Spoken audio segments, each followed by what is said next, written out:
figure out if I can upload my own.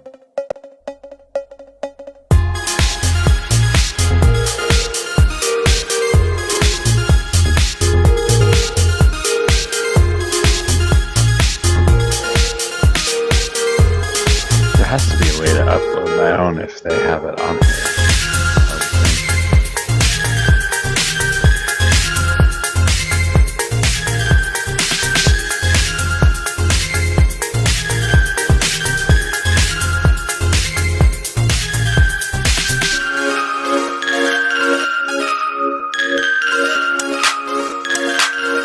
Loud? Really? Shit, I don't know how to turn it.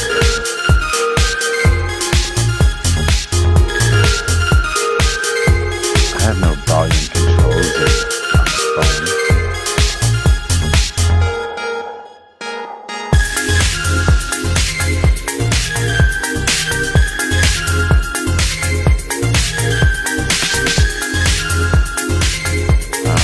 Nope, I don't think so. I don't think I can turn it down.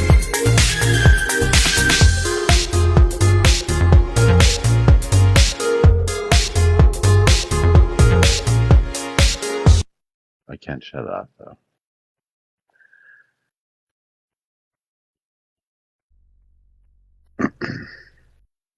Walt Disney Company sues FCC over ABC stations.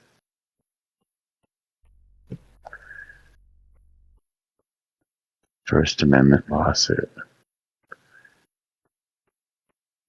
Disney, ABC, and the FCC. That sounds like a bad joke. They all walk into a bar.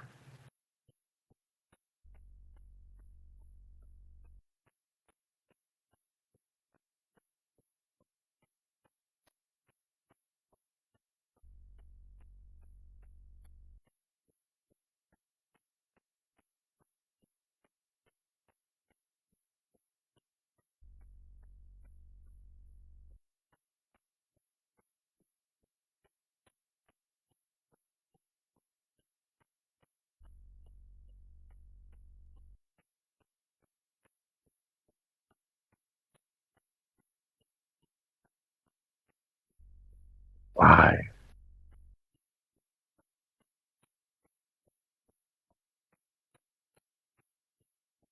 What does this have to do with anything?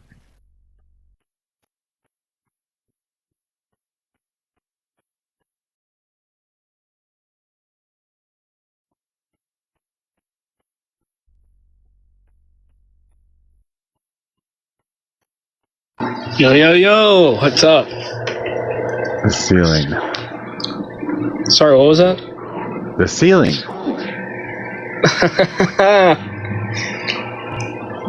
That's up, right? Yeah, just close to enough as we're getting. This country's a shithole. I can't wait for it to get fixed when the hopefully non-peaceful revolution comes. Do you think that there will be a revolution? Do you think there will be a revolution? Or like a... No. Or at least a peaceful one? We're too fat, happy, and lazy to do much of anything. Yeah, I think people are... Nobody wants to go to jail. Nobody wants to get killed. Yeah, but I mean, peace is never safeguarded peacefully. Malcolm X said that. And it's a statement that I agree with. Yeah, if the cops are preventing you from protesting... Hello? Malcolm X lived in a different world, under different situations. Yeah, but I think that quote is, like, important today. We still live in a time of industrial slavery, very similar to way back then. I would consider labor theft, but I wouldn't consider it industrial slavery. I think the hyperbole only suits the purposes of those that are against us.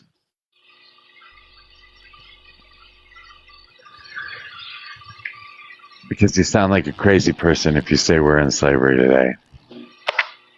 I mean, it's pretty fucking clear. Like, the options other than, you get a job or you die. Those are the same conditions of a slave, I would consider that. That's wild. You'd go tell that to a black person. Go back in time and tell that to an actual slave. And that's ridiculous. Okay, what are your contentions with it? What's so ridiculous about it? Because these people were stolen from their homes, brought across the fucking ocean. If they lived through that journey, they were sold off as property, and then they became chattel. And their kids were slaves as well, born into slavery. And they worked all day, every day. And the only thing they got was a small roof over their head and some little bit of food in their stomach, and that's it.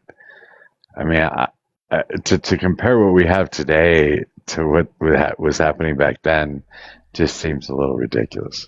I mean, the conditions of modern day are definitely better than the conditions of chattel slavery, but the principles still remain the same.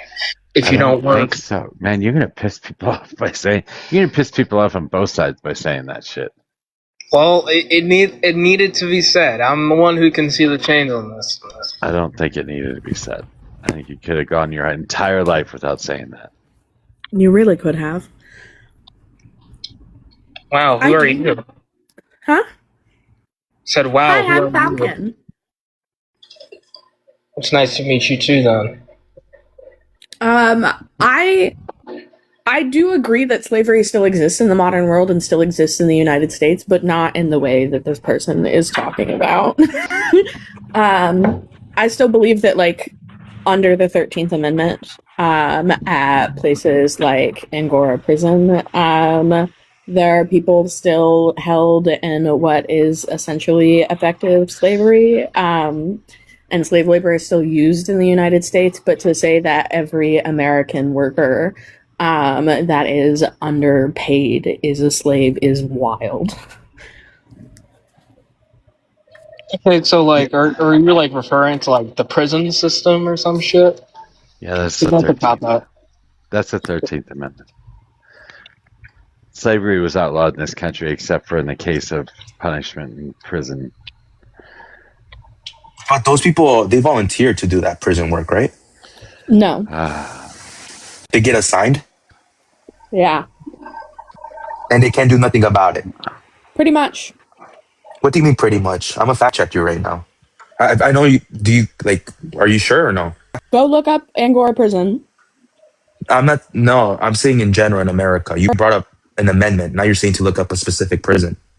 You're saying you can't do nothing about it? Under the 13th Amendment, if you are convicted of a crime in the United States and you go to a prison that uses work crews and labor, you can be forced to work without pay constitutionally in the United States. Now, okay. Why though? So you're saying, okay, there's nothing you can do about it. I'm gonna fact check you. I'm not trapping you. Let me see, because I want to learn. So she's right. But the thing is, it's a punishment. It is a punishment for people who have done horrible, horrible things. Okay, well, and they're ended up in prison for a reason. Let me know when you're convicted. The thing is, here's the thing, Falcon. If you have a problem with 13th Amendment, you should be having a problem with every amendment down the line, right? Even the ones that give the right people to vote and everything. So why is that specific law bothering you so much, or amendment bothering you so much? Just curious. Wait, okay. How did we false equivalency from me? Yeah, that's not like shit. Hype. Yeah, what's up, hon? hon? Let her talk. You gotta let her talk. Yes, sir.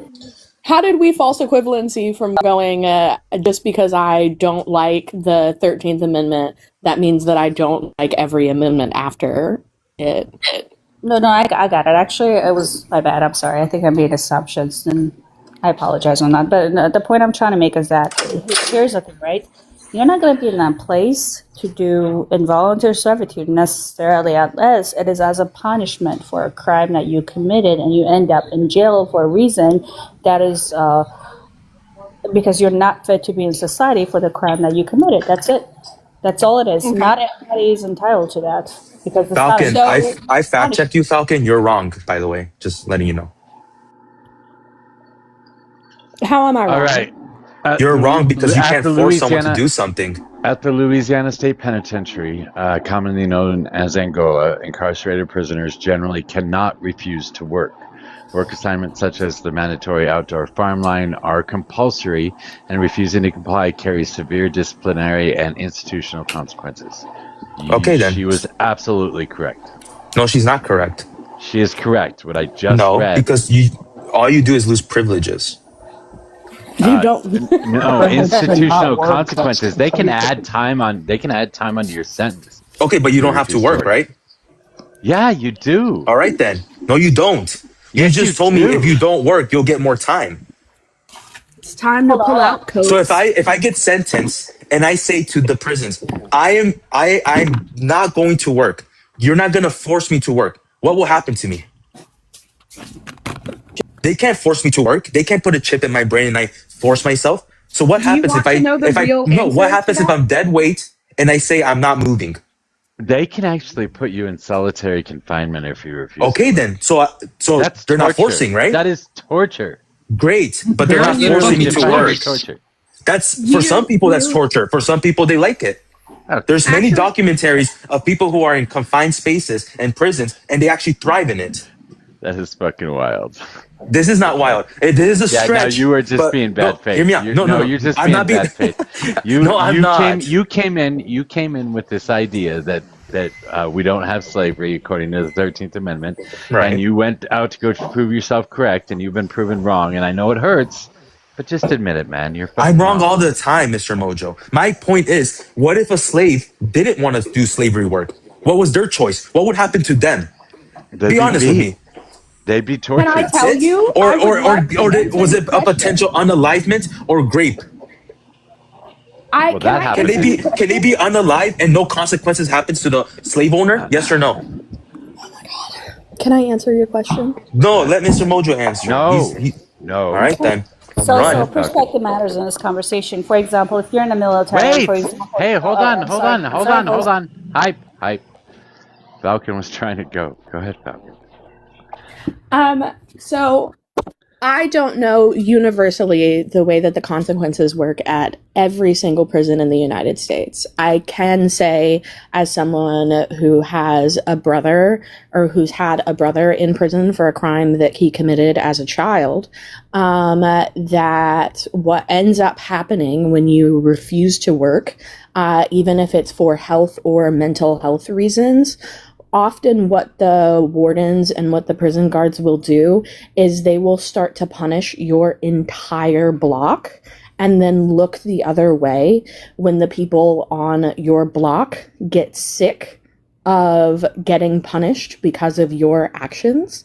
And I know for my brother, it meant that he was repeatedly essayed and assaulted by other guards or by other prisoners and guards in the prison.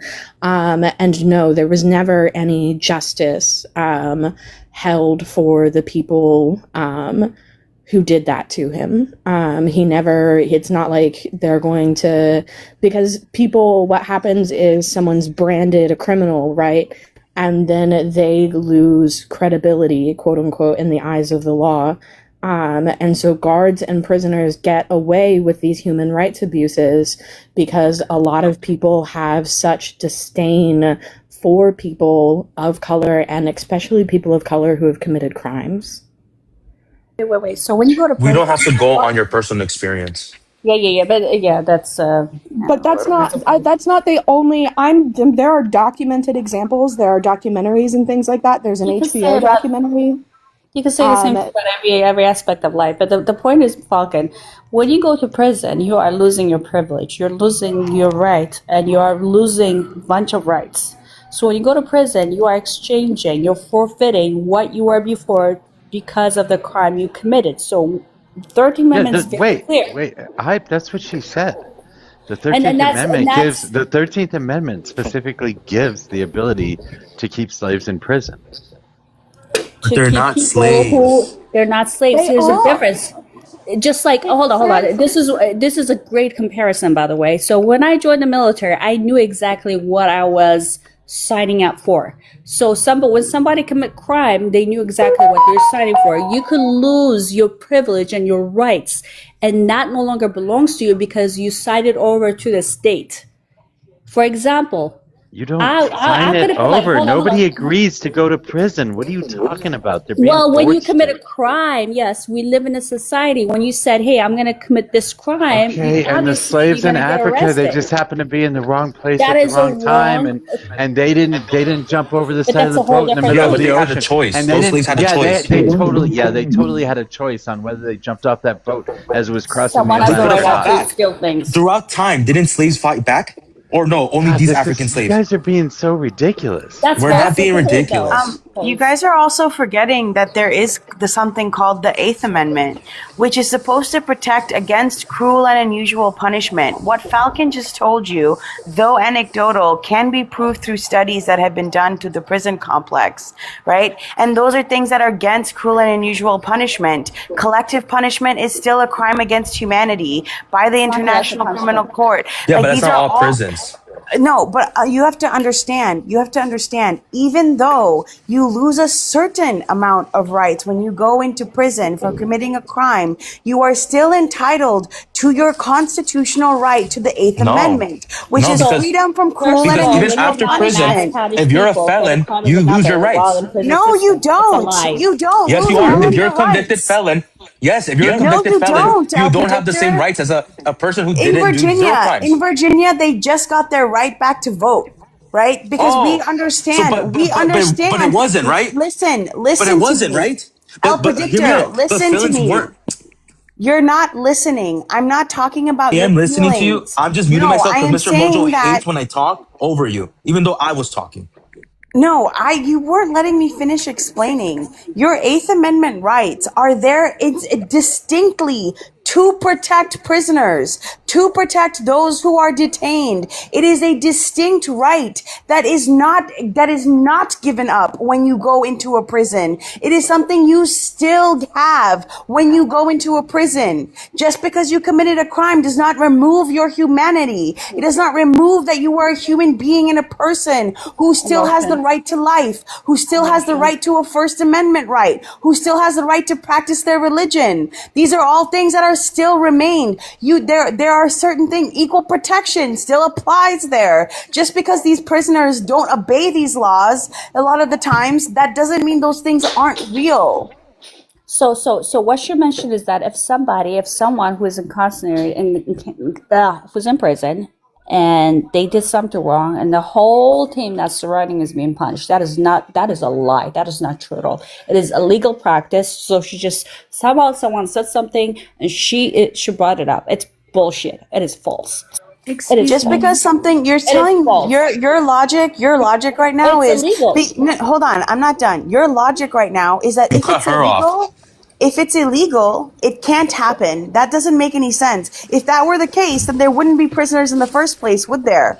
Prisoners exist because they committed a crime. I'm talking about the mass punishment she speaks of because someone within that group committed something and therefore the whole group is being punished. Collective punishment happens all the time. Collective punishment is bullshit. And it happens all the fucking time. It's documented. First and not in the way she described it. Collective punishment happens all the time, both in the military not and in the way she described it. We're talking about people who are literally told to do, to do this job because, they're in prison and they lost their amendment, whatever. You see what I'm saying? You guys are so passionate for prisoners' rights. I know. It's pathetic. Crazy. It's pathetic. Yeah, I'm passionate about prisoners' rights. Guaranteed these people have family members who are in prisons. That's why. No, it's always the case. I don't have any It's always family. the case. No. My brother was in prison. My cousin, my uncle. I don't have any family in prison. The reason I'm passionate about prisoners' rights is because their rights being maintained is directly related to my freedom, right? It is directly related to the kind of civilization I want to live in. I understand that if you go to prison, you've done something wrong. You have to pay your penance, but that treating you like a human, giving you access to rehabilitation services, reduces the rates of recidivism. All of those things are important because I don't want my society to treat people that way. I don't believe that someone's worst act is their entire character. But, I believe that people have the ability to change. But these prisoners who you defend, were they humans when they were doing the horrible crimes they were doing? Were they humans? Why do Were you they violating assume the human rights that? of other people? Why do That's you why they assume go that to the law that prison, they broke dude. was horrible? You said Why? what? You have It's people not a binary choice. It's not a binary choice that if I decide that the prisoners who are in prison are also humans who need to be rehabilitated, No, who still were they have access human to rights. when they were doing Hold their on, crimes? I'm not done. That doesn't mean that I am negating the fact that what they did to their victim is not wrong. Of course it is. That's why they're in prison. But That's that not what I means that I asked. want my resources, Hey. I want my resources to go towards this person not recommitting a crime. I don't want them to be in prison forever and taking That's up not. You tax just repeated dollars. yourself. Hey. Like it's Okay, it's as my bad. simple as My bad. that. It is a more humane version and a version that has better outcomes. And we know that because we see prison systems that do that have fewer recidivism rates. We have see prisons that do that actually rehabilitate people and cost less money for the taxpayer in the long run. No, we heard you, but you didn't answer my question. Were those prisoners who did the horrible crimes that you're defending, were there humans when they were doing those crimes or no? They were human They were beings? still human, and I didn't defend They their weren't crime. monsters? I'm not They weren't defending their monsters? crime. You So when someone does it, twisting El Predictor. You are twisting my No, words, go and I ahead, will go not ahead. have it. I will not have it. Listen Okay, to so me. You are I having am not it. defending their actions. Yeah, I you am are. not defending their right to have You're so to have passionate committed for a the rights of these crime. prisoners, but for the victims, no. Stop. Holy fuck. Why Dude. is it so hard for you people to have a conversation? Dude, I'm trying to tell you, you need to listen, open with your ears. I am not defending their crime. I am defending the civilization that I want actually to exist. When somebody commits a crime, they do something wrong. They should go to prison. Holy Damn fuck. it. Stop he's it. right though. Predictor. Dude, I'm just Predictor, talking now, stop Predictor. it. Excuse me. Hi. I would So if what's we up? want to continue my particular anecdote, my brother went to jail for arson as a 12-year-old. He got in trouble for Julian, yes, yeah. So he went first to off, juvie. Type. he did not hurt. No, he ended up in prison beyond just being in juvie. But Would he you stop interrupting? Holy fuck. What is wrong with you people? I'm sorry. My brother was in an abusive foster home as a preteen, and after repeatedly reporting his abuse to his caseworkers, nothing was done because there was nowhere else to place him because of his disabilities. And they left him in that situation, and so he resorted to doing something drastic, like setting a fire in an empty house where no one was hurt, but property was damaged. What? And he ended up being... What did he do? He set a fire in an empty house where What no the one hell? was Someone's hurt, belonging. but Bro. property was damaged. If you think that a 12-year-old child being abused in foster care, doing something drastic that happens to be illegal in order to escape, means that they deserve to be in prison and be punished Okay, for I'm the gonna rest of their lives, so be explain it. something here real quick. The more you interrupt somebody, the longer it takes them to finish what they wanted to say. I'm gonna ask everybody to be a little more concise in what they're saying. However, as you interrupt, you make it longer, you make it worse, and then you get pissed off even more, and then you interrupt more, and then it's just a never-ending cycle. Please don't do that. Everybody be a little more concise and just have conversations. It's ridiculous. But what I am trying to explain is that there are often systemic factors, things like the war on drugs. I don't know if we're allowed to say that. There are systemic factors, that things that happen to African American people in the post-Reconstruction South after the National Guard withdrew. There are systemic factors Okay, like I'm Jim gonna need you Crow to laws be a little more concise too. that made it so that simply trying to exist as an African American person in the South was illegal. And that's how this Jim Crow system is built. That's how people end up being enslaved. You also have to think about who's writing the laws, who's Okay. deciding it's illegal. Okay, Falcon. And I'm so here's my glad reply us to you. Latinos don't have victim mentality. Like, it's Can crazy. I reply there? The thing is, I understand his issue, and I sympathize with him honestly to be put in that position. But to commit a crime in order to be noticed, that is a whole different ball. I think they out to be, and I think we should improve the system within the foster care system. You know, would you agree with that? Maybe we can agree on that. But setting things on fire, I don't think it served them any purpose at this point. I think And it to ruined add his something to life that, she somewhat. kept saying empty house, but that's like me saying, "Oh, I was in a DUI, I crashed, but yo, I didn't kill any innocent children and moms. I just crashed into a wall."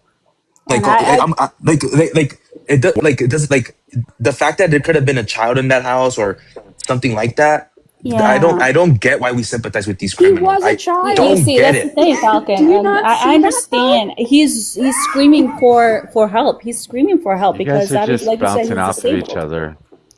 I'm sorry, but I Not teaming. understand, and I No. sympathize with him. I think he seems like a great kid who's just stuck in a very shitty situation. But setting things on fire, it did not serve him well in the long run, and messed up his life even more. But Falcon, here's the thing. Here's why I brought this up, because prisons and jails are a punishment, and you forfeit some of your rights when you commit certain crimes against other people. For example, in California, they're trying to pass Assembly Bill 2180. I might be wrong, but they said that if you commit a crime out of poverty, right? Because you're poor, that they will bring some sort of, like, when you commit, for example, DUI prevention, like programs and stuff. They're trying to do that, which is coddling criminals, and that's the kind of things that I disagree with completely with the left. Is that do not punish criminals for what they do, and I that's am not Okay. saying that people who commit crimes should not have some type of consequence for committing that crime. I am simply saying that the government should not be allowed to enslave you as the result of committing a crime, especially when many crimes come as a result of systemic failures of our system. You see, that's what I disagree with you. And then the 13th Amendment is very clear. You forfeit your rights when you go to prison, and therefore you are subjected to certain things the government can do to you to punish you, which is lack of access to the outside world, lack of access to better food, lack of access to internet, computers, everything. And when you are under government custody, you lose a lot of things. And those are privileges that you could be granted. You do still have certain rights though, and one of those rights is the right to not have cruel and unusual punishment used against you. That is a right that still exists in the prison system as well. Which one contradict the 13th Amendment? Unless you're saying those two contradict itself, like, what is it that they're requiring to do that becomes cruel? And So we can talk about what it says in the law, and then we can talk about what's actually happening in the prison system, right? Because those are two different things that are happening. There is what is stated as what is okay and acceptable, and then there's actually what's happening in the prison system. And what's happening in the prison system, I think, absolutely falls under cruel and unusual punishment. I think the 13th Amendment, that part where you're allowed to basically enslave people who are convicted of a crime, I think that's wrong. I think that's a compromise that was made in order to get the 13th Amendment passed. Right? I think that was just another compromise that people had to make up for. I think it's wrong that that's in there. But I think the 8th Amendment should protect people at a higher level. I think that the government should absolutely run prisons instead of private prison corporations, because they treat people poorly because they get to pocket any extra money that they don't put towards that prison system that they're getting from the federal government. So those are problems that need to be addressed. Okay, so let me ask you a question. How many of the prison systems are actually privately owned? Just curious, because that's one thing a lot of people misunderstand. Sorry, hold on. I don't know exactly off the top of my head. How much? It's very, very low. It's a very small number, actually. The majority of the prisons are actually owned by the government and the state, federal or state-wise. And there's a really small number of privately owned prisons in the U.S. So the argument is, it's 8%. It's 8%. Approximately 158 private prison facilities. What percentage of the imprisoned population is held within those 8% prisons? Is my next question then. Can I ask the question as well? I looked up because that was a So it crazy says 8% statement. of the entire state and federal prison population that are probably privately owned. So that means there's only a certain amount, a very small amount of them are actually owned by It's about 8% as well. Yeah. It's a very small number. So 90 what to about the other ones? 90 to 100,000 incarcerated individuals in private prisons. She left. I was gonna. The other issue is that there are state-run prisons that contract labor out to private entities, and that is another issue in the prison system. No, that's not an issue. Who cares? Yeah. How many of them do though? Just curious. I don't know the numbers, but I will go. Very small number. I already looked it up. Very small number. So what you're talking about is it's not existential issue or whatever that you guys are making it out to be. That's not the case. A lot of the prison system is within the states and federal control, and even with the one you're talking about, it's a very small number of people being transferred into private prisons to do manual labors based on their punishments. So and also the prisons who you guys are saying are unlawful and also they're mistreating the prisoners. I looked it up. Lots of the claims aren't what you guys are saying, like for example, violence or abuse. A lot of it is overcrowding, understaffing, and also medical. It's nothing to do with what you guys were saying. Okay, so I just looked up the ACLU data, and they said that virtually 100% of federal prisons and the vast majority of state prisons legally require able-bodied incarcerated individuals to work if assigned. And roughly 75%, 3 out of 4 of incarcerated workers report that they are forced to work under the direct threat of punishments such as solitary confinement or the loss of family visitation privileges. Yes. Who's answering that though? Who's answering that? Your privilege. That's exactly the American Civil Liberties Union. Under the 13th Amendment. Trust me, I sympathize with people. When you commit crime, especially like high crimes, and you go to prison, you go to jail when you do like low kind of crime, like up to almost 2-3 years. But when you go to prison, I promise you've done some serious things. And then the punishment is fitting. And that's when people mistake. Jail and prison are 2 different things. Of course, you forfeit your rights when you go to prison. Mm-hmm. No, you don't. A lot of rights actually are forfeited. Yeah, the woman confirmed with me. She said not so long ago they couldn't vote. There are some, but certainly not a lot or all of them. Some of them can't even vote. Maybe you won't believe me, but you'll listen to what the ACLU has to say. The punishment clause has been historically and disproportionately applied to marginalized communities. Comprehensive criminal justice reform is critical, including addressing over-policing, harsh sentencing practices, and mass incarceration. This is directly from the ACLU. This is not my opinion. The American Civil Liberties Union. Yeah. They have their biases, so I'm a little. Yeah, that's such a biased source. Yeah, the American Civil Liberties Union is a little biased, and they do have watchdogs. Would you like me to read you Abraham X. Kennedy? Would you like me to read you Angela Davis, Ta-Nehisi Coates? Richard Rothstein's a white guy. It doesn't matter if he's white or black. I'm telling you. Yeah, skin color has nothing to do with it.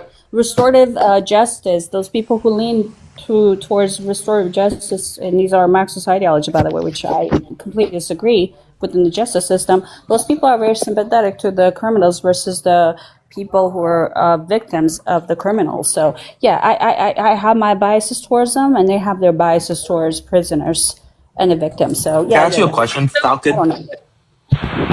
Sure. Oh, go ahead, Sammy, if you wanted to say something. Yeah, I just had a question. Like, so if you give up your rights as soon as you commit a crime, then why are all sentences not the same? And why are they not just life sentences? No, it's based on the punishment versus the crime. It has to be fitting to the crime. And that's why we have cold codes, justice codes. They have literally applications. And the Congress and state laws dictate those. And you have the DAs and the judges who actually use those codes to make judgment on what the prisons should get. So you still have rights, even if you commit a crime. Yeah.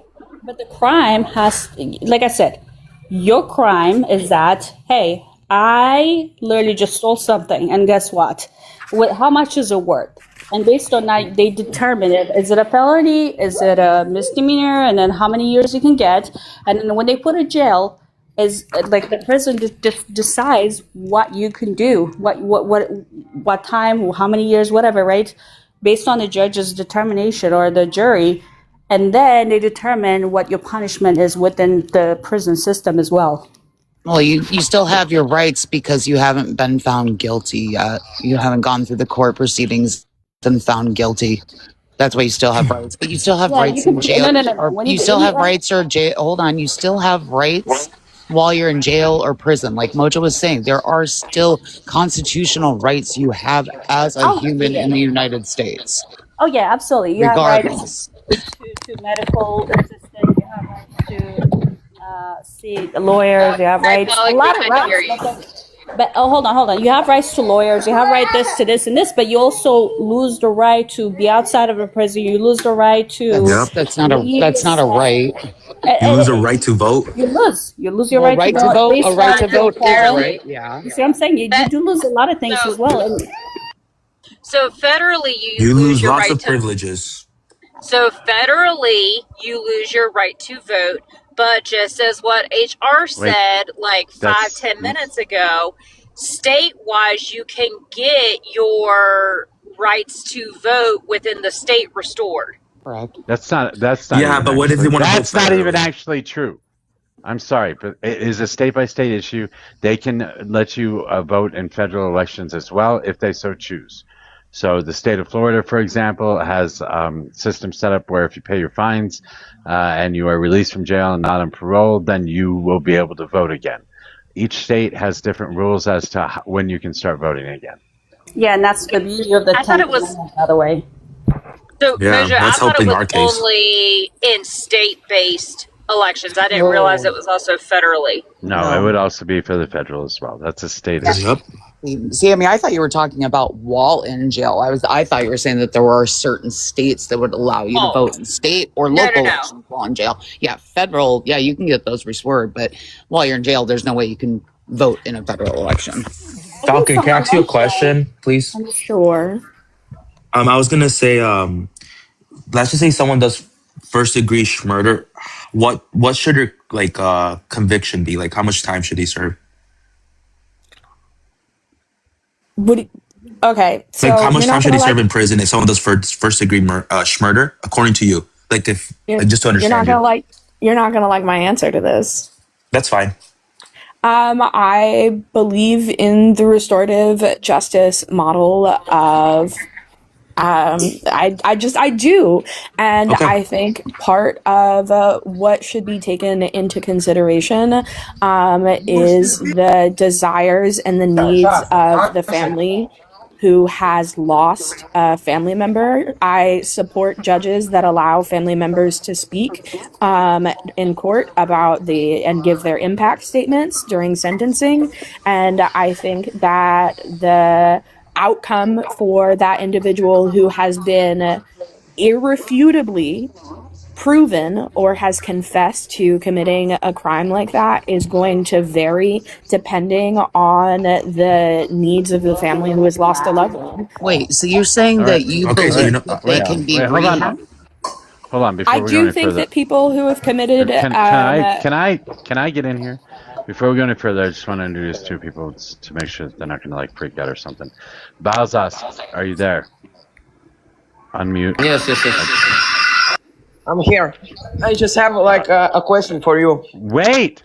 Can I get your age and who you voted for? I'm 16. I'm from Lithuania. Arsenis, can I get your age and who you voted for?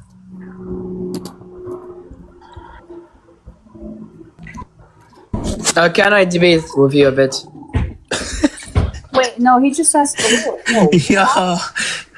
You can't debate. You can't even answer a simple question. No, I was gonna to respond to you, Falcon, real quick. Now that I kind of understand where you're coming from, I guess that's why we're disagreeing, and there's not really like a middle ground, because like that's like trying to convince a hardcore atheist like Jesus Christ is real. Like the fact that that's your way of reforming them. I know where you're coming from now, and yeah, okay, makes like a lot of sense where you're coming from. One of the things that I support is called Bentley's Law.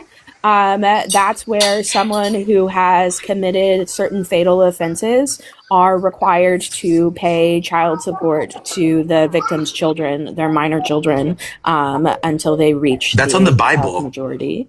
That's on the Bible. If you grape women Bentley's in the Bible, I'm a Catholic. Like I agree with this. If you grape women in the Bible, as a Catholic, you start paying to the woman you grape, the father. You start paying the father, and that was to discourage grape. So I guess that's the same system you're using. How are they supposed to pay child support when they make 80 cents a day? Precisely. I'll give you a perfect life story of Restorative Justice that you spoke of, Falcon.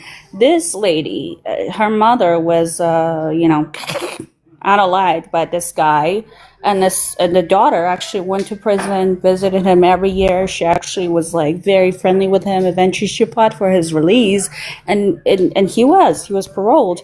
And she took him as somebody who he worked for her for a couple of times, like weeks, months, maybe months, and then he also unalived her. What I'm saying is that there is a reason where there's a punishment for certain crimes. It's not case by case, and that's why you cannot take it. You cannot take that chance. There is a reason why these things are in place. Restorative justice do more harm to victims than it does to society or to anything. Genuinely. I disagree. In practice, in theory, it's beautiful. I wish the world worked that way. It is, and I read about it, and it's about bringing the community, bringing the victim and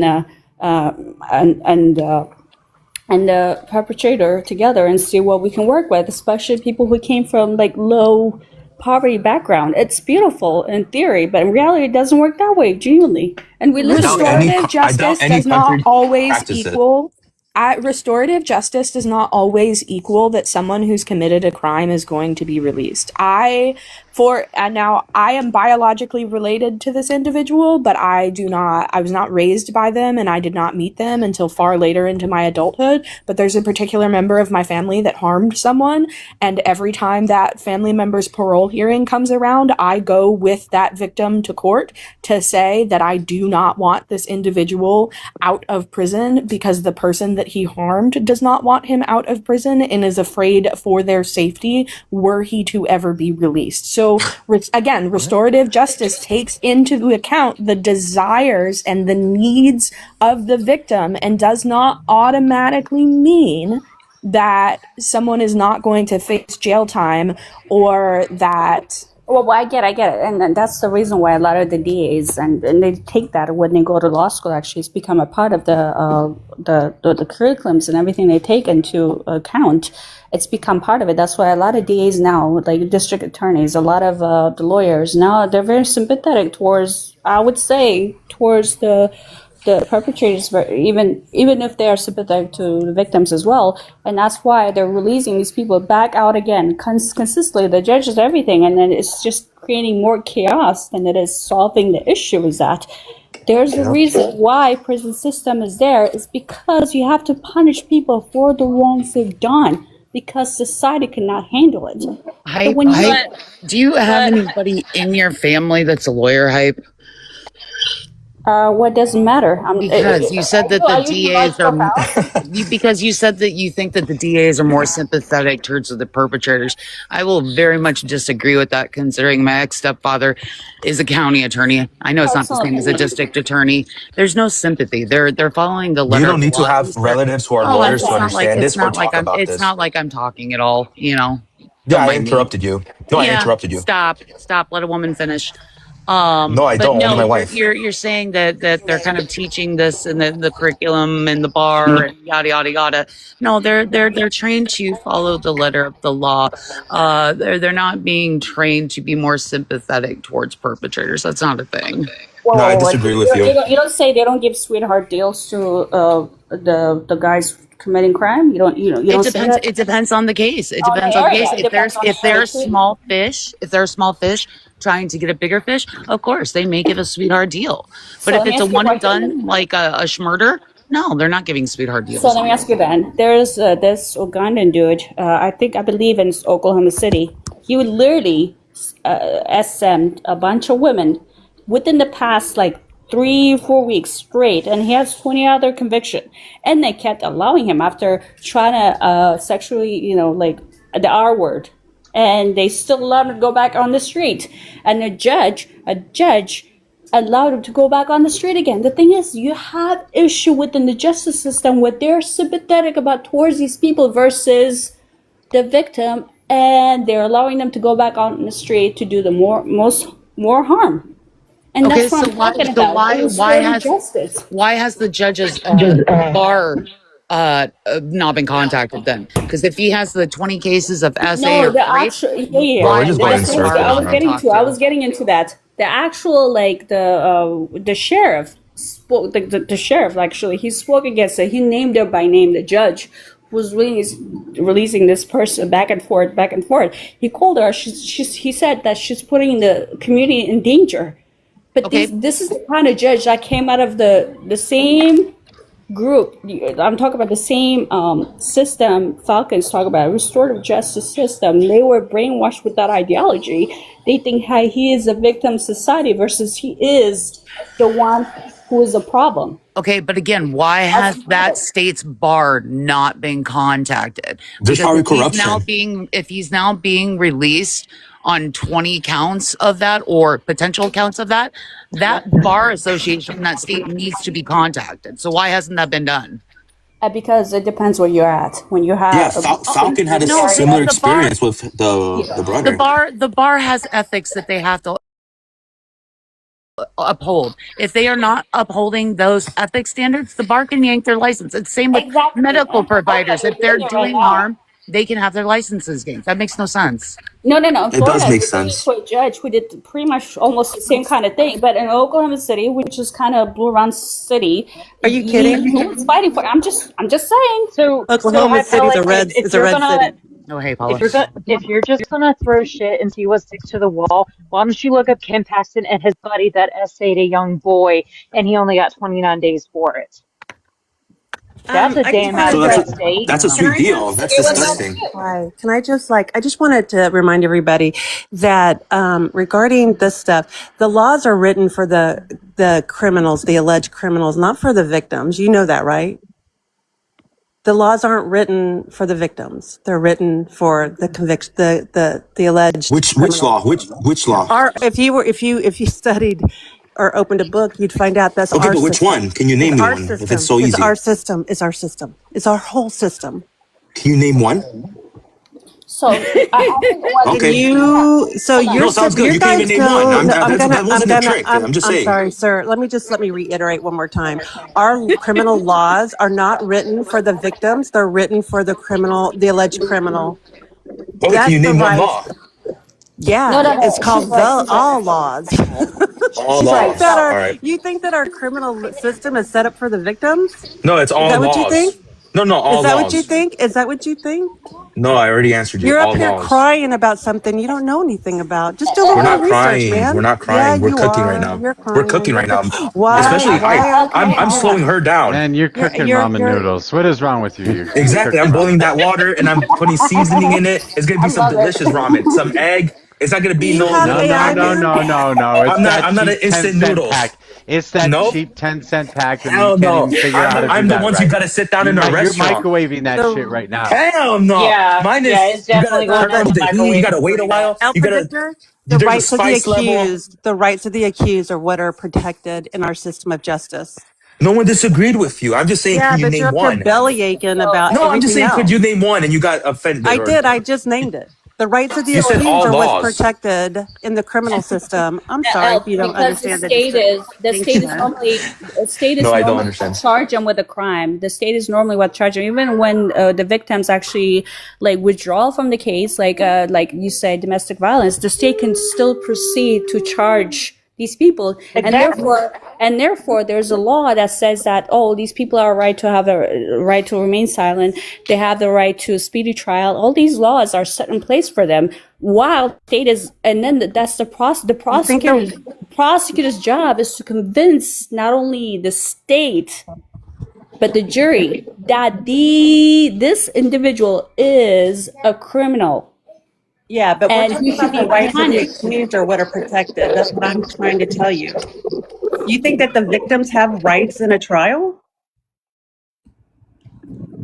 I mean, absolutely, yeah. They do, but when it comes up, okay, look at the rights and that is enshrined in the Bill of Rights, my friend. It explains it pretty easily.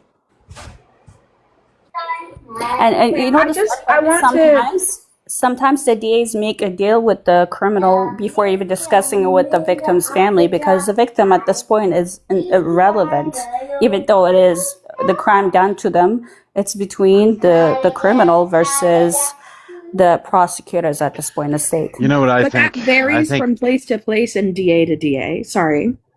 I think all Republicans are criminals. Y'all should be thrown in jail.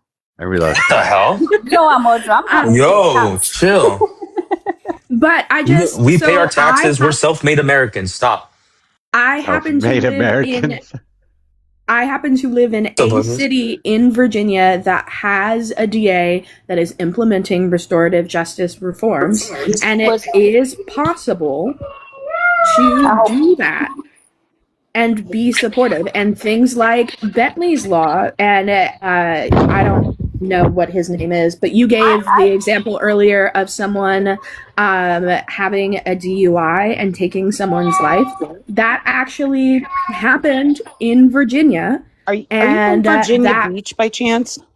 Oh my God! Can we not talk No, about I asked specifically where I live? I know that's no. I asked because I have personal connections to that, and actually, one of my very, very good friends was in the VB prison system, and they did absolutely nothing to help him, and he unalived because of the lack of care. So no, the VB court system is very, very lopsided in how they handle their prisons. I am not in Virginia Beach specifically. I know what you're talking about. I am near there, but I'm not trying to dox myself on the internet.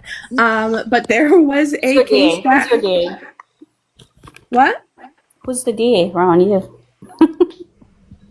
Stop. Again, not trying to dox myself on the internet. Anyways, there was a case that happened in the state of Virginia where a driver with a CDL had a DUI offense, took someone's life, and when the family said they were obviously tragically heartbroken at the loss of their spouse, they were more concerned with how they were going to raise their brood of children because they were a stay-at-home parent who had a working spouse. So what the DA in the state of Virginia chose to do was to give them the minimum sentence for, I don't know the legal codes for all of this in Virginia, so please forgive me. And then their CDL license was stripped for life. They can never be a truck driver again. And now they are required, now that they are out of jail, they are required to pay child support for the duration of these children's lives. I think that that is a more fair model of justice for the family that lost that working spouse and for the person who committed the crime, because he cannot make a sustainable living wage to pay that restitution from inside of jail the way that our system is set. So he should not be punished by the extent of the law, because for some reason the people who are, well, the victim is obviously unalive, whatever it may be. The family needs some sort of financial thing, but you're putting the people in danger, other people in danger.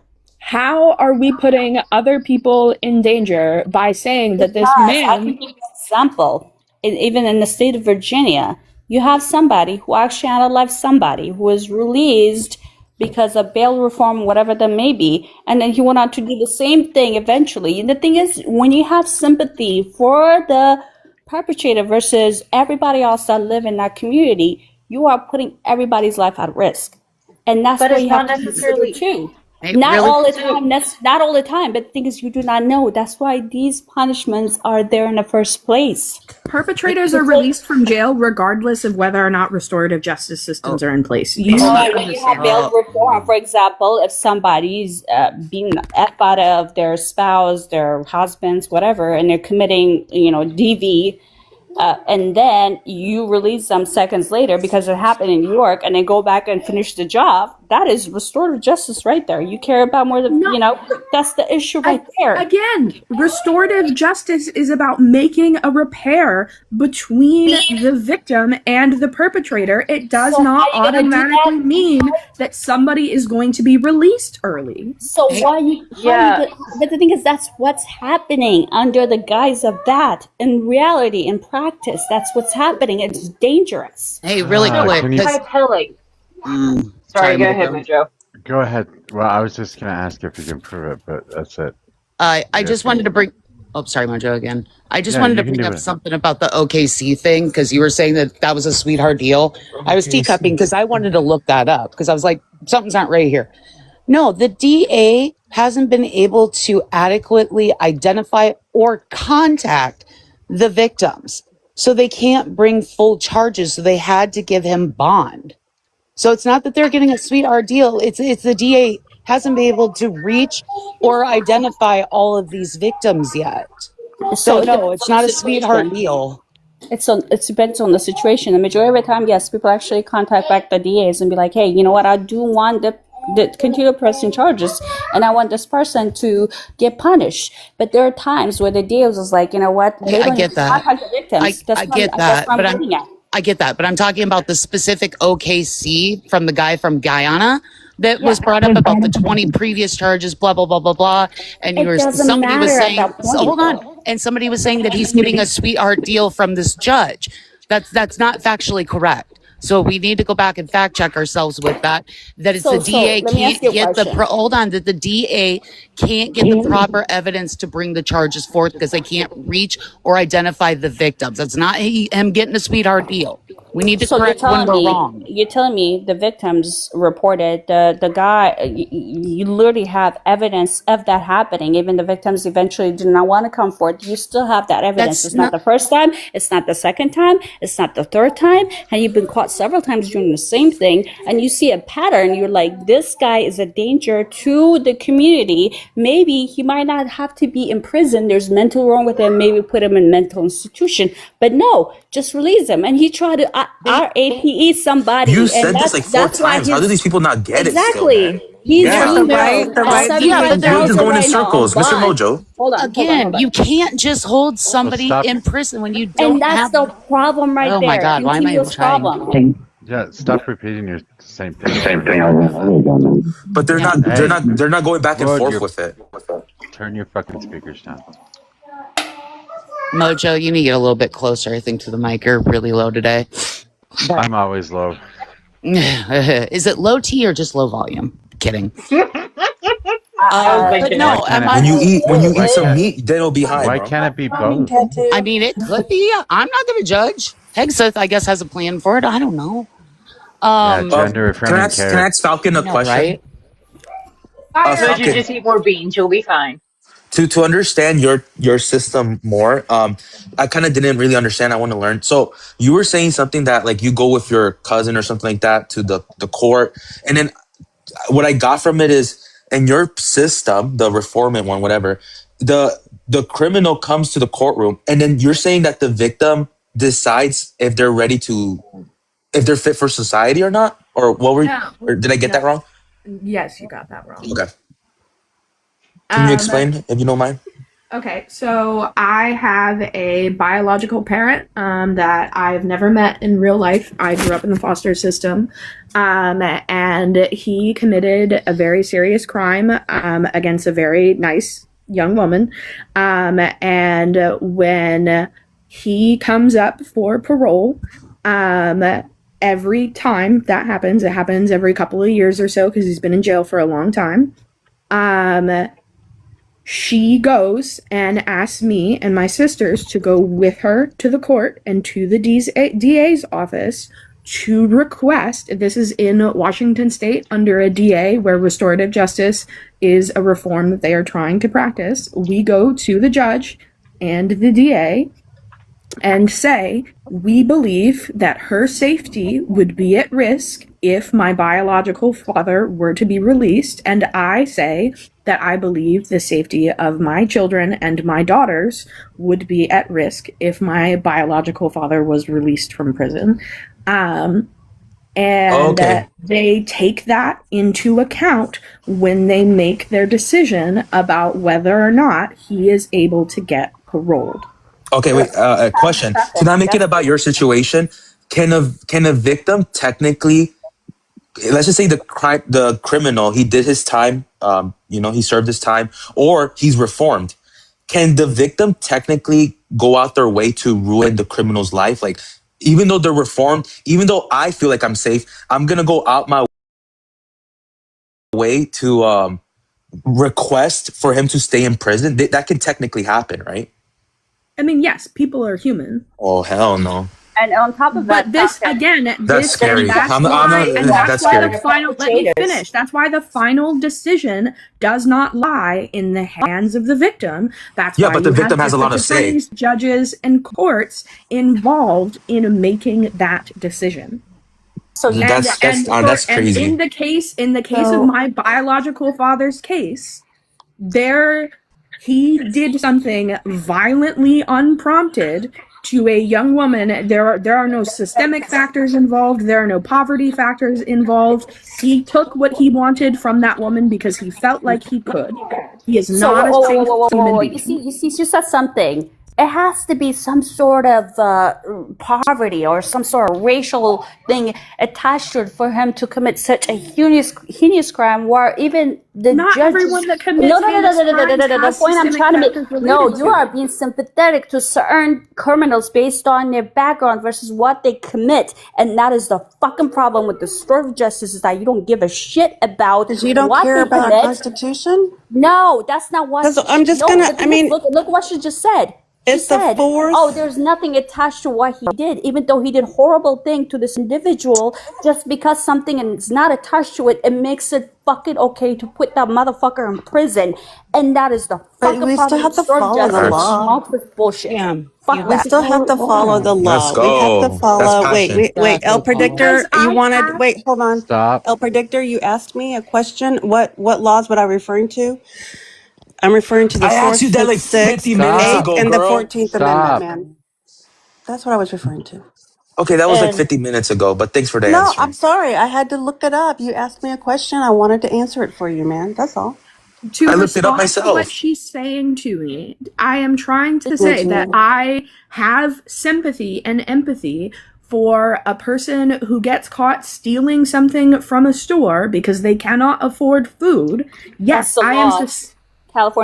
Yes, they have broken the law, but I am going to have sympathy for that person and you're gonna do it over the person who commits a violent crime with no systemic factors behind it. That's what judges are for. They're supposed to look at cases on a case-by-case basis and evaluate what is best in that situation.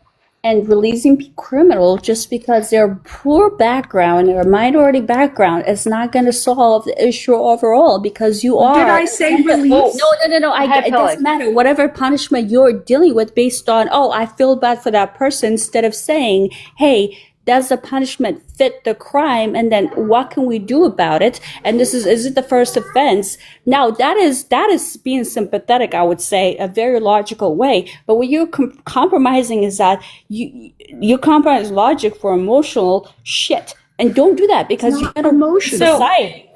You get a real society. So then by your logic, every single case should have the same criminal sentence, which should be life in prison, because you just literally said you let someone steals, you put them in jail, you let them out, they're just going to do it again. So if they're going to be repeat offenders no matter what the hell they do, then make them life sentences no matter what. That's exactly what you just said. Still don't get it, Hype. No, you didn't hear exactly. I said that when you like, for example, Assembly Bill 1208 in California is trying to make legal, technically legal, or give them some sort of program to just bypass jail time or any kind of punishment if they steal something under a certain amount, because they are driven by poverty, right? Wait, no, it has nothing to do with being driven by poverty. It has everything to do with the fact that they changed their petty offense law. So hello.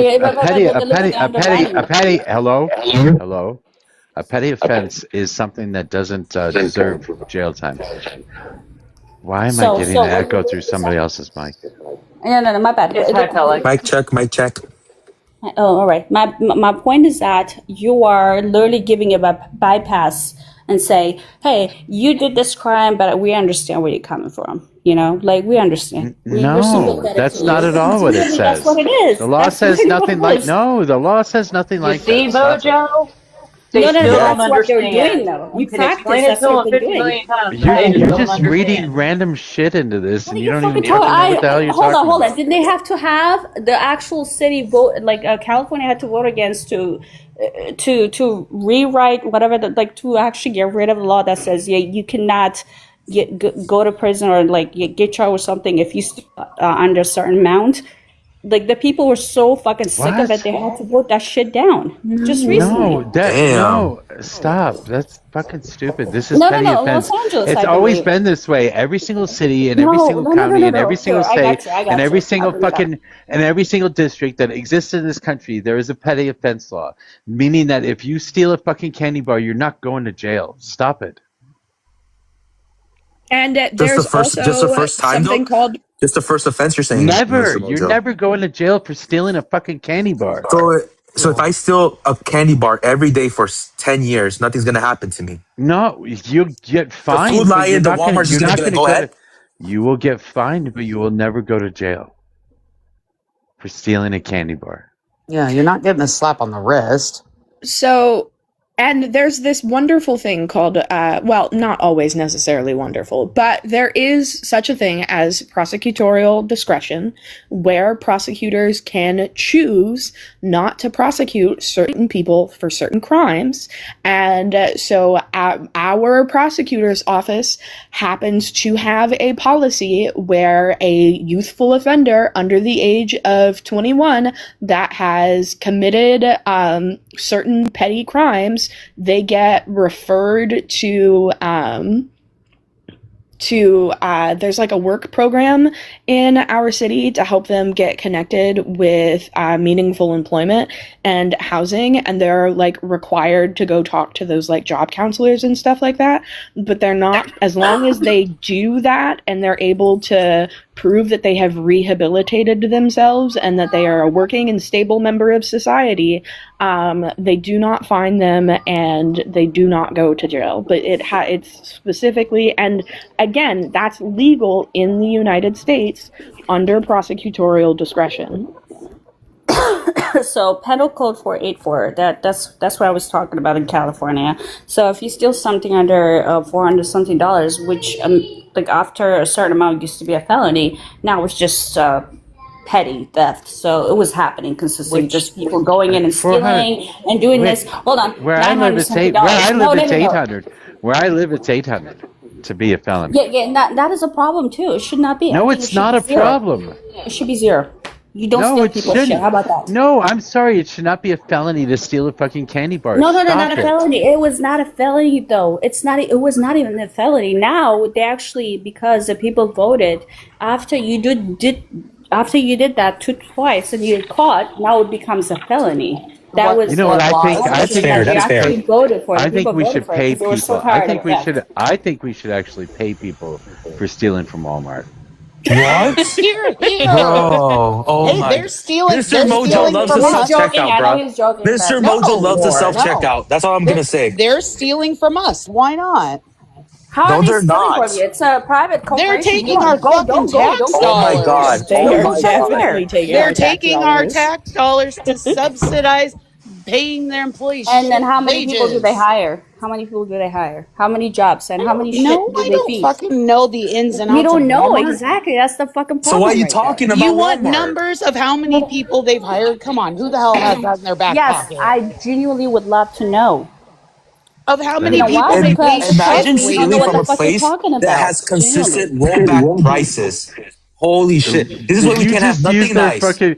You just use their commercial, and you're Oh saying yeah, something no, nice. Are they you have it. No, fucking no, no. wild? It's not only on their commercials; they have it on the store. It says rollback price, and then you can price check Fucking it said, with from all dude. over the world, You and are a it's the little cheapest. megaphone. You're just a little megaphone, a little cheerleader. You're just sitting there with your fucking No, I pom can't poms. imagine if MAGA people were like, You're kind "We of want free simping for 'em. groceries. We want free. We should steal from these places." I can't imagine what you guys would call That's MAGA. not I what I'm can't talking imagine. about. That's not what I'm talking about. That's what I said though. I think I that we said should do. I That's think what he that said, and then you double down with him. You're like, we should they do steal. No, no, the no, whole no, no, no, no. I'm wholesale. saying Imagine a they MAGA steal. person's Oh, like, for God's Apple sake. steals from us. Disney Hey, steals They from me. dude, do. stop freaking They out. do. They take Hold on. our tax dollars because they don't want to pay their They employees a living subsidize wage. things, That's and literally they what I bring just business said into 2 your minutes area, ago. and they bring jobs into your area that In would not have existed to begin with if that company or that corporation did not even exist. So I don't see what the hell is that. because What are you gonna do? even Like if Tyson Okay, I'm just trying left. another one. Okay. We'll see. Well, hold on. Omar is not. Wait, Oh my God, what He's are we not gonna showing do? up. Hey, He's. hey, you guys Go want ahead. to do that like that coffee shop in Australia was like, we're only gonna serve meals. That's it, and then they went broke. That was I was me. gonna say, Mr. Mojo, you said we should pay people who steal from Walmart. You should pay their Yeah. bail. That's what you should be saying. 'Cause those people will get No. federal prison if they Of start stealing. course, a And Marxist I would hope the have an viewers, AI piece please of don't steal from artwork. these places. Please don't. calm down, Shakira Law. What happened? We want that as well. We don't want Shakira law in this country. There it Yeah, is. we don't want that. Yeah, no. Ew. Jesus Ew. is king. Jesus is king. Thank you, sir. Amen to that. Yes, thank you, Mojo. Mojo's hips It's do, in not the fact, do not shake your. lie. It's not the shake your. I can't even say that. No, El Predictor one night said that we don't want Shakira Law. In all seriousness, that's what he said. So it's a I sticking did, point now. and I got educated that it's called Sharia law. But yes, I did say Shakira law. And if Yes. anything, the whole panel laughed. The whole comments were saying. The whole comment got educated about it. If anything, I'm helping these people out. Shakira law sounds more attractive. It is. Yes, Yeah, yes. I will say that predictor sounds more did appealing, give us especially for the women who practice this religion. yes, the El Predictor, I will say you No, did for give the us a good jolly laugh. Did Dude, you know like Why is there our a hip butt lies in on this the cult? Also, picture, Mojo? I made Islam sound attractive for a bit. All these women were Yeah, like, you "Oh, maybe he's did. not Not that bad. this. Maybe I do have rights." That Anthony kid came up and said something about AI art, and that I don't like artists. So here, I'm just gonna put up Anthony if you're still in here. Mojo, I'm just gonna put up a piece of my artwork. Oh, I thought it was from the video for Tortura, by whatever the fucking music video for Shakira. No, well, this It does kind particular of look piece. because she was oiled up. Yeah, that does actually kind of look like the music video. Yeah, you are Yeah, it right, Felix. does. Yes. Yeah, La Tutura. Yes, that does. Yep. Yeah, we're doing Shakira tonight, I guess. I mean, today. Look it up. You're gonna like. Oh my God! Now Mojo is about to like. I don't know. Like. Shout out to my open Latina the Shakira. person. Yo, I need some what's that called? I need some what's it called? What? Some Mr. Mojo gotta pay me. What's it called? Some Brain incentives? cells. No, incentive. You gotta pay me some Royalties? royalties. Yes, thank you. I need some royalties for this. Also, I'm gonna contact You need some Muslims that royalties are for using this. saying something stupid. No, it wasn't stupid. It's probably the next movement. These fucking people who practice this are gonna probably be like, hey guys, it's Shakira law. Come learn about it. Are you trying to turn Shakira into a goddess? No, but what I'm doing is making Islam sound more attractive for people. Because when you start saying Sharia law, that scares a lot of Americans and women. But if you say Shakira law, all these people are gonna be like, wait, that's interesting. Wait, what is this? What? Or women. I'm sorry, Mojo, Muslim but Brotherhood. The Shakira. Muslim Brotherhood should be paying you tens of millions of dollars. You made Sharia law into a beautiful thing. Shakira. Exactly. These women might be like, wearing a hijab isn't that bad, actually. Maybe it makes sense to wear a hijab. I am dumbfounded right now. Also for Shakira, you gotta ridiculous. No, hear me out, Mr. Mojo. For Shakira, add a hijab to Shakira so it can be more accurate. What? You're showing Shakira's showing too much skin, according to Shakira law. No. So we gotta adjust that woman Shakira there. law says that the hips don't lie, and we got to see the hips to be able to see if they're not lying. Amen. They never do, especially a Latina woman. Tonight. Let's go. A Latina woman's hips never lies. That's a fact. Okay. I don't know what we're doing. Yeah, let's move back to something else. What the fuck is going on? Don't know. Well, I think hear him saying potentially Shakira. I have wish I another did because I would have left my tits off. But that's funny. Maybe not. What? You never Show seen those? proof. Yeah. Maybe put them in a hijab or something. I don't know. Yeah. All I could say, Mojo, without saying too many things, I'm so fucking glad that he was I not here fucking for love the this $90 a movement. month discussion. This fucking movement is what we need in fucking. The Shakira law. Shakira law is what we fucking need. I fucking love this shit. Whoever fucking did this. Catching on. I fucking love this. I'm in full support. I'm putting posters up everywhere all over my town. I'll give Mr. Mojo the credit, but I'm telling you, this Shakira law is going to catch on. Let's go. Holy fuck! This is Make America Great Again. My goodness. Don't you feel more? Don't you feel more safe? Don't you feel? I would. Like, Imagine Shakira for fucking president. Oh my fucking goodness. Yeah, what is she gonna do? She's gonna lie with her I'm for the rest of America. I'm pretty sure that Shakira was less qualified than Miss Harris. So if you're willing to vote for Shakira, but not Harris, Shakira is always qualified. Shakira O'Neal. Oh my God! You Not could have Shakira Shaquille O'Neal. O'Neal and Shakira. How many dummies have you had for lunch? Holy shit. How many what? How many what? Not the My point exactly. Not the Shakira and O'Neal. Hey, Shakira O'Neal. I'm Hell yeah. losing fucking brain cells. Can we talk That's about beautiful. something else? Anyways, please? stop losing so many fucking brain cells. Well, if you weren't up here, I'd be good. So, Jaden. Yeah, what's up? Can we get your age, date, and who you voted for? Yes, anyways, I'm 34, of course. I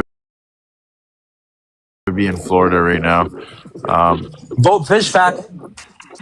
But yeah, honestly, if we vote for Shakira Law, Okay, I'm stop, dude, stop. No, man, I'm so fucking down for this. I'm ready for Shakira Law. Okay, Let's well, go. go spread the word then. If you're in Florida, by the way, please vote James Fishback today. Thank you. Oh, fuck no. Fuck no. You What? see, that's I disagree. No, fuck no. No.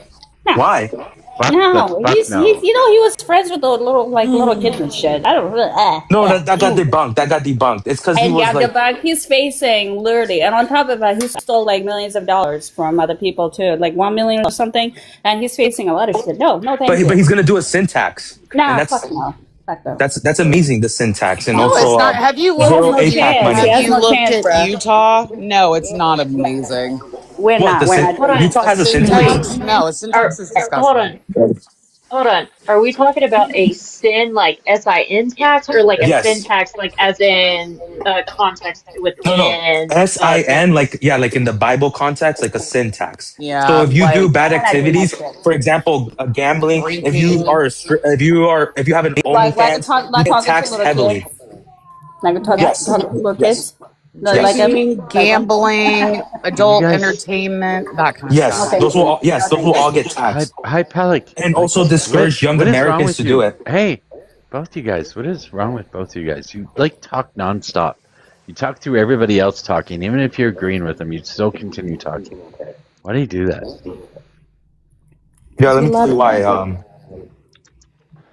Anyway, golfing dad, can I get your age and who you voted for? 47, and I voted for Trump in 2016 and then Harris in 2024. Nice. Let's Well go. done. Isn't that what you say, predictor? Huh? Let's go. Did I hear Hyplick say ew? Yeah, I did say ew. Sorry, I love you, but ew. Wait, ew on which part? Harris or Trump? The Harris. Ew. Oh, okay. Yeah. I've got a question then, since we have one former Trump supporter here. Remember how you guys all used to whine and bitch and say that all these people that showed up were paid protesters? Do you guys remember that? Yeah. Okay. I want to give you an example that happened the past few days. Two individuals from Turning Point USA, who were from Wisconsin and Minnesota, showed up at the Iowa State Fair, paid by Turning Point USA to yell at the astronaut, Mark Kelly, one of our governor candidates, Rob Sand, and then one of our candidates for Senate. He's a multi-time Paralympian, Alex Turek. Iowa, right? Iowa. Stop it, Hypelic. They came and were paid by Turning Point USA to quote unquote protest their soapboxes. Now, when I say quote protest, they were literally running them down the street, screaming at them. They tried to get away from them. They went into it's called the Knapp Center, Knapp Family Center, which is a center that has baby animals that is specifically meant for children. They went in there and were screaming the most vile things at these candidates or people that are currently in office. Paid fucking protesters. Where's your guys' outrage with them? Can I reply? Because I saw the video that you're talking about. Yeah, please do. Because I am here in Iowa. It did not happen, so stop lying. On top of that, They were screaming at them. Yes, just like leftists do when you have conservative speakers going into these areas, and they get very physical, actually. And I'd rather people just scream out of the scream at people. But what you're describing, because I knew exactly what it was. I know it was in Iowa. I watched the video. You live here? Do you live here? No, hold on. I listen and I pay attention. So what you're saying did not happen to an extent. Not to the way you said. People were upset with him. They were booing him. They were upset with him. They were upset with him. Yes, and then he held. By the way, a day later, he actually had this whatever it is gathering, and then only like 5 people. It's called the Des Moines Register soapbox. Just be honest. He's not very popular. He's not very popular. You guys stop. One person at a time. Stop doing that shit. Okay, Mark is not very popular in the area, and people didn't even show up for him. There was like 3 people that showed up to his little speech thing, and he got booed by Turning Point USA is almost in every college, every places. They have chapters, so you would find kids who disagree with this person who's politically opposed to them. So yes, they would scream at them, but the way you describe it is very, very, very disrespectfully, very ill intent, because that's not what happened. Genuinely, I was there. I was there. So you're going to tell me that I didn't see what I saw? Show us the video that you recorded. I can't. I'm on a panel right now. Do you want me to show you pictures of my kid that was at the state fair? I don't have video that I can show you on a panel. Just show the video that you recorded. I'm pretty sure you have something to show for it. I can't show video on a panel. Yeah, you can. No, you can't. Actually, no, you can't. Actually, I don't think the app allows you to do that. However, even if you could do it, TikTok is now giving violations for doing that shit. Yeah. So no. I don't know if I need now the new updated terms of service. Yeah. Sorry, Tattoo. No, you're fine. And the event that you're referring to is called the Des Moines Register Soapbox. It's not just some little event. This is a major event that happens every year at the state fair. Trump has done it. Biden has done it. This is an ongoing tradition here because we used to be the first in the nation for caucuses. So that's why we have the Des Moines Register soapbox. So you're sitting here trying to tell me I'm wrong, I'm miseducated, blah, blah, blah, blah, blah. Until we lost the caucusing right because of the flub that happened with the caucuses last time, miss me with that. I've met almost every single fucking presidential candidate within the past 10 years. So it's not just some small thing. These were paid people from Minnesota and Wisconsin by Turning Point USA to come down and scream at these people in front of children. Children, like we're talking babies, 1-year-olds, 2-year-olds, screaming at them. You think that's okay? Miss me with that. Come on. There's a time and a place for protest, and it's not in front of kids and scaring them. I'm sorry. As a mom, that pisses me off. I think both sides do pay protesters in a lot of ways. Absolutely. Different organizations, different places, different reasons. I don't know that it's that big of a deal. I mean, obviously, I don't know. Hi, Palik, would you go to a protest for abortion rights? Even if they paid you a bunch of money?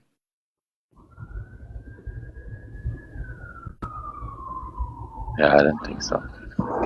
Yeah, and I agree with you, Mojo. It's just, I wanted to call out the hypocrisy because it just seems like the right is always saying, yo, they're paid by George Soros to be at the protest, blah, blah, blah, blah.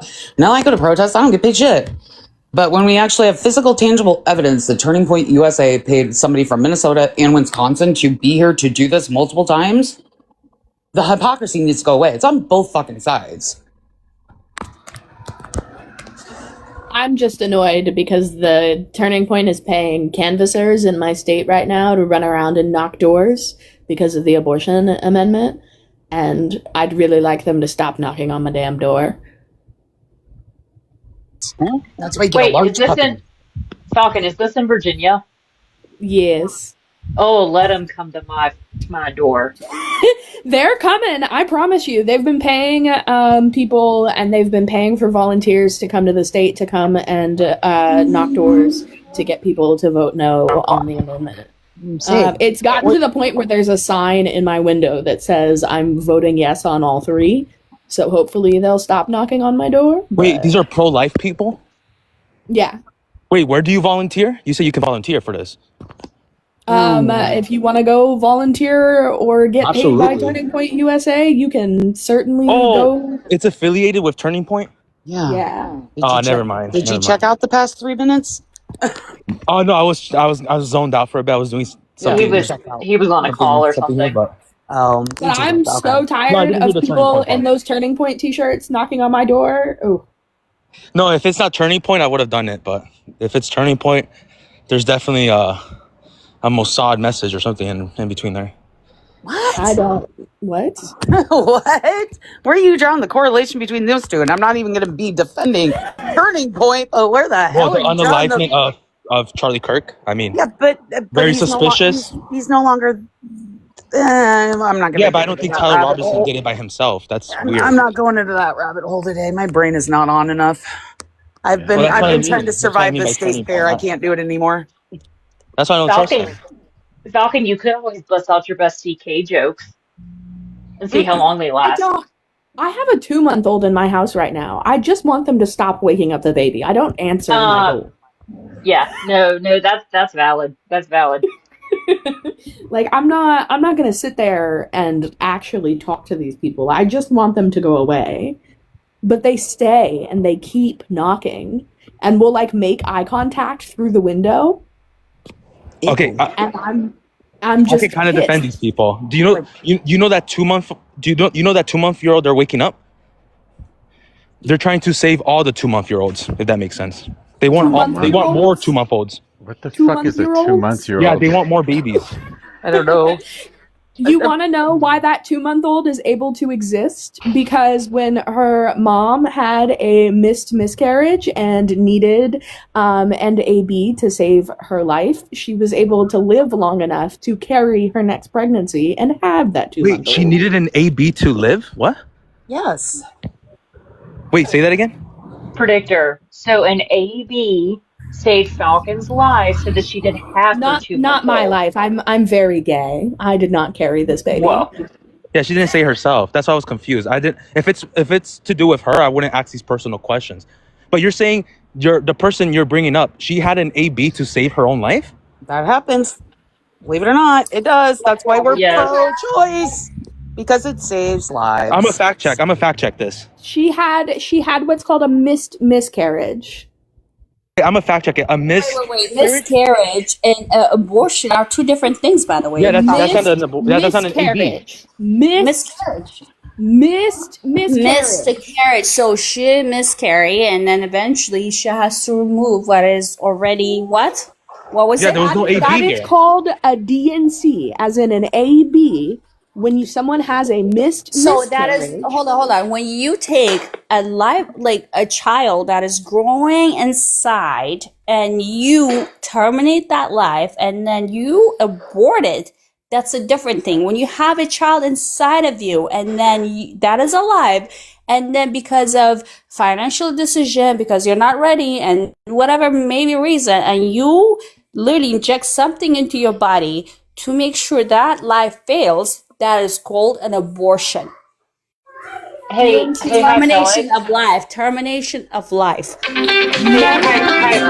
DNCs are classified as ABs, and miscarriages are considered spontaneous ABs. You can argue with my medical textbooks all you want, but it is what it is. I mean, so what I want either Hypelic or El Predictor to do is look up CPT code 59841 and tell me what it says. You might want to put that in chat. All I heard was CPT, and then I couldn't make out the rest. What did you say prior to that, Sammy? Because I had a phone call, so I kind of didn't hear the rest of it. If you want to talk about my daughter exists because I live in a state where women have access to health care. So she lives because... Okay, all right, good. That's good.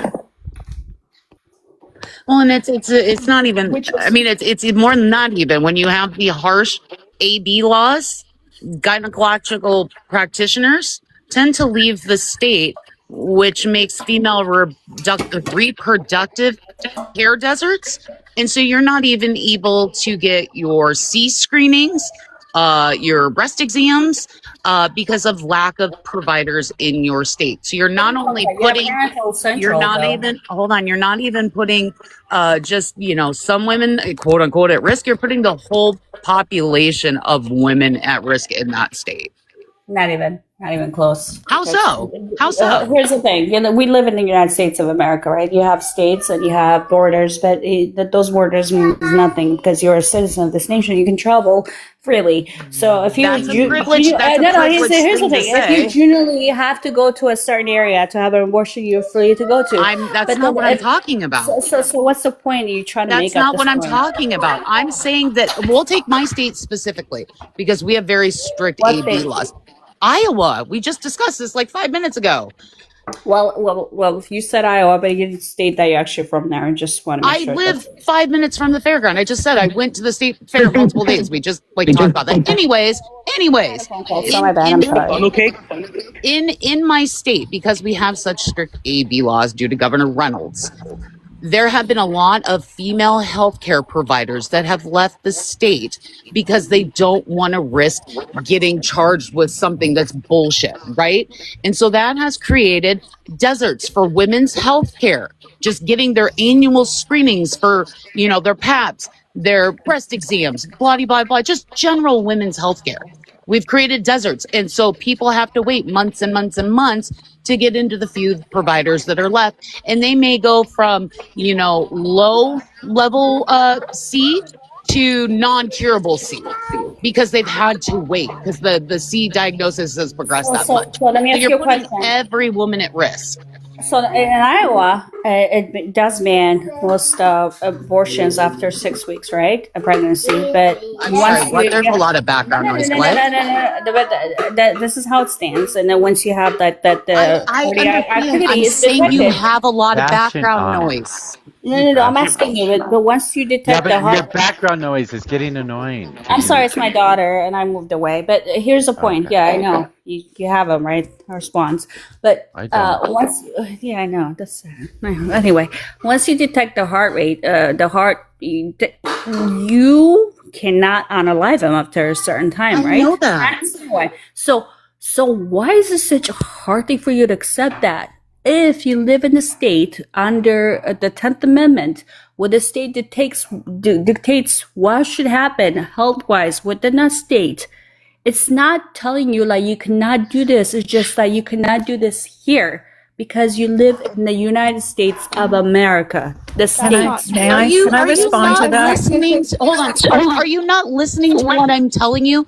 People don't want to risk their medical licenses because of some read of the law that's not correct. They don't want to fuck with their licensing. Like my sister is a physician.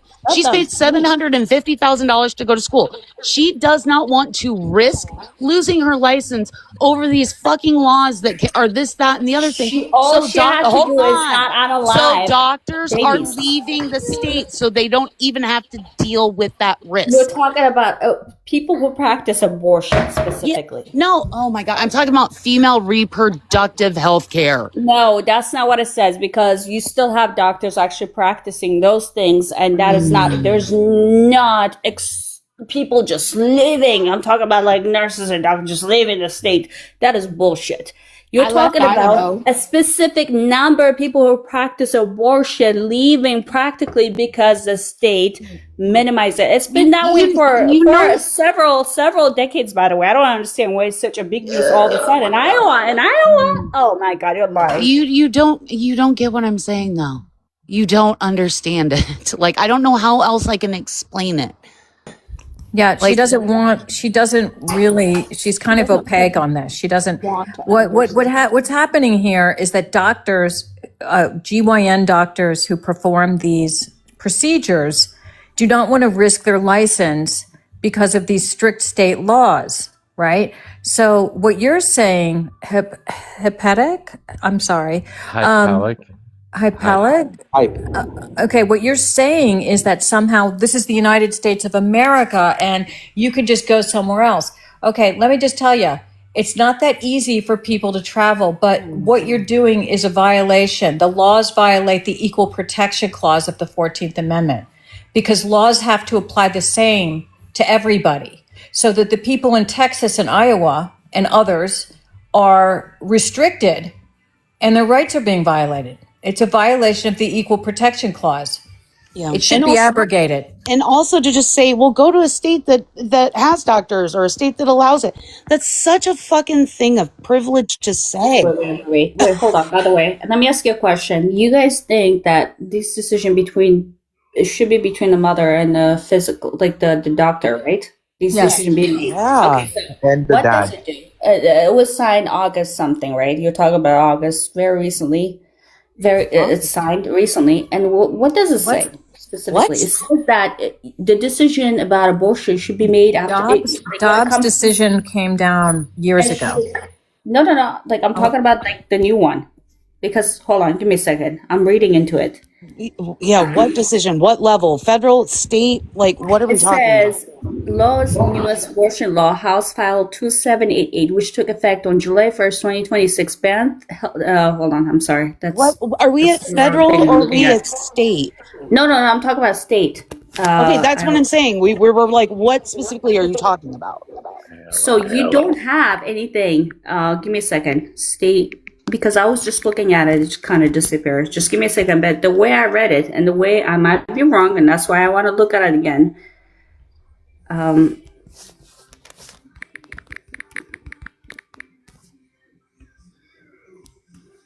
So 6 weeks, but most abortions are illegal after cardiac activity is detected typically around 6 weeks of pregnancy, with a strict exception, which is pretty much, it took effect in July 1st, 2026. So I don't understand why is that such a hard thing for medical personnel to acknowledge? Because of literally what Falcon was talking about earlier. Because you have these examples of where you have miscarriages. And so under the guise of the law, potentially a healthcare provider could not provide healthcare to that woman, or they could be charged. So that's what I'm getting at. So they're just not wanting to practice here anymore. Give me a Also, second. someone said something No, in the back earlier you where have they said that- exception. It says the 6-week ban contains exception for medical emergencies, saving the life of the pregnant person, managing miscarriage or severe physical complications. So the Yes. exception to the law. So what you're implying, what you're saying is that, miscarriage and this alignment, like physical issues that compose. Those are the exception outlined within and the that's law. where You are that's where the disagreeing problem with lies. what you're disagreeing with, though. That's where the problem lies, is those Which is? exceptions.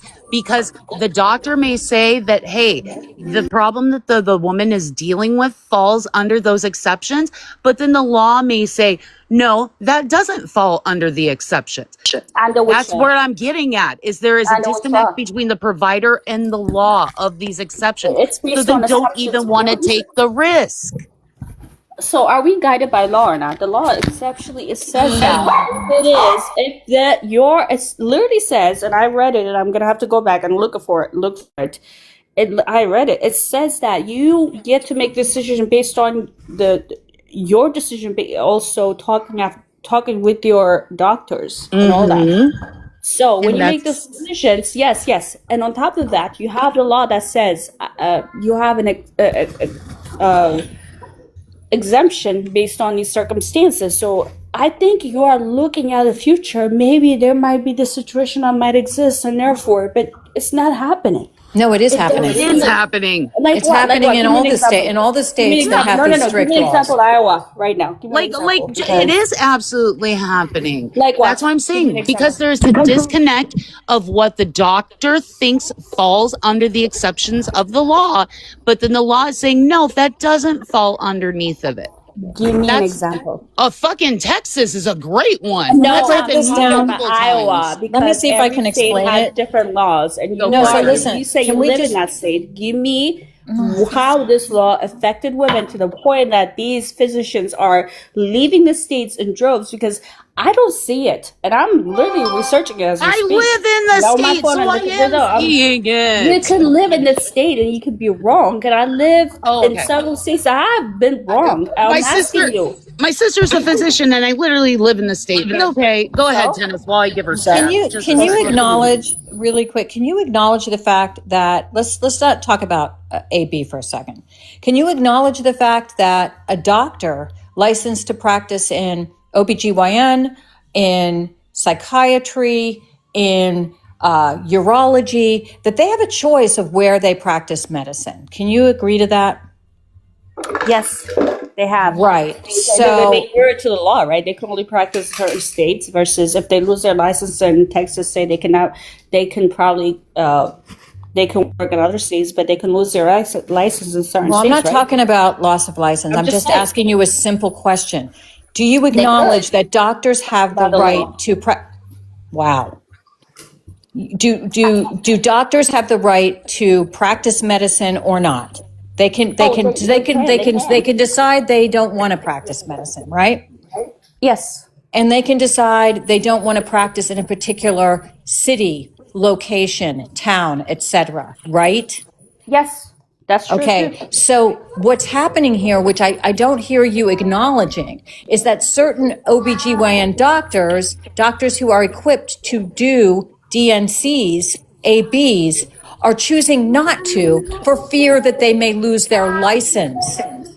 And then, you understand the numbers speak different than what you're saying. Okay, I've got numbers. Actually, they don't. I've got numbers. Actually does. State or not statewide, United States wide, 43. No, statewide. I want 43% of providers have relocated to different states after the Dobbs decision. Good for them, and that you could do it. But the thing is, the point I'm trying to make is that the law changes, and you have to follow the law of the state, right? The local area. If nobody's denying that. Nobody's denying that. What the point you're trying to make, it just doesn't make sense at this point. It's because you're not willing to listen. State. No, that you can go to a blue state, whatever, where you could like No, you Massachusetts, cannot for go to a example. blue Hold on. state. You can go to Massachusetts, and you What can if you can't abort afford the to? child almost literally to the last day before the last day of birth, like the mother is about to give birth. You could do that. No. And What if you can't? What if you can't afford to?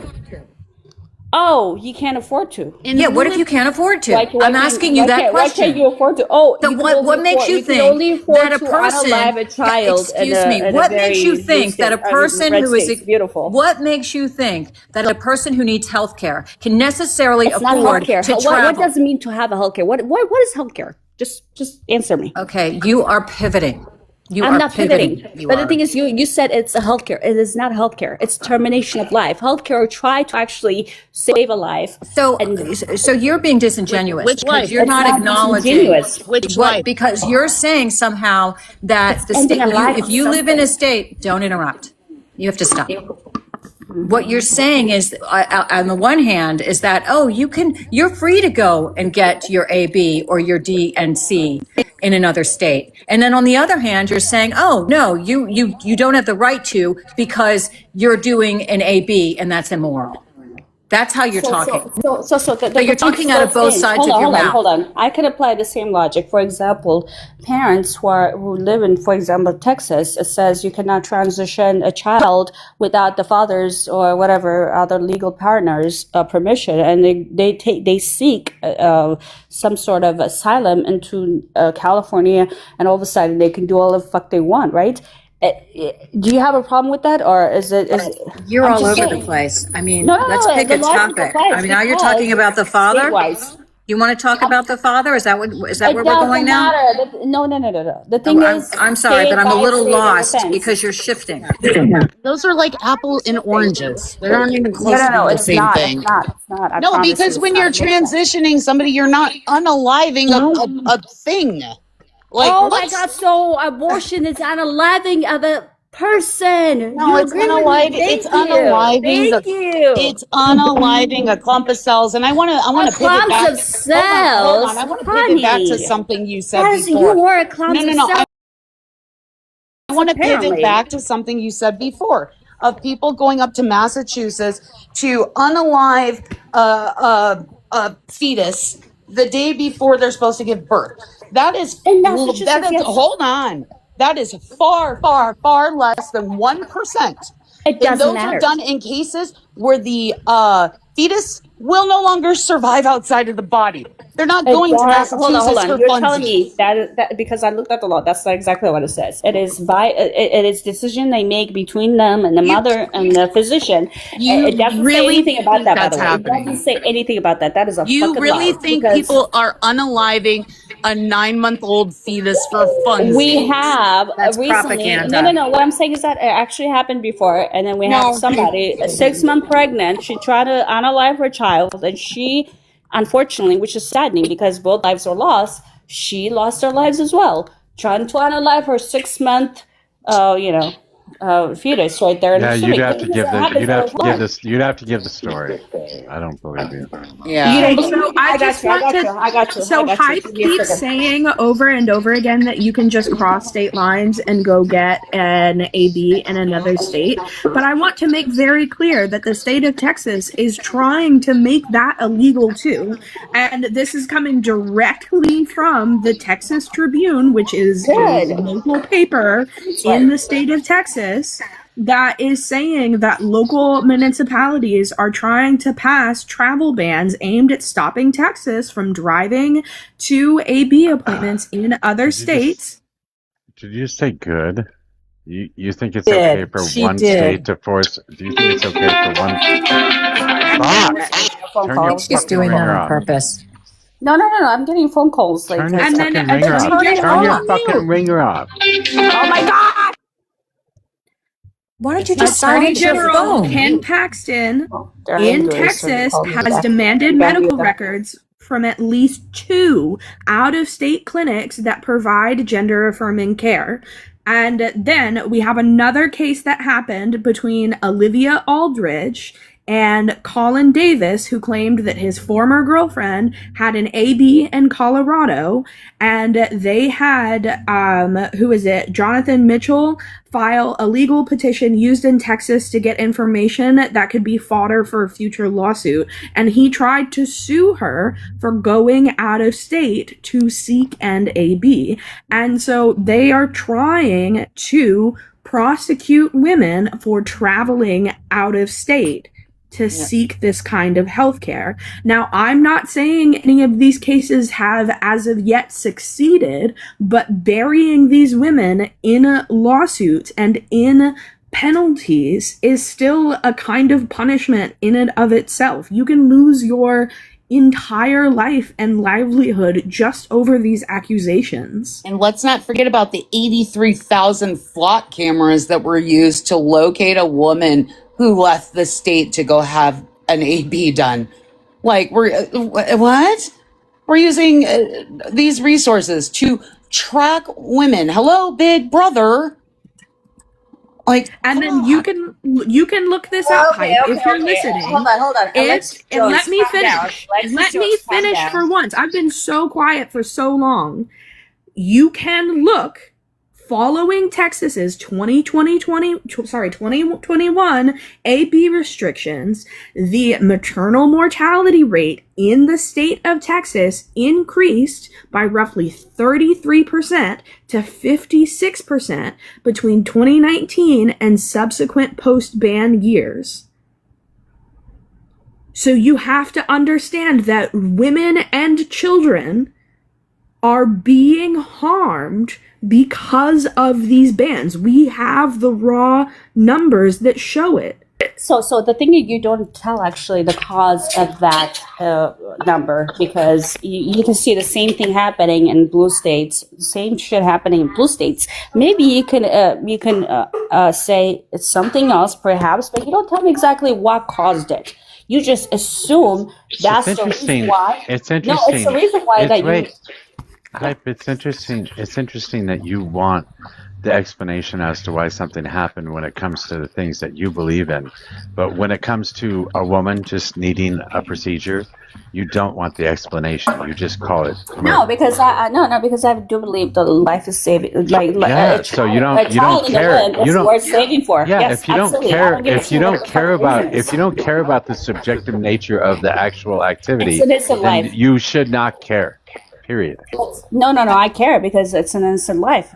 It has it matters. Nothing wrong. And if you can't say nothing's wrong. You absolutely cannot say that. What did the fetus do to the mother? You can't say that in any scenario. The fetus could be sick. The mother could be sick and have cancer and need treatments and have to decide whether they get treatments or keep the baby. You don't know any of these scenarios, and the reason you don't know is because it's not your goddamn business.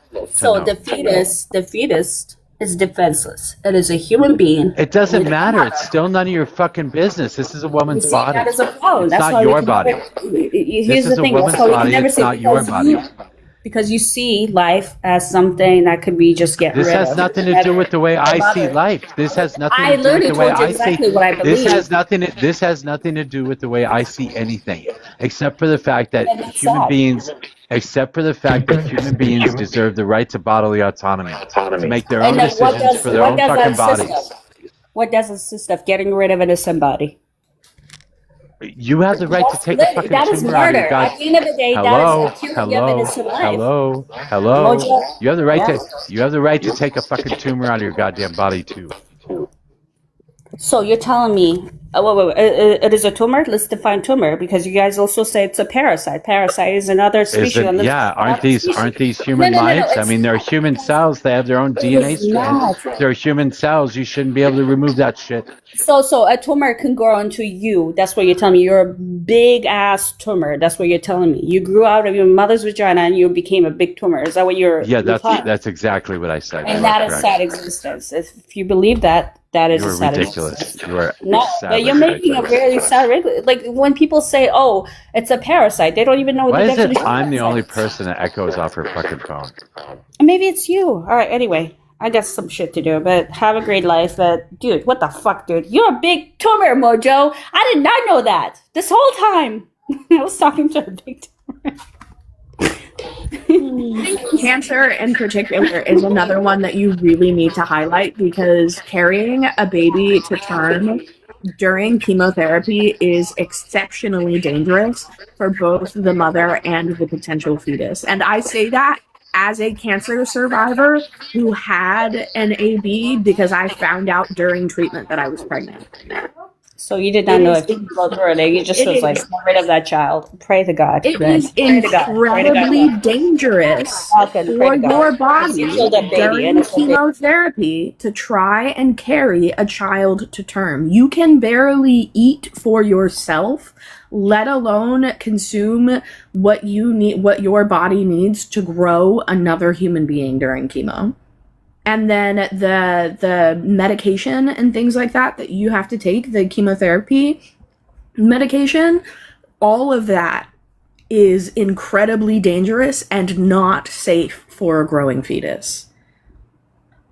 There's no winning in that situation. It is horribly tragic when moms have to make that choice, but it is a choice that has to be made.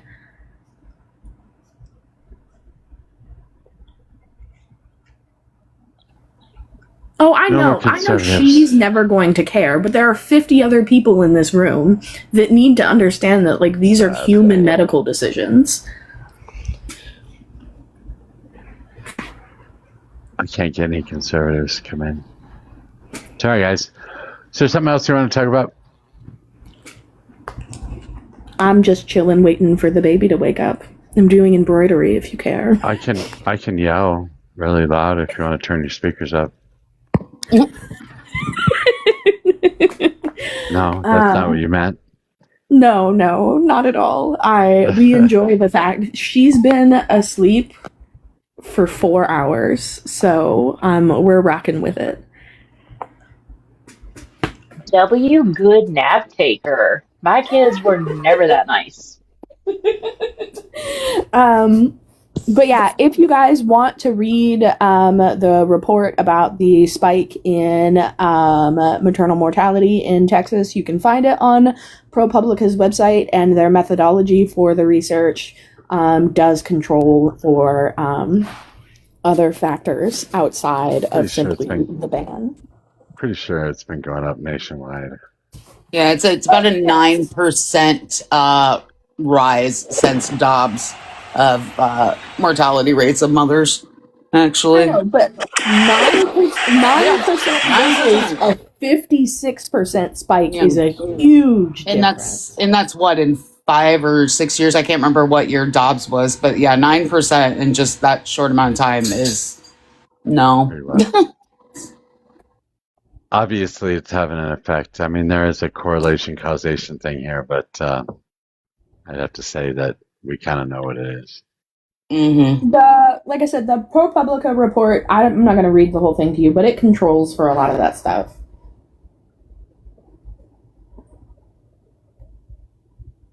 I hate that debate. It really makes me angry. Yeah, it's pretty annoying. Usually MAGA comes up and gets angry when I say that I'm going to school to be an AB provider. That usually gets them going. They always get so offended. I just wanted to tell a funny story real quick before I go back down.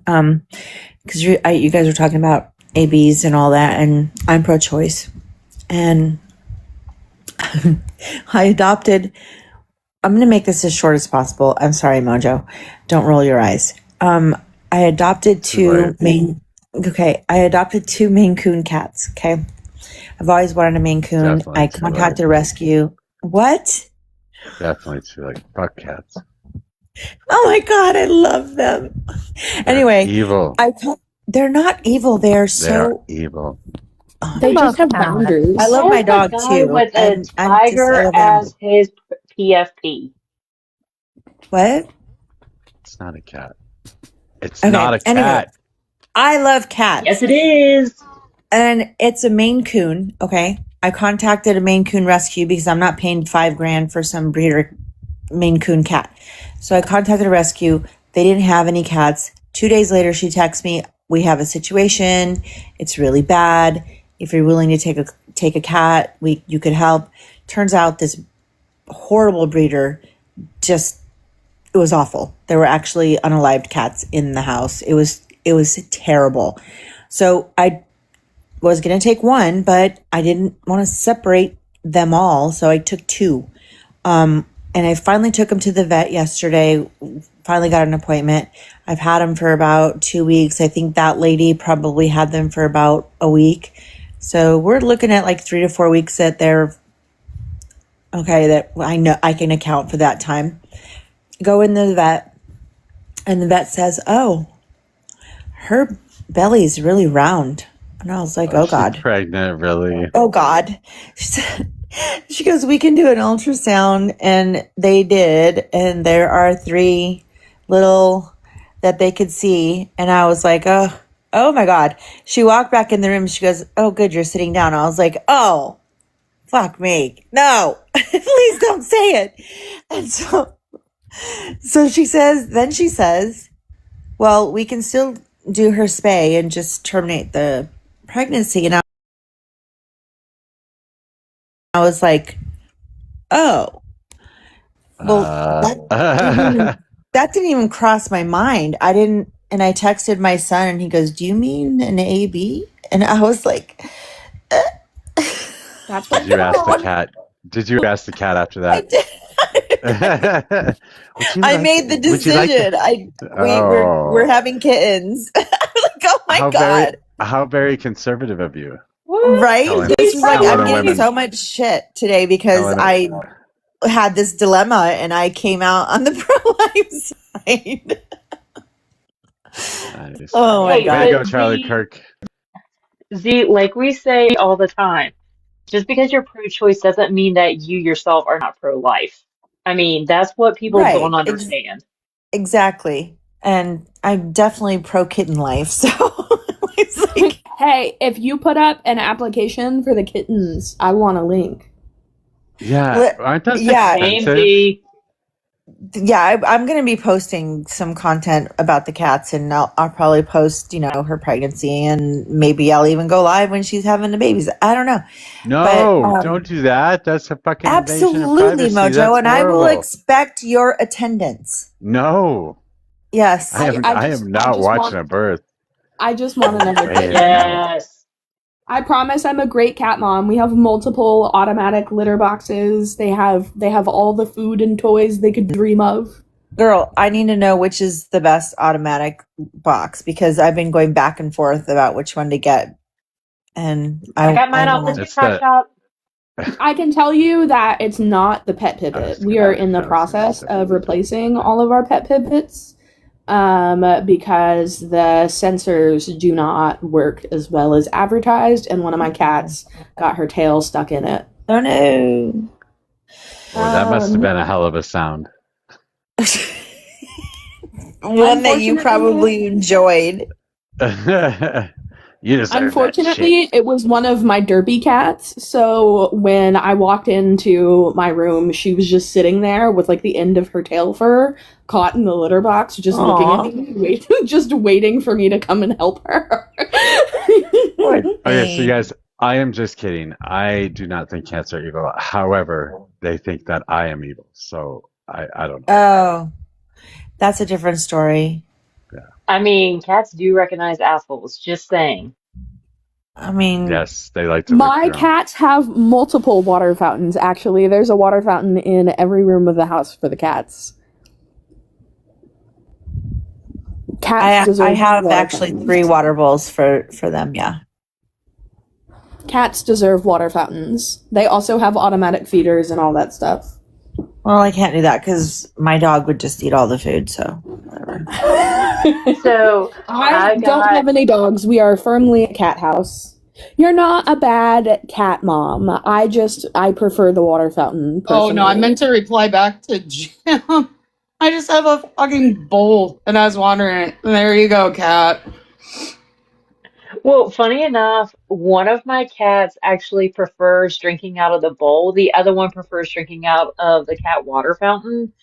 And when I was dog sitting my uncle's dog, which was like a short little like miniature collie or something, Teddy actually drank out of the cat's fountain. Like he actually enjoyed the cat's water fountain. Whatever gets your cat to drink water, I support. Yeah. And Jim, you are going to thank your significant other. I don't know who bought the cat water fountain, but you will thank them later when you are not paying vet bills for kidney stones and kidney issues, which cats are prone to because they don't drink enough water. So I promise you, the water fountain is a worthwhile investment compared to the vet bills for cats with kidney problems. Yep.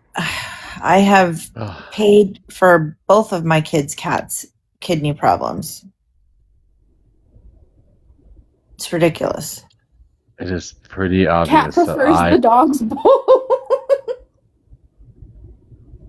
As long as the cat is drinking water.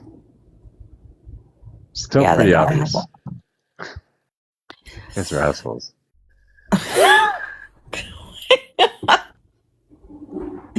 Also, for some reason, my kids are less likely to dump the water fountain than they are if I just leave a bowl of water out. Like, if there's just a bowl of water on the floor in my house, it's getting dumped by a toddler. Yeah, of course. That's like fun.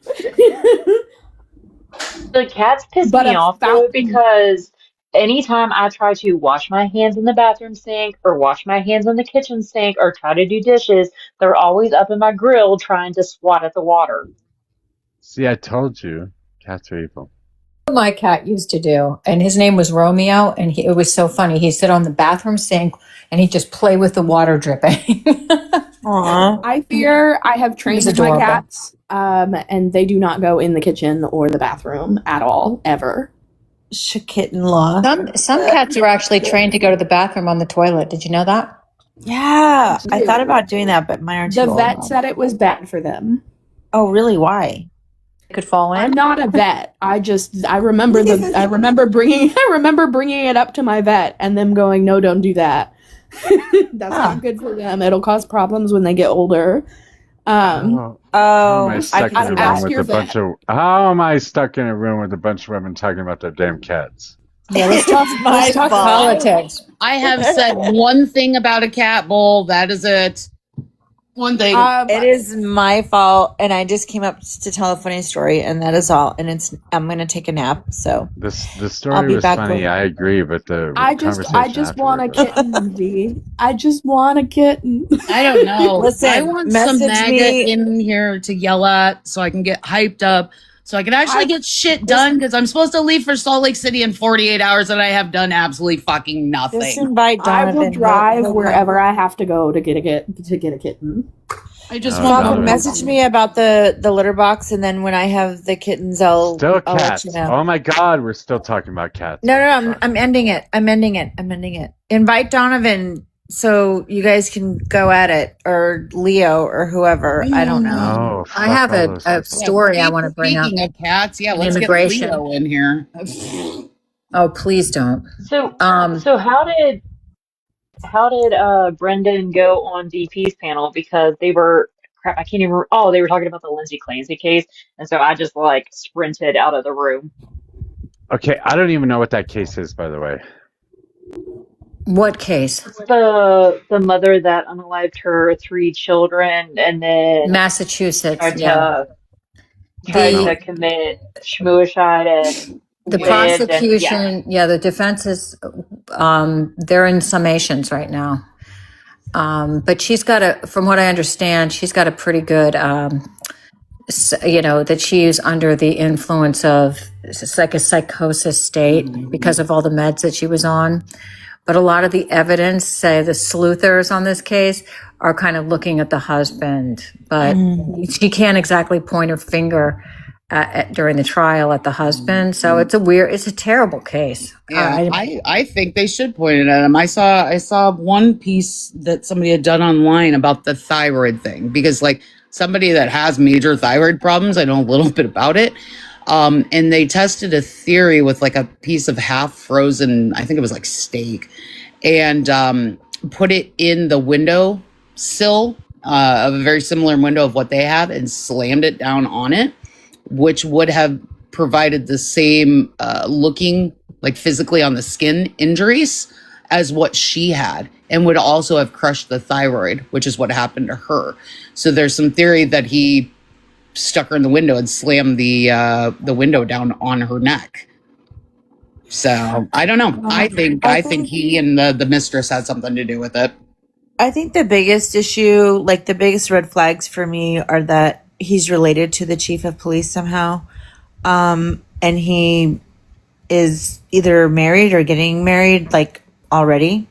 And the time he's already married, I believe. Yeah, and the time that he was gone, it's just weird. So, but there are some people who would say that he was fully investigated and was cleared. I don't know if that's true or not, but the facts are that she was in severe postpartum depression.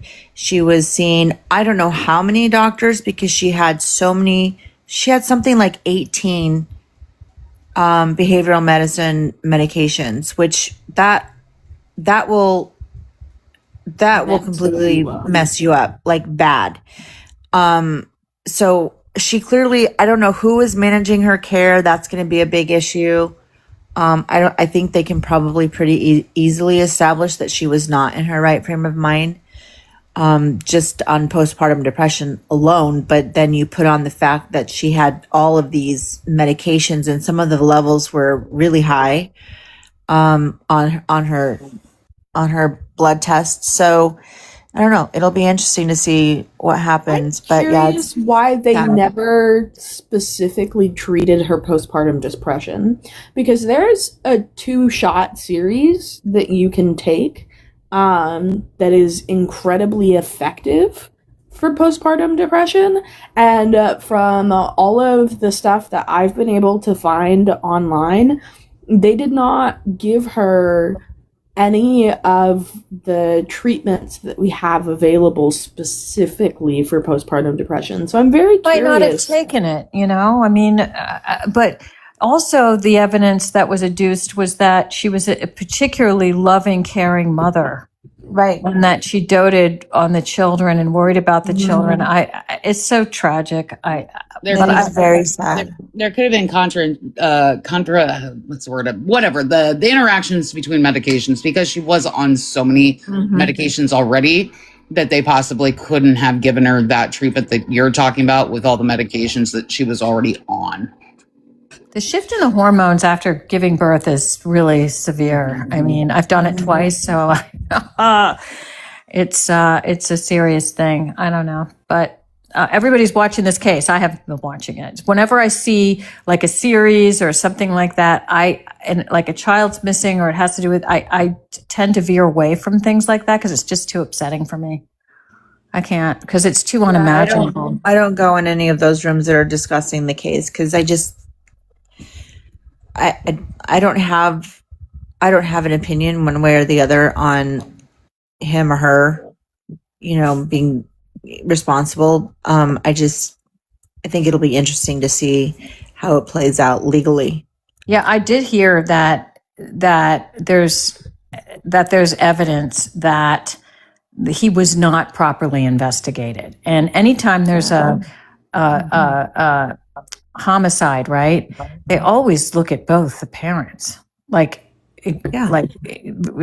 a fine-tooth comb. So, and him knowing somebody at the police department and him having the girlfriend, I think it's kind of like, wow. We'll see. Yeah. But I wanted to bring up this other thing that I read about today about in the world of immigration. So there's this guy who voted for Trump 3 times in California, and he married a Russian woman, and she had a lawyer, was getting her green card, had the right to work here, and apparently they're traveling domestically within the United States. They're going on vacation for her birthday. They land in Burbank, California, and a ICE person comes over and says, "We need to talk to you," blah, blah, blah. And they take her away. She says, "Look, I've got an attorney. I'm legal." They're claiming that she overstayed her visa. The conditions that she cited when she was taken to detention were horrific. She's now released with a electronic bracelet, ankle bracelet, and she has to go back, blah, blah, blah. But the Trump husband is like, he did not vote for this. I'll never vote for Trump. Like, just She is from Venezuela and she overstayed her visa to go to school. No. This is a Russian woman who's actually married to an American. Yeah, I know what case you're talking about. He's older and she's younger, correct? He's like 70 something. No. Okay, then there must be two because there was another one. There's a lot of cases like this. No, they specifically like the airport and voted for Trump and da da da da. Because the one I'm talking about, she was Venezuelan, overstayed her visa, was arrested at the airport. So yeah. No, this isn't the same case at all. But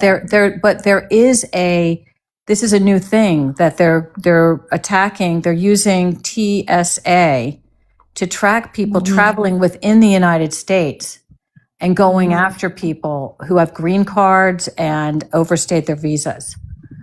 And this I read about a couple of weeks ago, but this was just a spotlight case that was in the New York Times today. Were you guys in any of the lives a couple months ago, Tennis or Sammy? I don't know about Falcon or Z or Mojo, but do you guys remember a lady by the name of Alicia, about her husband being taken by ICE and being moved all around the United States so they couldn't get his lawyer to him and he was here legally? Were any of you guys in that live at all? Yes. I was. Somebody was back then. Okay, just to let you know, update in that he finally got his stay and he finally got home last night. I've been in contact with Alicia off and on, so he is now out of ICE custody after 7 fucking months and is back home with his wife and his daughter, and he did get a stay. So just anybody that's ever followed that story from Alicia, he's finally out. I know. Yeah, I think she came up on Messi's, wasn't it? Repatriate Our Patriots was able to get a woman home. There was an Army staff sergeant in Louisiana whose wife was taken. And they were able to win the legal case in federal court. And she had already been deported, and they made them turn the plane around and bring her back to Louisiana. Oh, I did hear about that one recently too. Yeah, that wasn't too long ago. If anybody has been following the stuff that's been going on with like vets and military spouses, there's a account on here called Repatriate Our Patriots that have been fighting specifically. That's why Repatriate Our Patriots exist, to cover the legal fees for veterans and military families whose spouses are being taken under this administration. Well, even that, I believe it's like 280 something. I think it's like 284 veterans, just veterans, have deportation orders, which I find disgusting. I think if you serve in our military, it's automatic citizenship. I don't care. You're putting your life on the line. But unfortunately, there was a rule change during the first Trump administration that is making it harder for immigrants who are serving to get their citizenship while they're on active duty. It's a whole thing. She's the woman who runs the Repatriate Our Patriots account is much better at breaking that down than I am. Go Army's in here right now. I wonder what Go Army thinks. If people that are... You really wonder? No. No, a little bit of me does kind of wonder if Go Army thinks that if you serve under our military, should you get automatic citizenship? And if you look at the actual numbers that have come out of Congress, at least, they have said that there are 10,000 veterans we don't know hard numbers, but that there are 10,000 veterans in the United States who are currently at risk of deportation. And within that number, a percentage of them have already been deported. And then there are 40,000 immigrants currently serving on active duty in the military right now who are not U.S. citizens.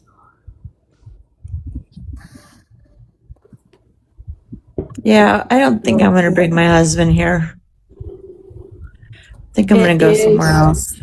A really huge issue because our military does go and tell immigrants, hey, you can get your U.S. citizenship if you come and serve. And of course, they have broken that as well as many other promises. Look at what happened with the Afghanistan interpreters, right? We brought them over here. I believe it was under a certain type of asylum, or it could have been TPS, but I think it's a certain type of asylum that they came over. And now that Trump is back in office again, he's pushing pretty hard to deport these interpreters that helped us in Afghanistan. And that is an unalivement sentence. Point blank, period. They go back, they are going to be unalived for just being back there. Like, I especially feel for the immigrants from Haiti who just even their Republican governor is saying, hey, please don't do this. And they are stripping the lives of these people who are really coming. Well, I'm just saying, somebody that's put the life on the line for this country, like, it's not even their home country, but they're willing to freaking help and put their life on the line. Why aren't we helping them in return? That's the least we can fucking do. Agreed. TPS is to send people with temporary protected status back to those countries like Haiti is wrong.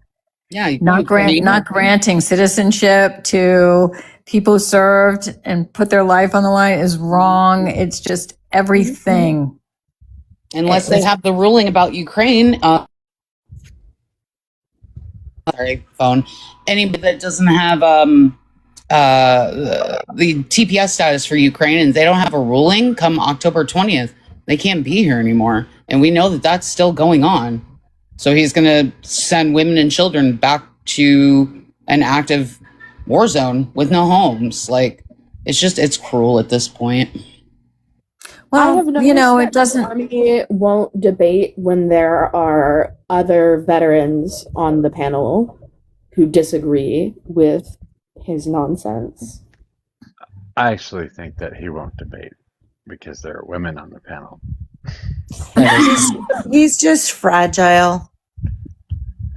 He's scared of boobies. He's fragile and mediocre. Oh my goodness. For only $90 a month, Mojo. No. You had to have been here for that conversation. Otherwise, it's going to make no sense to you. Are you talking about the piercings? Have you done it yet? No. He's still poking. Well, no pun intended. He's still poking me to try to get it done when I go out there. Should I give a brief synopsis of what the fuck that conversation was? I don't know if that's a good idea or not, but it's up to you. So we were doing booby math that was saying that if you have your buttons, we'll call them, pierced, could you hypothetically feed 6 children at a time? Oh my God. As a lactation counselor, I have many questions. Wait, we had all kinds of questions. I don't even know how. Wait, I do remember how we got onto this. It was because of Leo being up here. No, it was because I had a conversation with John Galt that morning, and I said that if I'm starving to death, I have the right to take your food if you're not starving to death. And then he says, well, if you see a pregnant or if you see a woman, you have the right to forcefully to get breast milk from her if you're starving to death. And that's the way he wanted to take the conversation. So I said something about that, and then it turned into this whole fucking discussion. Yeah. And then it turned into, could you feed 6 people if you had your buttons pierced? And then it turned into me possibly getting buttons piercing when I go on vacation in a few days. I don't know. That was an interesting conversation. I won't even go into the other parts of it because that was just weird. But yeah, so it's always super weird to be nursing and to like have random men come up to you and try and flirt or like ask to be fed. It's so gross. Oh, that is fucking weird. That is so weird. That is weird. Nobody ever asked me that. And I, at the time that I had my daughter, I was living in Manhattan. So I was, That's around. That's because you put off the air of a New York lawyer. it's not even always like. So like when I used to go to the gym after I had my first baby, they have the little kids room, but sometimes you would have to stop and feed the baby and then go back to working out. And you would have guys like bodybuilders in the gym that would come up to you and be like, "Hey, would you pump for me?" Oh my God. No. It's because they want to buy it.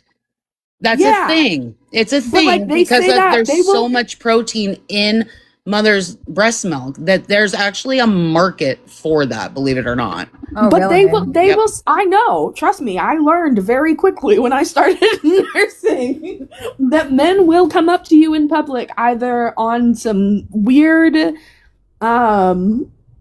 fetish. Yeah, I don't know what I don't live enough. I don't want to get your live taken down on some weird fetish nonsense, or they want to buy your milk because they're bodybuilders. Yeah. And people will do this casually in public. All I know is that when I went back to work after I had my daughter, I had to bring the pump to the courthouse and pump in the fucking courthouse bathroom. I was so intent that she was going to get that breast milk. I was lucky enough that wearable pumps existed by the time I had kids. I never even heard of that.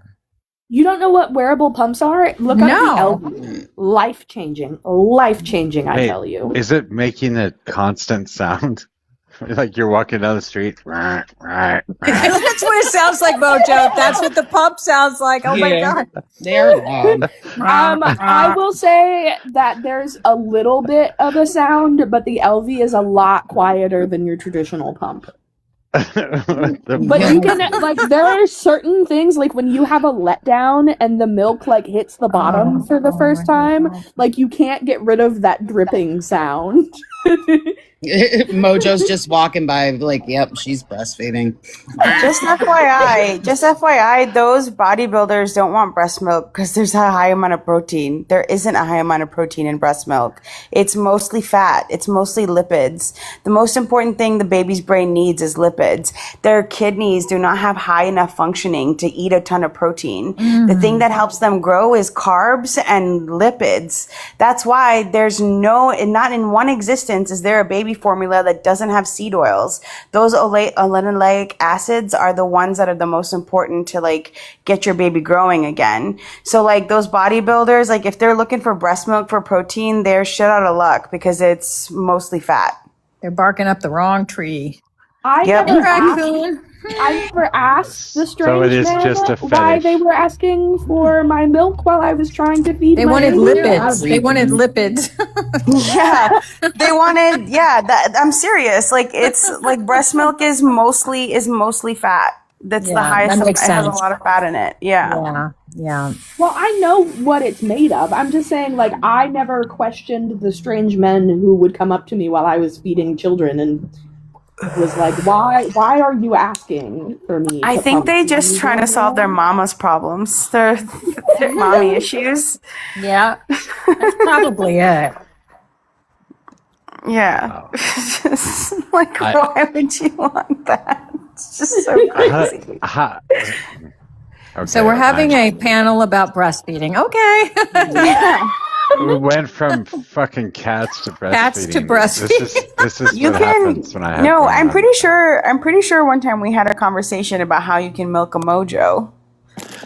Oh God, stop it. Oh my God. Well, it's not our fault that Trump isn't doing some fuck shit today for a chance. What do you mean he's not? I just looked at the AP and I haven't seen really anything about him mentioned on the AP front page. So I don't know if he's hiding. We can talk about fucking South Korea and how he's taking all our ships out of there and diminishing our helping South Korea and keeping us vulnerable over there and sidling up to Kim Jong-un. Well, I think Yeah, he's he's so afraid of communists. Now he's like, but you know what? I really like this communist. Yeah, He's a that's good what I was gonna communist. say. Not to mention that North Korea has become a significant portion of the Russian war machine. 20,000 new troops have just been given to Russia, right? Like there is there is a huge connection between Trump and Russia, and this connection to North Korea, I think, is definitely tied to that. Well, I just think it's funny that you get all the MAGAs that come up here and they're like, oh, you're on the left, you're communist.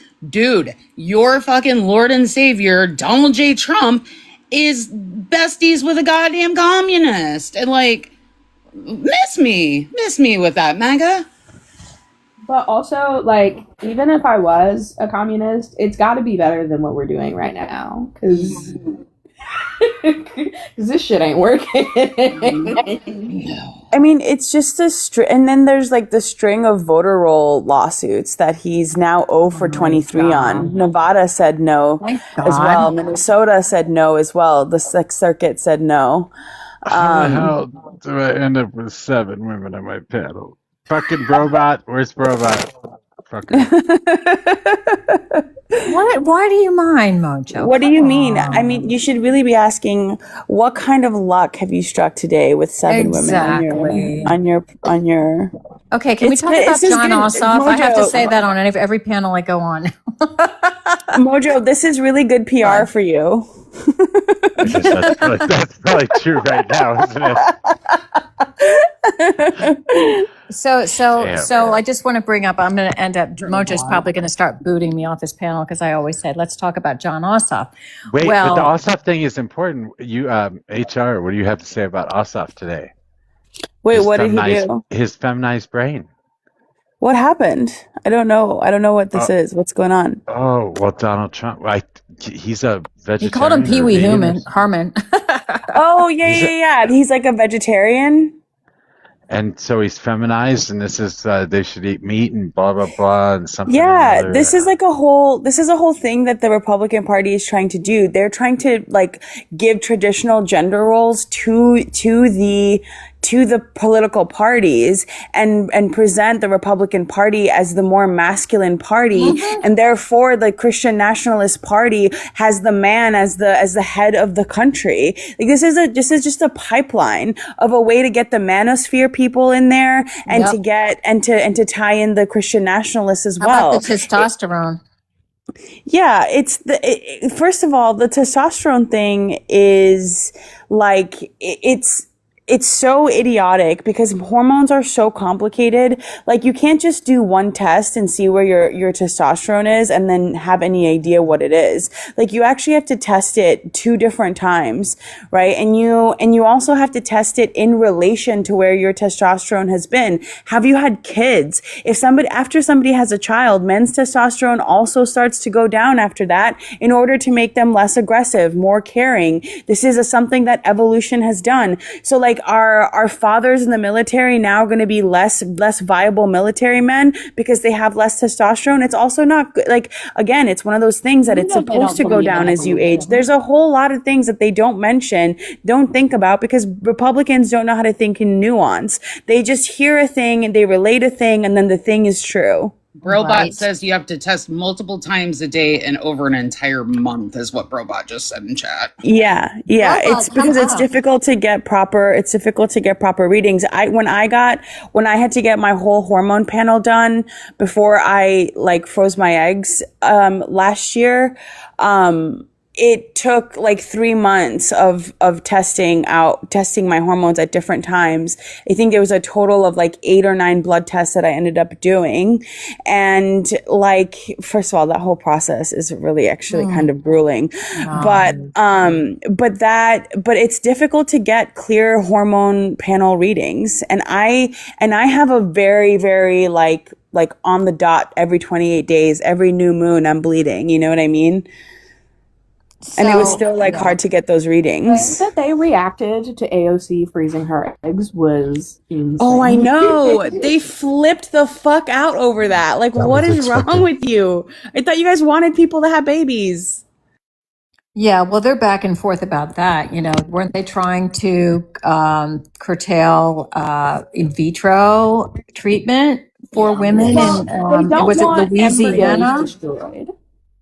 They were trying to, the whole debate over embryos and whether that was just. It's like, just choose a side. You guys either want people to have babies or you don't want people to have babies. If you want people to have babies, you have to let people do IVF. And you have to let people freeze their eggs. You have to let people do all of these things. If you want that to be the case, if you want them to have babies, you need to give them maternity leave. You need to make sure women don't get fired because they're having babies, or they don't get worse pay because they have babies. Like, these are all very simple things you can do. Working. They don't want women working. Yeah, They you want us gotta to stay home and take care of that baby. That's What are you right. talking And about? they don't provide health care, child care, because they want you home barefoot and pregnant and cooking in the kitchen. Hey, I've got a question for Brobot. Brobot, are you former military? I don't remember. No. Okay, well, it plays into your question because I didn't know He's that just it. a pig.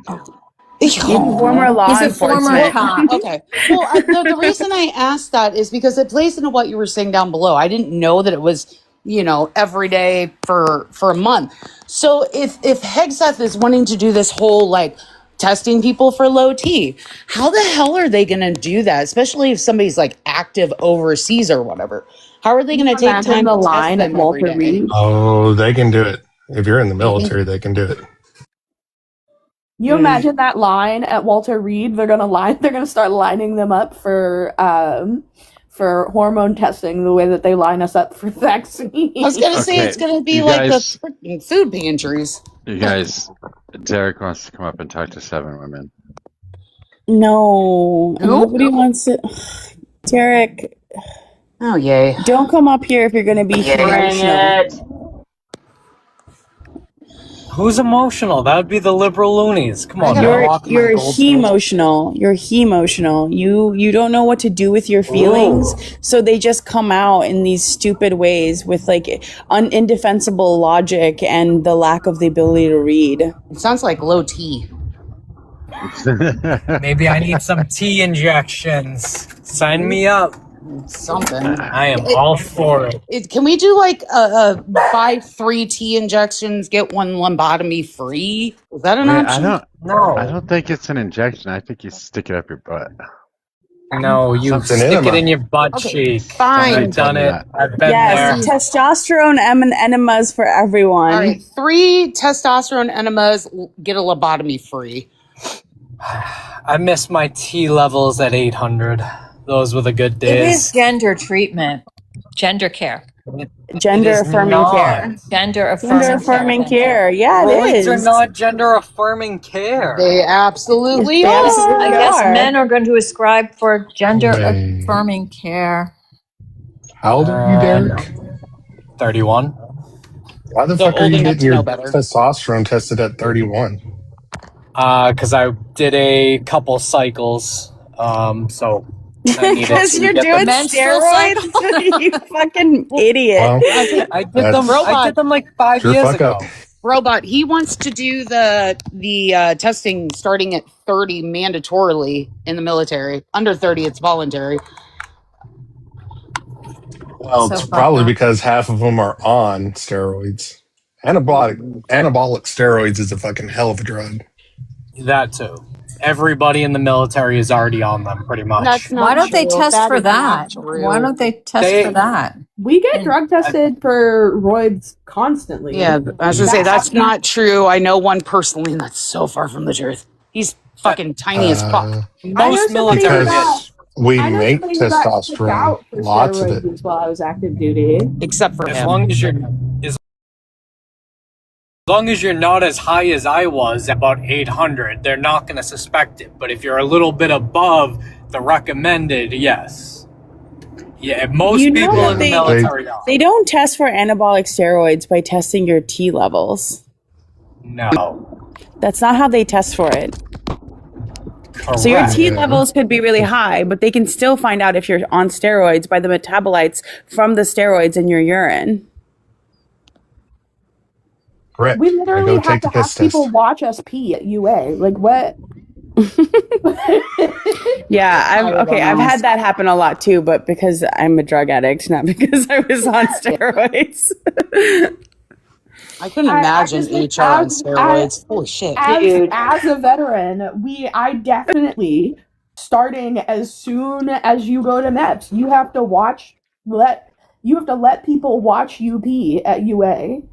And it happens constantly. You could get up, go to PT, show up to work in the morning, and all of a sudden it's squadron all call or wing all call, and you've got to go line up and let them watch you pee. Yep. Well, and they I've heard that. even do that in college too. Like when we do NCAA schmug testing, they literally have to leave the door open and we have to watch them pee. Like institutional ones we don't necessarily have to, but actual NCAA regulated ones we have to. That makes sense. I'll never forget going to like a test for a UA screening for like a civilian job for the first time, and them just handing me the cup and saying like, "Here, go to the bathroom," and I was so confused. Yeah, I've only had to do that once for like a normal job, and I was always under the assumption that they had to watch you, and they're like, "Here, go in there." I was like, "Really? Yeah. Like you're gonna trust me that enough? All right, whatever." You're not gonna come with me. So much trust on the civilian side.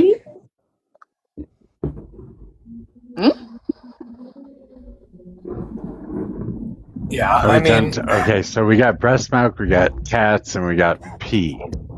Anything else we want to talk about that's fucking weird as shit? Well, we got on it because of the whole Not that weird. testosterone talk.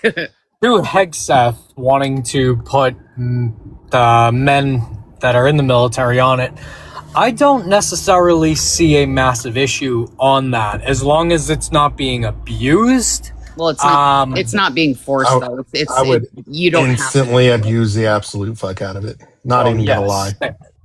Same. But other than that, it's not necessarily a bad thing. I would say more or less what it's going to do is just make them hornier than a fucking bastard. That's not That's true. not all. That's not That true. is true. Not at all. All right. Actually, if anything, it would cause more mutiny problems on the ships and stuff like that to happen. Libido is based on a balance of hormones, not an excess of one or the other. Mm-hmm. So it can also actually cause a drop in libido for some people, depending on where their other hormone levels are. Thyroid levels can cause a loss of thyroxine. libido. Yep. If you have low testosterone, your libido is most likely down at the same time. Generally speaking, but that's a general statement. But libido is more complicated than that. Yeah. I'm not going to disagree, but I'm just going to say that is an indicator of low T. I know somebody that has lower T that has one of the highest libidos I've ever fucking seen in my life. The other thing, libido is also related to like your catecholamines, right? Like your monoamines, your serotonin, dopamine, norepinephrine, those kinds of things as well. And testosterone and estrogen can affect those things. So it's dependent, right? Because the testosterone exists in all different parts of your body, depending on where the low testosterone, what it's affecting is going to determine whether or not it's actually affecting your libido, right? So, and again, it also relates to vasosporin. It also relates to thyroxine. It also relates to estrogen levels. These are all things that can affect dopamine and serotonin as well. Serotonin is directly related to testosterone, and estrogen is directly related to dopamine. So it's way more complicated than just low testosterone. Okay. HR also too, and correct me if I'm wrong. I've heard this. I haven't researched it myself. If you actually have really high testosterone or taking replacement therapy, your balls can actually shrink, correct? Yes, they will. That can happen, and excess. They said it correct. Pear is correct in the comments. Excess testosterone can convert into estrogen, and that's what causes the man boobies. Oh no! Watch out! You're gonna get your period. I feel bad for men. Fuck. Yeah, right. Men could men not handle a taking period if it hit them in the thinking balls. that you're going to become Absolutely not. Have you seen how men react just to writing their names in the snow? If we had a Man, period, it would be all over the fucking place. man flu. It Yeah. worked for me. Fuck. It would be raining red. Yeah, That's you guys can't even handle the flu. No offense. No, you're not wrong. We For suck real. when we're sick. I need my mommy. There's actually a really interesting study on that. Like, due to our physiology, like, we actually take internalized illnesses a lot harsher than women do. But women, you're able to withstand, like, physical pain and illness and shit that we obviously can't because we don't give birth. Yep. But yeah, our we're immune not, systems are also much stronger than men's. but we're not strong enough to lead the United States. Make that fucking make sense. I never said that. No, I Justina know to you. over I know here. you didn't.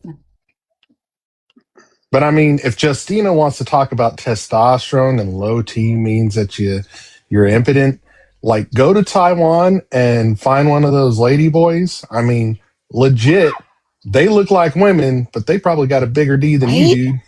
Dude, for some reason that came on my TikTok one night and I fell down that rabbit hole. Dude, it's crazy like how feminine they look. I wouldn't have been able to tell. And I'm usually pretty good. Yeah. Like, They damn. started doing games on TikTok where I've you got to seen- find the lady boy. That's like, right. That's how I fell into it. Lady boy or lady. Yeah, that's how I fell into it. This is the strangest panel officially that I have ever had. Well, usually it's at like 2:30 at night, but this just happens to be 2:30 in the day. Sorry. Yeah, we're just talking about shit that's on TikTok. If that's strange, you haven't been on this app long enough.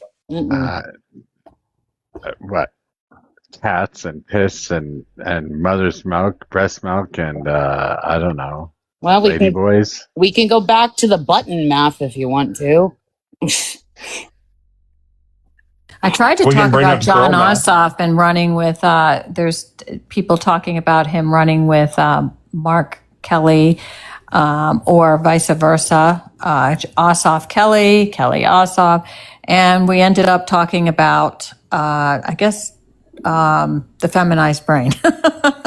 That's right, because he has a feminized brain because he doesn't eat meat.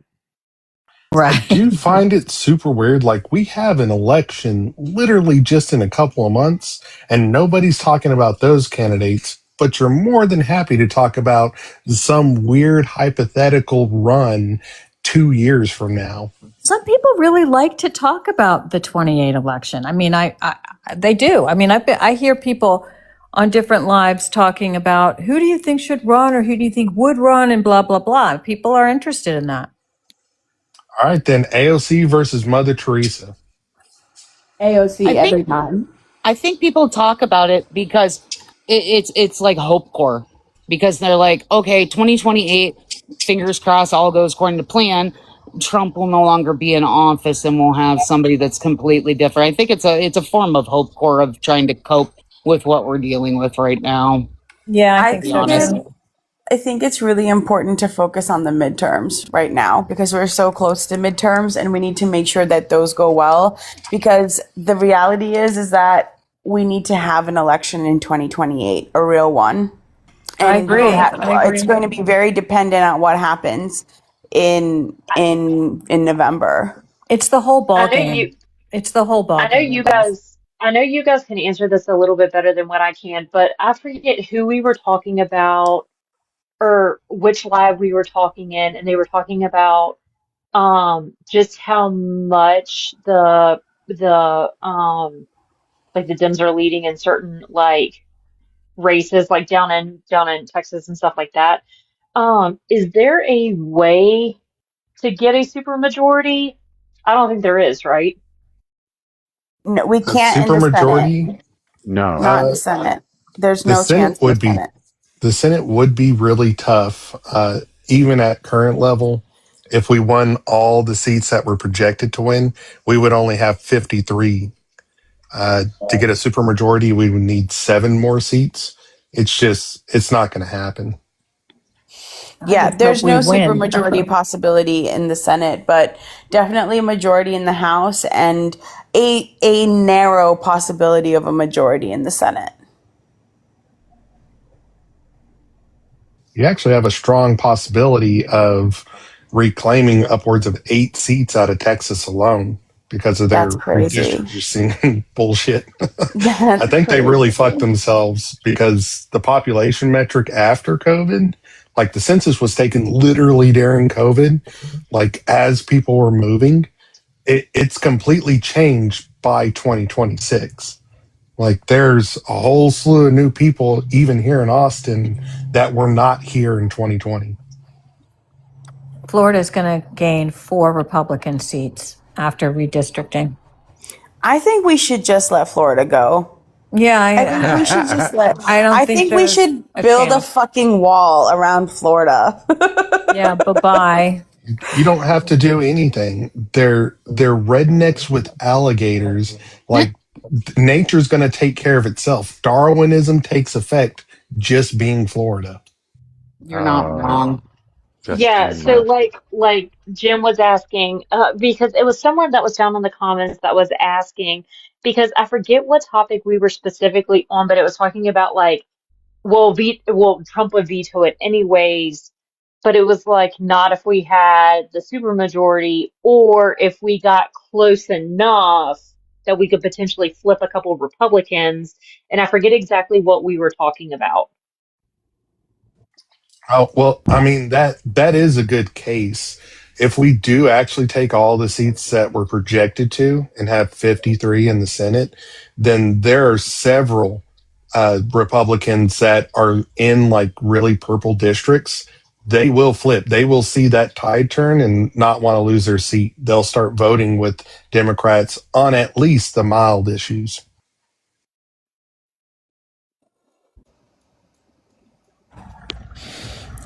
I'm pretty sure my seat's gonna flip over. It's not looking good at all. What do you mean? Like Lauren Boebert is going to flip to a Democrat? Yeah. Well, no. I mean, I think the seat's gonna flip. I think she's gonna. The woman that I tried to make lose is probably gonna win this seat. I think the difference is like 1 to 2% right now in the latest like internal polls or something.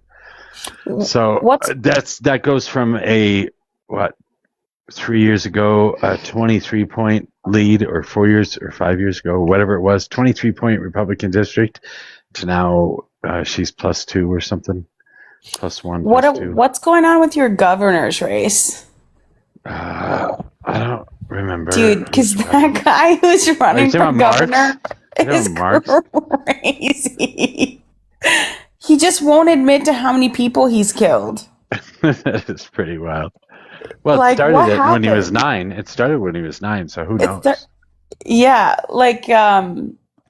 Your governor's race has been like really hilarious. It's been like the topic of a bunch of like satirical comedy shows because it's just so out of pocket. Colorado's a very strange place. We have places like Pueblo. We have places like Greeley. We have places like Colorado Springs with their mega churches.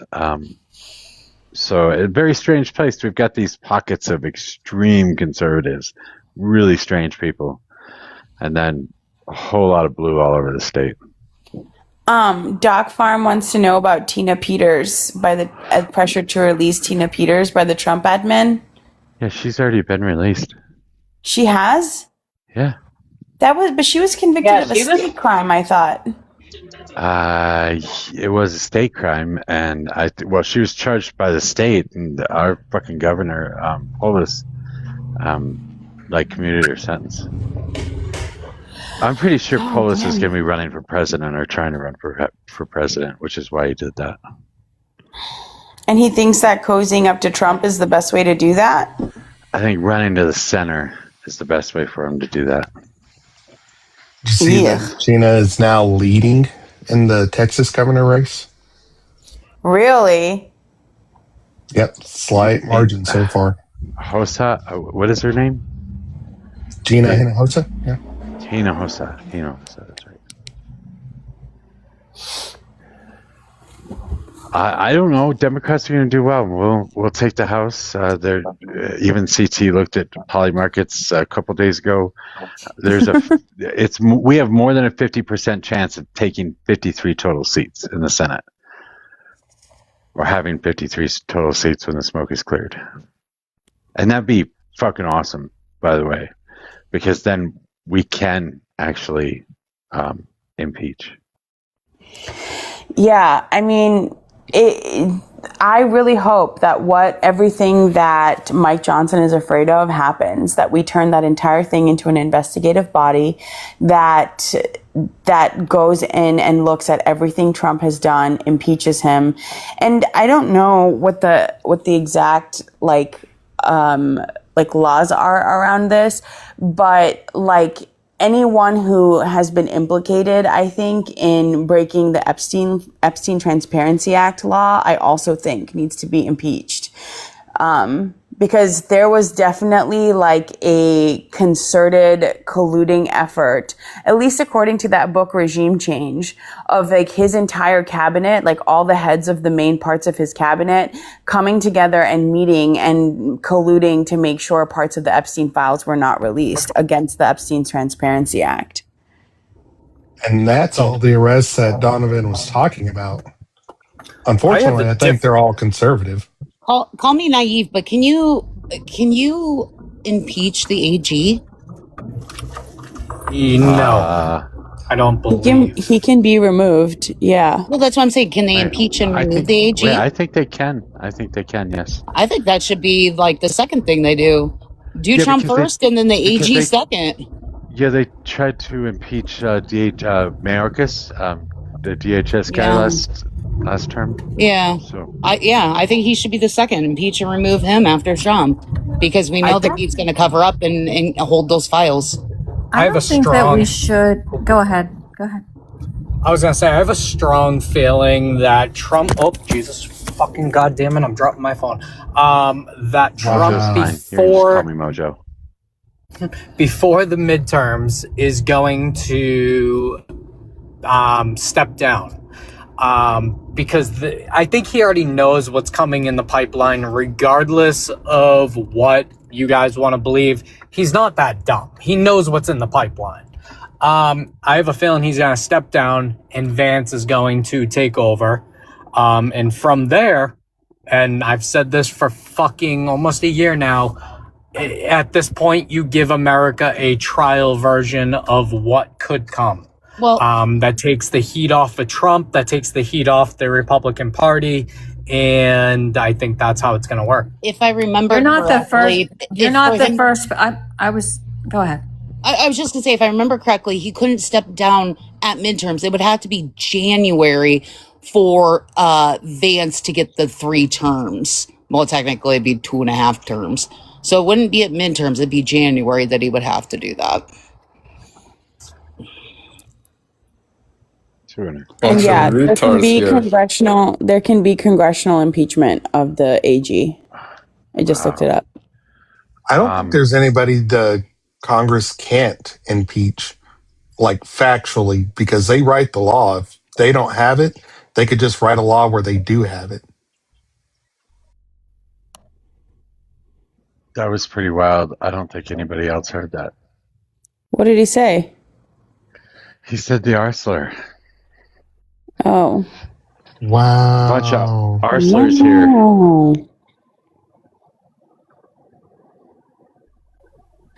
Oh man. What's to say? I shouldn't be doing this. I had this theory before. So they could talk JD into resigning. Donald Trump could appoint one of his kids, and then he could resign. Wait, so they could talk JD out of it, and then they could appoint one of the Trump kids? Yeah. And then why would the Trump kid step down? Well, not step down. They'd take over the presidency, and the Trump kids would be the ones giving the pardons. They can't. We have a line of succession. if Trump steps down, the vice president goes up. Even if the vice president steps down. I'm pretty sure if the vice president resigns in the middle of a term, the president gets to appoint a replacement. Oh, okay. So like J.D. Vance will resign before the end of the year.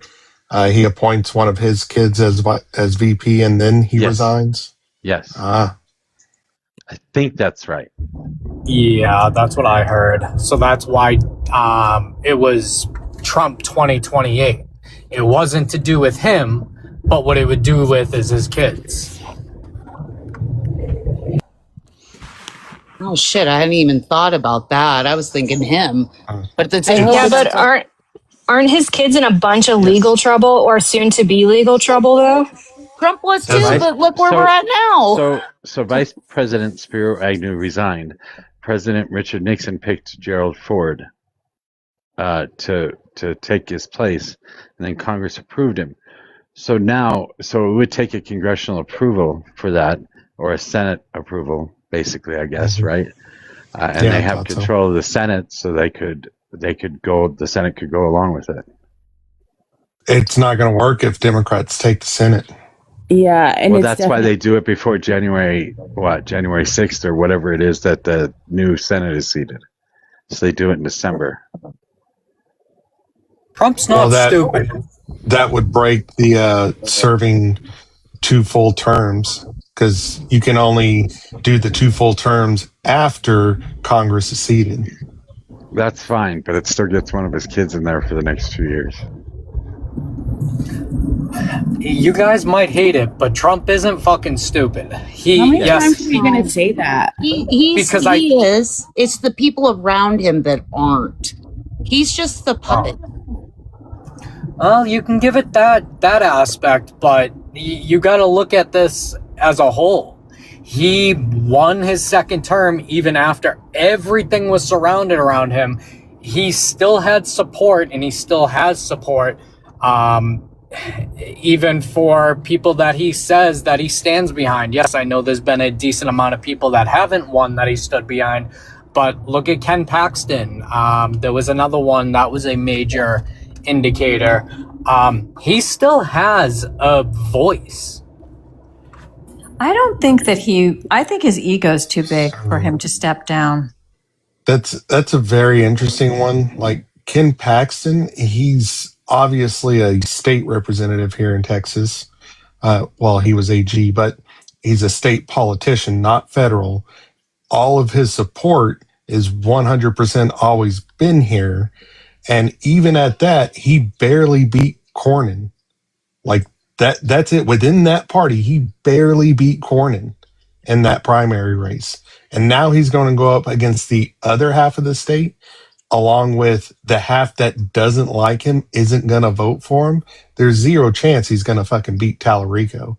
Like, we could have put a ham sandwich up and it's going to beat Paxton. I don't know, bro. But you got... Oops, sorry, bro. No, I really hope so. But every time I have faith in, a Texas vote like Colin Allred or Beto O'Rourke, it never comes to pass. No. So Beto O'Rourke would be below a ham sandwich. That was dumb. Putting somebody up in Texas that is an abolitionist for 2A, fuck no. Nobody's going to vote for him. If he would have kept his mouth shut on the 2A, he would have had a chance, but that's what unalived his whole campaign. But dumb shit you don't do here is talk about or try to abolish the 2A, and dumb shit you don't do in California is try to abolish avocados. And I will say I have met Beto, and I've had a couple of discussions with him. Thank God we had caucusing, but that's gone now. Beto was a really good dude. Like, I had a question for him. I asked one of his aides, and his aide's like, I honestly can't give you an answer on that. I don't know where he stands. And so she brought Beto over, and I had a full-blown conversation with him. And he's like, well, what's your email address and your phone number? Like, I'll kind of think about that, and I'll get back to you. And I don't know if he ever did, but at least he was willing to have conversations about things he didn't really have a viewpoint on, which I thought was pretty cool. So you don't think the Democrats have any issues going into midterms? that we don't have issues? Yeah, I mean, you guys are talking as if the Democrats have it full and sealed and it's going to be good and golden.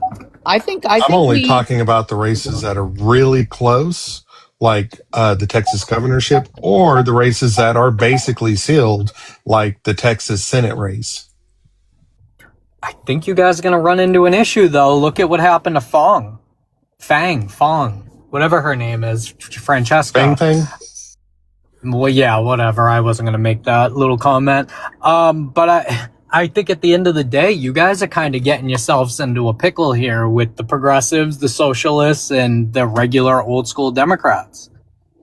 I don't think so. I think that's actually quite exaggerated online, because after Abdul al-Said won his, establishment Democrats backed him. After Mamdani won his, establishment Democrats backed him. We are seeing those progressive candidates win, and progressive leaders are backing them once they win. They're selecting their people primary wise. That's happening. But the reality is, I think that's quite exaggerated online. And I think it's strategically exaggerated online to make it look like Democrats aren't willing to work together, but we absolutely fucking are. And the leaders of our party, including Ken Martin, who's the head of the DNC, also backed Abdul, also backed Mamdani. There isn't some sort of huge fracture. That's just what your algorithm is trying to tell you, because it makes your narrative look better. In fact, it's happening for me, someone who is a progressive. That comes up on my page too. But once I go in and I actually look and see, is that happening? It's not.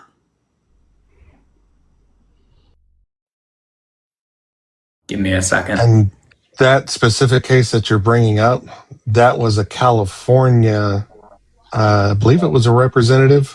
Like, they had handily won their particular district in their election. And this is a whole case that's coming out after that election and before the midterms. Like, obviously he's getting replaced. Like, no matter what the fuck he did, like, the Democrats just aren't going to vote for him. I don't know. I mean, I wouldn't even say it's what I see with my algorithm. It's kind of what I hear on here. I just don't necessarily... That literally is your algorithm, dude. Like, what is wrong with you? Oh, I mean, you can give it that. I don't know. I feel like you guys have the same problem that we had, 2 years ago? And especially bigger 2 years ago, not so now. That you guys kind of have like a party split in a way, but yes, more so on the progressive side. But moving forward, I don't know necessarily if you're going to have the old school Democrats, like the ones that are living at home that necessarily do not see and understand the politics side, that are probably going to say, you know what, I'm sitting this one out. Here's the problem. Here's what you don't understand. Most people who are Democrats are more informed voters than most people who just sit than like Republicans who are much lower information voters. Democrats have been paying more attention to, like, since everything going on with Trump, just generally, right? So they're like, I think for the first time, actually, I think we are actually going to fall in line. I genuinely believe that, because I am not seeing any of these schisms happening at the national level, and even at the state level. Even state elections, people are like falling in line because they see that, like, it's not a choice between, oh, like this Democrat or that Democrat. It's like you either pick a Democrat or you lose. I can get behind that. Literally, come this fall, I'm about to vote for a progressive governor and like an establishment liberal, because Tallarico isn't very much of a progressive. He's an establishment liberal. Now, I guess this can kind of twist us into Tennis's point I think she was trying to make, but what do you think the Democrats should do if they actually win? What do you think, like, if you had three choices to make, what would they be? Anyone? What they do? Is that what you asked? What should they do when they get in? I mean, there's so many things I could say they are going to probably do, but what do you think the Democrats should do? They should use every committee to start investigations on the Trump administration. Yeah. They should start investigation after investigation after investigation. They should bring everybody in front of Congress, make them testify over and over and over again. Nuremberg 2.0. Yeah, I agree. There's a mountain of corruption that we need to dissect, and that should be priority. Well, then shouldn't one of the top 3 priorities, like he's asking, being impeaching and removing the AG so they don't prevent those investigations from being corrupt or being held up? I would be good with that. I would absolutely be good with that too. I think it'll be easy to impeach him. I'm in the dissenting opinion. The moment that Democrats take office, especially if this whole like shuttering of the Trump administration is going to happen with all the resignations and whatnot, this is the opportune time to enshrine like AB into the Constitution. I would love that, but that's not at the top of my fucking list at the moment. It's at the top of mine. Well, saving democracy is at the top of mine. No, Tattoo, it's the top of my list because there are women that are dying. They are dying across the country from lack of access to care. That has to be at the fucking top of the list. I get that. 23-year-olds are becoming. You can't. There's no way you're getting 3/4 of the states to agree. Yeah. To codify it? You don't need 3/4 of the states to agree. This isn't codifying. He said put it in the Constitution. Oh, no, I just wanted to codify is the top of my list. Putting it as an amendment, that's another thing. But the reason I say it's not the top of my list is because I think we need to save our democracy with our Constitution, because yes, we have women that are unaliving, but if we don't do something to fucking solidify what we have as the United States, we're going to have men and women unaliving. Like, we have to look at the whole picture, not just 50% of the population. We have to look at 100% of the population. I think you can do your investigations through committees and in the background, but at the top of the list, I say enshrine because there are a lot of red states that have already enshrined AB in their own constitutions. I think we could get 3/4 of the states, but at any rate, if we start with an amendment and start pushing that, I mean, any negotiation into just like codifying it into law, that's going to pass. That's your guarantee. Now, enshrinement, we just push for that top part and focus on that. Yeah, we will actually get at least bare minimum codification. Maybe you're right. Yeah, he's right. And to be frank, like it is, I think it shows that, I think that doing that would show that our democracy is still viable in a lot of ways, because we can't just let like women, not only are women unaliving, like 23-year-olds are being sterilized because of it. Like women are afraid to have children now. Women are losing rights going from state to state. That is like a major symptom of democracy decline that I think needs to be fixed. Like, I mean, it's like I'm a blue state and I'm very much shielded from that. I think about it fucking 3 times a day at the very least. What about putting an amendment in there or codifying or whatever of making healthcare a right? Because technically healthcare is not a right under our Constitution. You're gonna be opening up cans of worms. Just like you saw here, you notice how Justina and the Republicans didn't say anything about AB being enshrined or going as an amendment. The moment you start bringing up other things that they can somehow argue against, that you're just going to get bogged down with that. Right now, you have red states as deep as Missouri that have enshrined AB in their own constitution. Like, we have 3/4 of the states to do that amendment. I am just saying, if you focus on that at the bare minimum, we get federal codified law, and it would eliminate all of the bullshit that are like 4th Amendment violations, 3rd Amendment violations. Like, we would just end that in states like Texas and Georgia. Well, the reason I said of putting it at healthcare, like labeling healthcare as a right, because we know that AB is healthcare, right? So it's the umbrella in which that falls in. So if we can build the umbrella first, and then everything that falls under the umbrella itself, kind of get what I'm saying? I do agree that on this list of things, I would put universal health care above AB just because it can be, like you said, it can be put under an umbrella, and that would only strengthen when you do codify AB. Well, I'll just tell you like with what. all. You can do both of the same thing. Both of the things at the same time. Sorry. Well, I'm not even No, saying that's true. But Derek was saying, what are the three things? And so I'm saying in my ranked list, universal health care is above that. Well, I'm not, even though I do agree it needs to be done. I'm not saying universal health care. I'm just saying healthcare as a right, because like we have the right freedom of speech. You know, it's our first.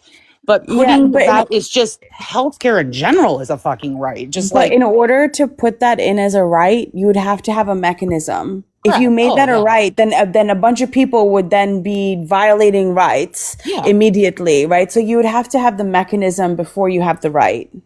Yeah, no. I'm not saying that. I'm just saying like looking at the framework of how we would make just healthcare overall a right. And then once we have that umbrella encompassing healthcare, then we can work down from that umbrella and saying that AB is a right, or that gender affirming care is a right. You know, but you need universal health care before you make it a right, because there'll be no mechanism. Do you see what I'm saying? You can't say healthcare is a right, and now you have all these insurance companies who are essentially going against the Constitution all of a sudden, right? They're gonna fight that tooth and nail, and they're gonna win that they're just gonna win that in a legal battle, right? Because that's totally unfair to them. You would need universal healthcare first because you need the mechanism. You get universal healthcare, then you can make healthcare a right. And I also want to add, I am not against universal healthcare by any way, shape, or form. I am all fucking for it. I'm just trying to think of how to make it like playing the Republican game of using the wording to be like, see, just kind of playing that game. But yes, I am absolutely for universal healthcare. I think you guys are opening cans of worms that you don't even think you're opening, because I think everyone's dad said it. To try and do universal health care, you would have to shift all the taxes around. You would have to get the AB situation under control first, because you can't have one state that allows it and then another state that doesn't, and then it wouldn't be a state. It wouldn't be state by state. It would be a universal healthcare system. I'm going to read something it's really short, I promise. I just want to read the abstract from this paper. The U.S. spends more on healthcare than any other nation, yet tens of millions of Americans are uninsured or underinsured, and coverage retractions enacted in 2025 are widening these gaps.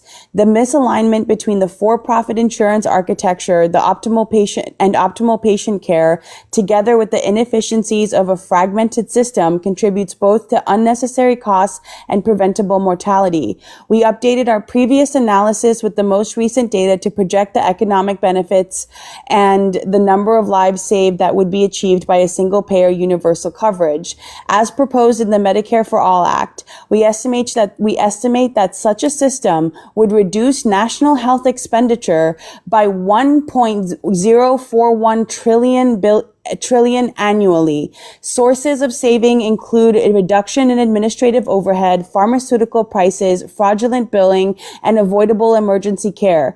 Combined with the reversal of recent retractions, universal coverage would save over 114,000 lives annually.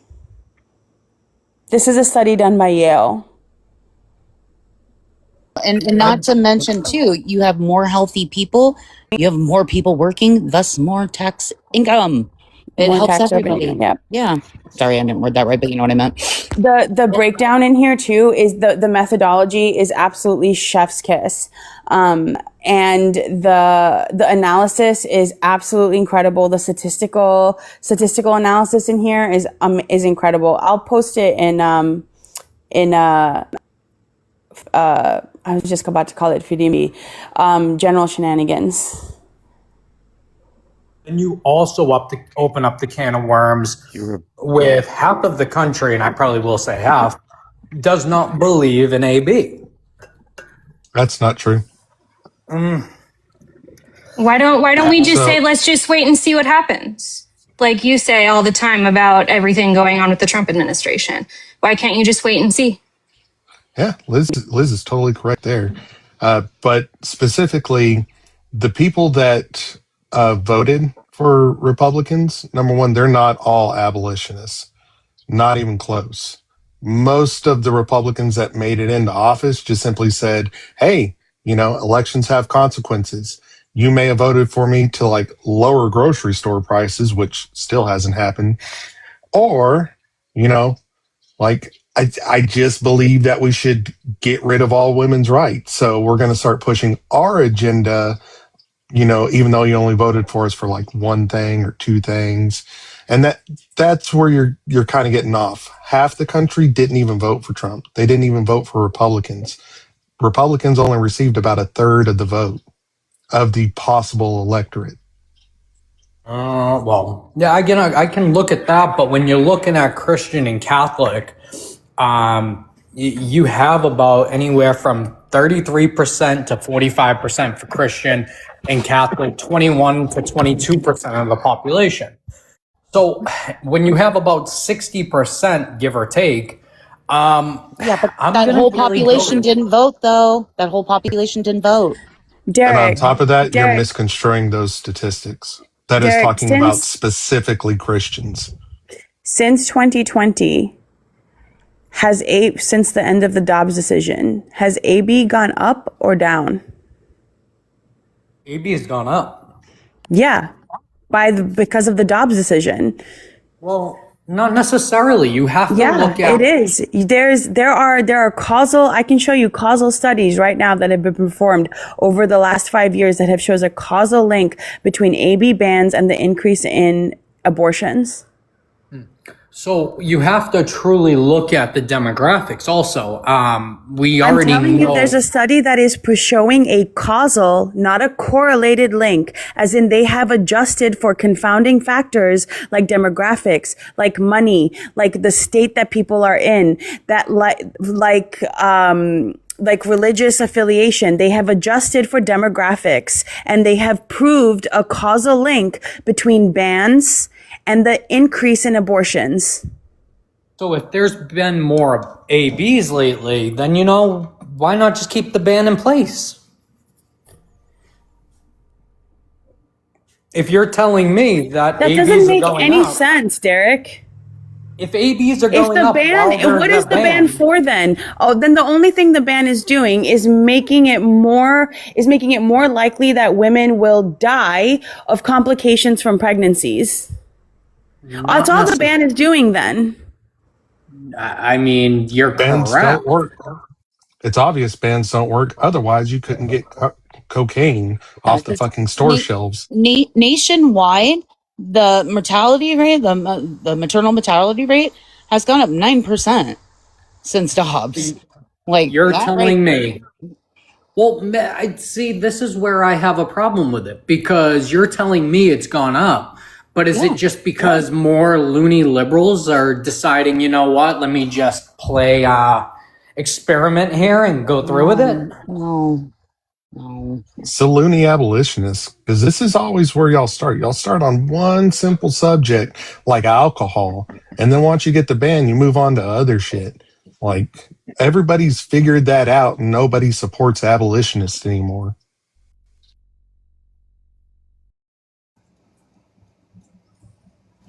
Don't see the necessary reason, especially like Massachusetts, for a full-term AB. That, in my book, and I would imagine in your own book, Brobot, even if you've shifted a lot to the left in the past year, that you would think that is absolutely disgusting. No, let me explain to you why that exists, Derek. 93% of abortions happen before the first 13 weeks. That other 7% of abortions typically happens because of cancer diagnoses, as in the woman has been diagnosed with cancer and she can either die or she can have an abortion, right? And that's usually up to 24 weeks. After that, it's usually a case where the fetus is going to be born in a ton of pain and then die. A diagnosis like osteogenesis imperfecta, a diagnosis of the woman again having cancer, in which case they will have a C-section and hope that the baby lives, right? Nobody is going 6 months or 7 months pregnant, building a crib, creating a nursery, and then all of a sudden it's like, nope, I just don't want to have this kid anymore. That doesn't happen. The reason we have to allow it up to then is to make sure that doctors have the ability to have discretion when the mother's life is in danger or when the fetus is no longer viable. Otherwise, you get women who at 20 weeks have a baby in their belly that dies, and then they have to get it checked 3 times over the course of 4 weeks before they can get it aborted, and then they end up septic and and end up having a hysterectomy and are sterilized at the age of 23. People who wanted babies, that's why we allow it. Not because baby people are just deciding at 9 months that they don't want to have the baby anymore. That's not how that works. Yeah, I've heard that argument quite often. And to be real with you, Derek, I haven't moved more to the left. It's just the left is embracing everything that I've talked about for quite a long time. But right on topic here, you're saying 9 months. I already know the statistic, even before the fall of Roe, 26 weeks. Every abortion happened before 26 weeks. Less than 1% of abortions happened after 26 weeks. And that was 99.9% a medical emergency. That 0.1% is just labeled as unknown.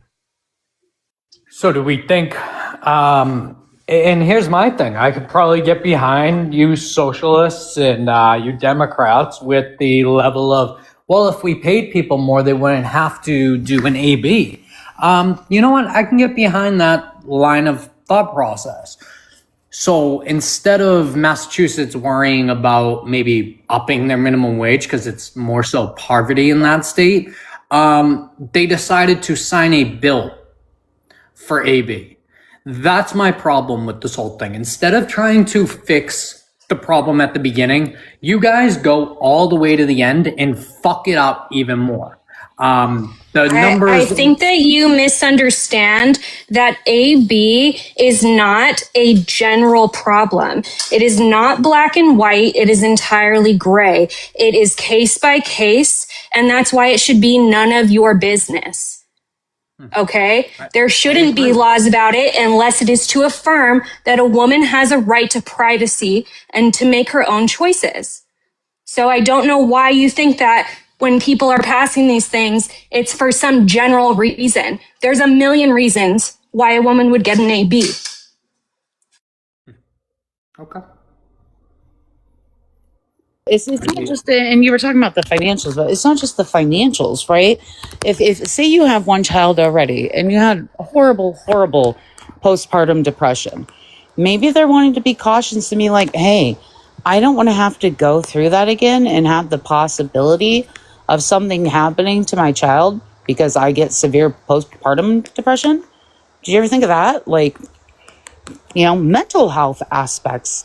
Nobody ever really talks about that. We talk about the health of the mother, right? Like her health is in jeopardy. Okay, what about her mental health being in jeopardy?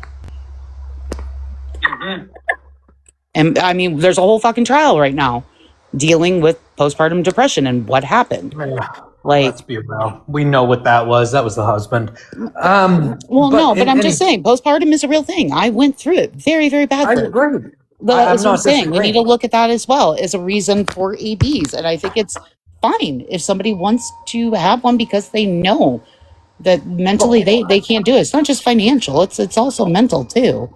Or lack of a support system too. What makes you so superior that you can just end somebody's life? Because I was superior enough to make it. Do it at the state level all the time. It's called death row. So the saying, "I brought you You're into this not world, I wrong. can take you out," right? You're not wrong about that, bro. What? I just think it's absolutely disgusting. You It's played into not the because game. it's not. No, Derek, it's not us saying that we're going to make that decision for people. We're saying that the people who are in that situation get to make that decision with their doctor and with their family. I'm not saying now the state gets to make that decision. Now I get to make that decision. No. It's the person experiencing it in that context. It's a ludicrous argument to say what makes you think you're superior enough to make that decision. It's not our decision. It's whoever is in that situation. It's in their context. But why, in the end of the day, is that something somebody should be able to do? Why should you be able to make a baby and then decide, you know what, fuck this, I'm just gonna, you know what? Why is that's almost the same as you going out and just... You're just making old arguments. We've already been through this. You're just making old arguments. Hearing it. No, it's because it's not that. Because if it was just that, if that was the only reason people were ever having abortions, that would be a different story. The problem is once you make a ban, once you don't allow it, the people who end up wanting kids, who end up, a whole other load of people get swept in the crosshairs of that. And yeah, if some people don't want to have kids because they're not ready, or because they don't have enough money, or because like they are not in a mental health place or a health, they don't have the health to do it, they get the freedom to choose that. You're not the one who has to do it. You'll never have to be the one who goes through it. So why do you care? Let me make you a parallel, Justina. That way you can understand it from a man's point of view. If you start taking testosterone and, it's forbidden for us to do it. We've got a ban on testosterone and steroids. And you start taking the testosterone and steroids because, I don't know, you want to bulk up, you want to lean up, you want to run faster, like all the shit that testosterone gives us. And then you go into afibrillation and you go to the hospital for your now congenitive heart defect that was acquired by taking too much anabolic steroids. And they tell you, well, we can't treat you until you actually go into heart failure. So we're going to send you home with some Tylenol and Midol, and you can figure it out. If you're about to like pass out from a fast heart rate, then you can call the ambulance and maybe we can treat you at the emergency room. Like, would you want to start doing steroids and stuff in that particular instance? Or maybe you're already doing it and now you can't get care? I think if you do something illegal, you get the end of life consequence. If I went and just did a line right now and I went into AFib, you know what? Let me just put me down because I did that. I'm not putting that on anybody else. Wild. So I mean, you want hospitals and actual paramedics to figure out, like they walk in the room to put the paddles on you and they say, oh wait, look, there's some powder on the table here. Like take the pads off. We'll leave them here and just call the coroner. Like you want paramedics to make that decision on life and death. I mean, honestly, yeah. I think we need then to let come the fucking to mothers decide on life and death. Like, what the fuck is your problem?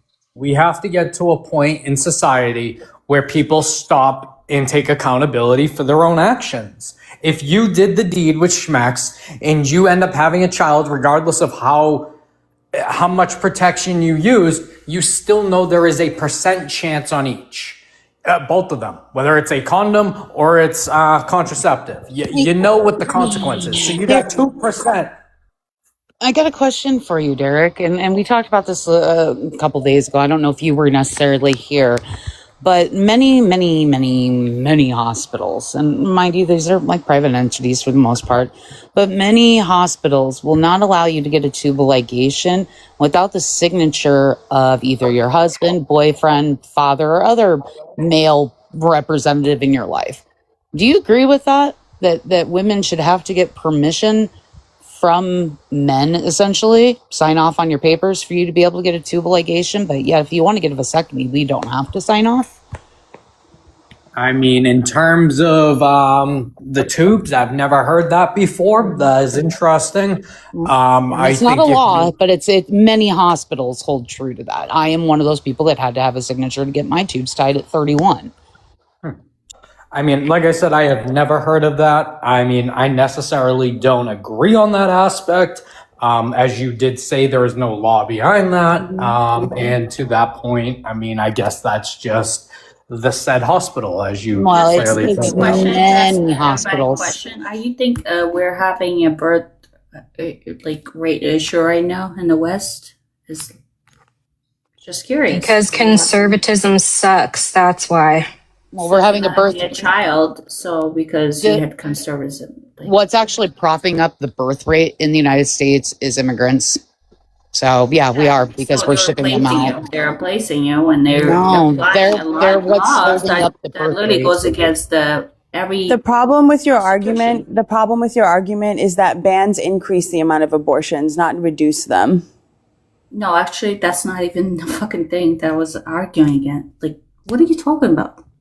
Like, if the idea that any kind of for people having kids, we're talking about abortion. So I get where you're coming from, but you're teaching a group of women coming into the world, and you're teaching them to hate feminists, to hate family, to hate women, to be a woman. And that's not what doing that. Hold on. Let me finish. And you're teaching them, having children is this something that's preventing you from becoming somebody, and you have this whole culture based on unaliving this a child that's getting in away from achieving this independent lifestyle, which is feminism teaching you. And then I get it. What's gonna happen? You're not having children. Obviously, you're not gonna have children. I get what you're saying. You gotta bring more people. Understood. I'm understood.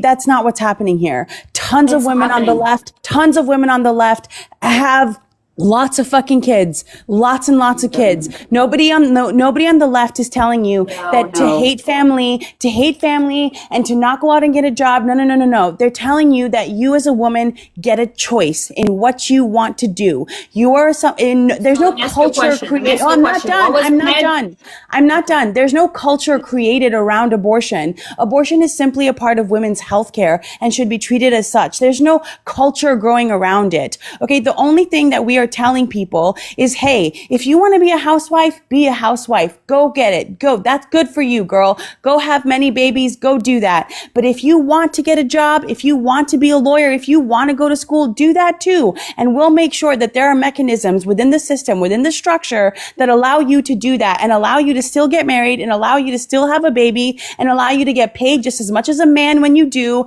allow you to take maternity leave. That's all we're asking for. Every single thing women have today, from protections when they're pregnant, to protections in the home, to protections from being fired when they have babies, has come from feminists. You want to know what I find funny about this whole aspect of it? I'm going to reply to her because she replied to me, right? Please, if you don't mind. Here's the issue I have with you, right? Let me ask you one question. What was Planned Parenthood called before it became Planned Parenthood? Just make your point. I didn't ask you a bunch of questions. Just make your point. It makes more sense than you think it does. Because what was Planned Parenthood? Then just say what it is. No, it was called the Negro Project. That's what it was called. That lady, she was born into a big family. She did not like having a big family. Yes, Sanders. She did not like having big family. She hated it. But then she expressed that hatred towards other people around her. It was even to white people, it was Italians, everybody that had to get rid of it. It was called the Negro I'm going to stop you right there. That's misinformation. Planned Parenthood was originally founded by Margaret Sanger in 1921, and it was named the American Birth Control League, not the Negro Project. That is just misinformation once again from the right. Whoa. I'm gonna help you both. I looked it up for you.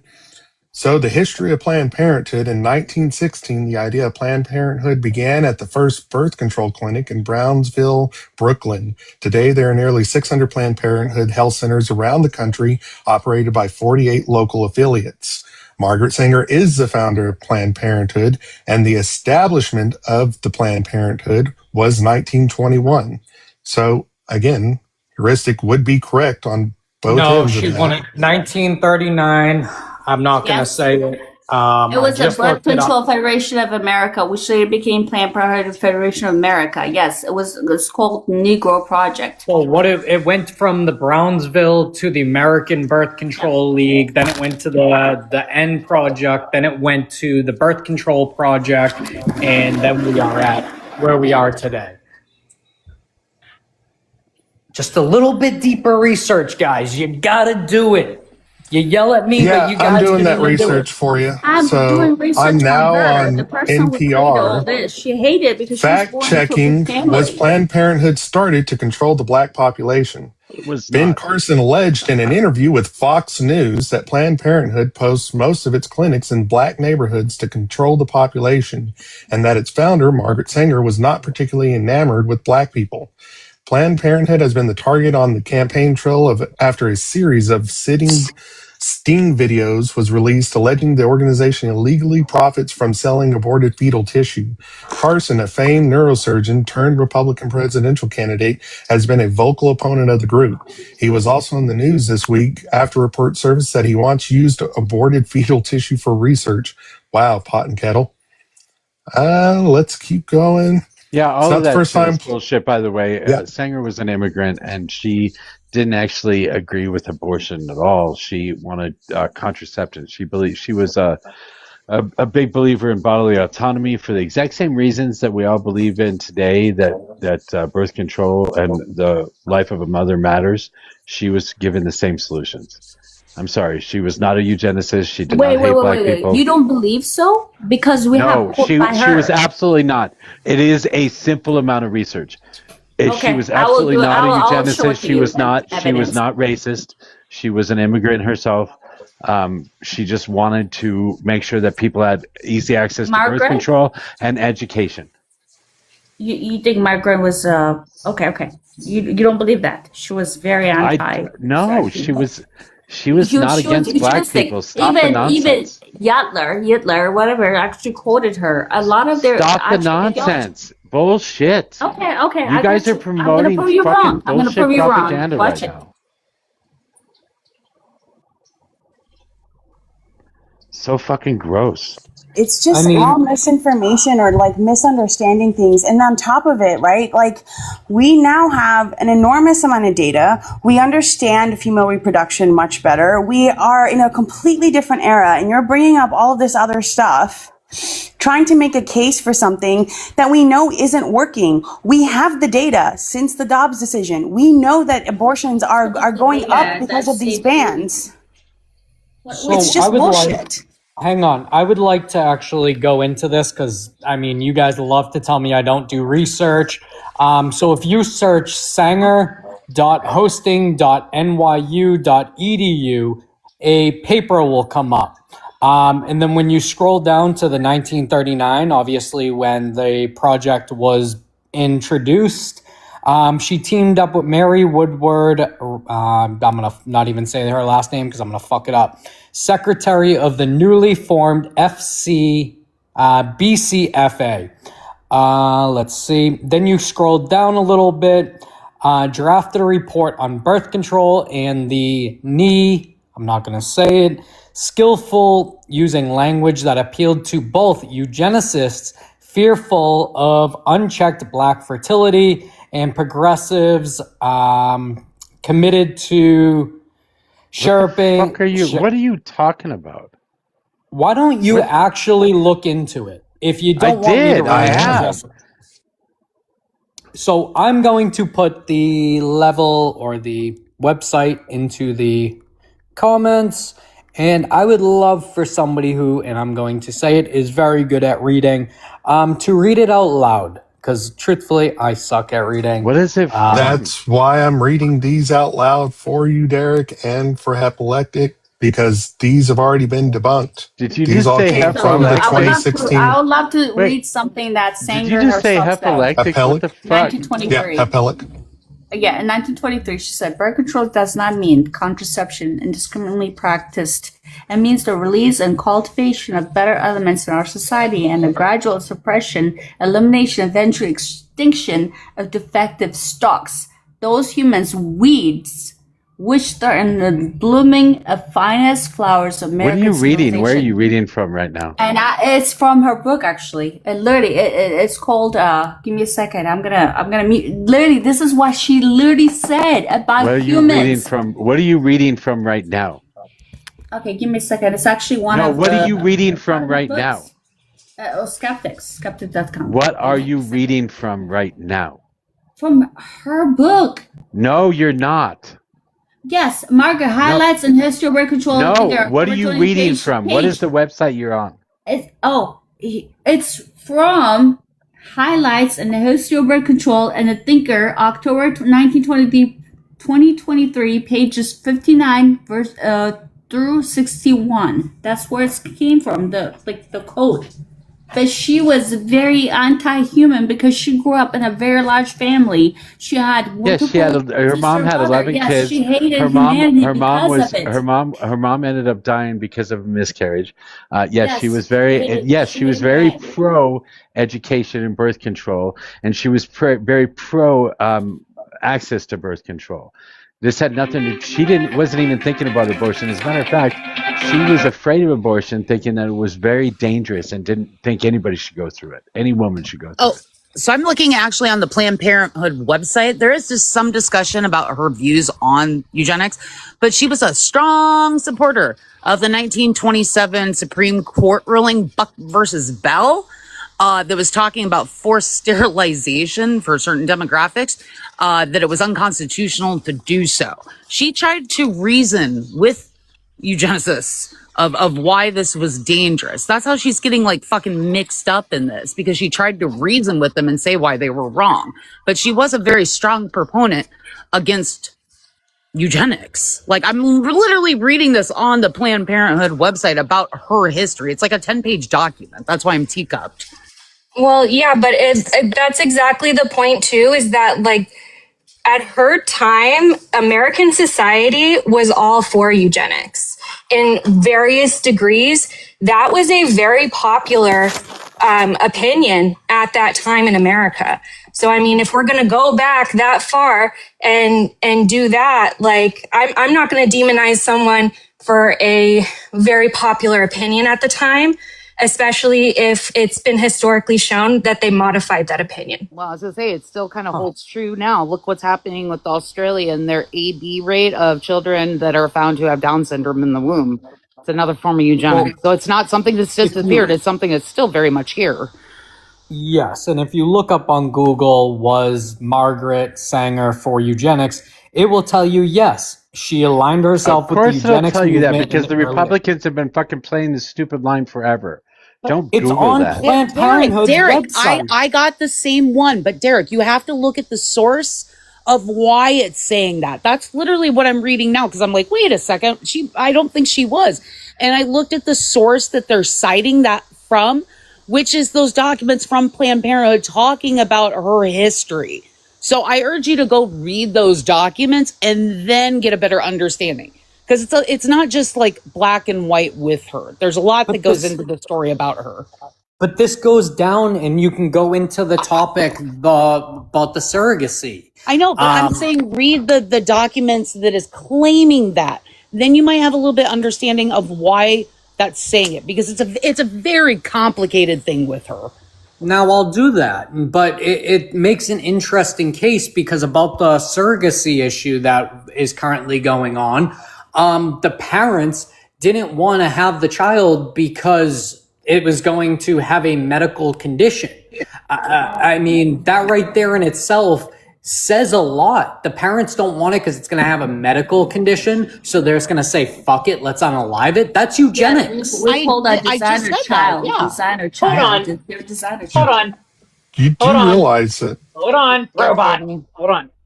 This coming from the guy who literally said Iceland had it right about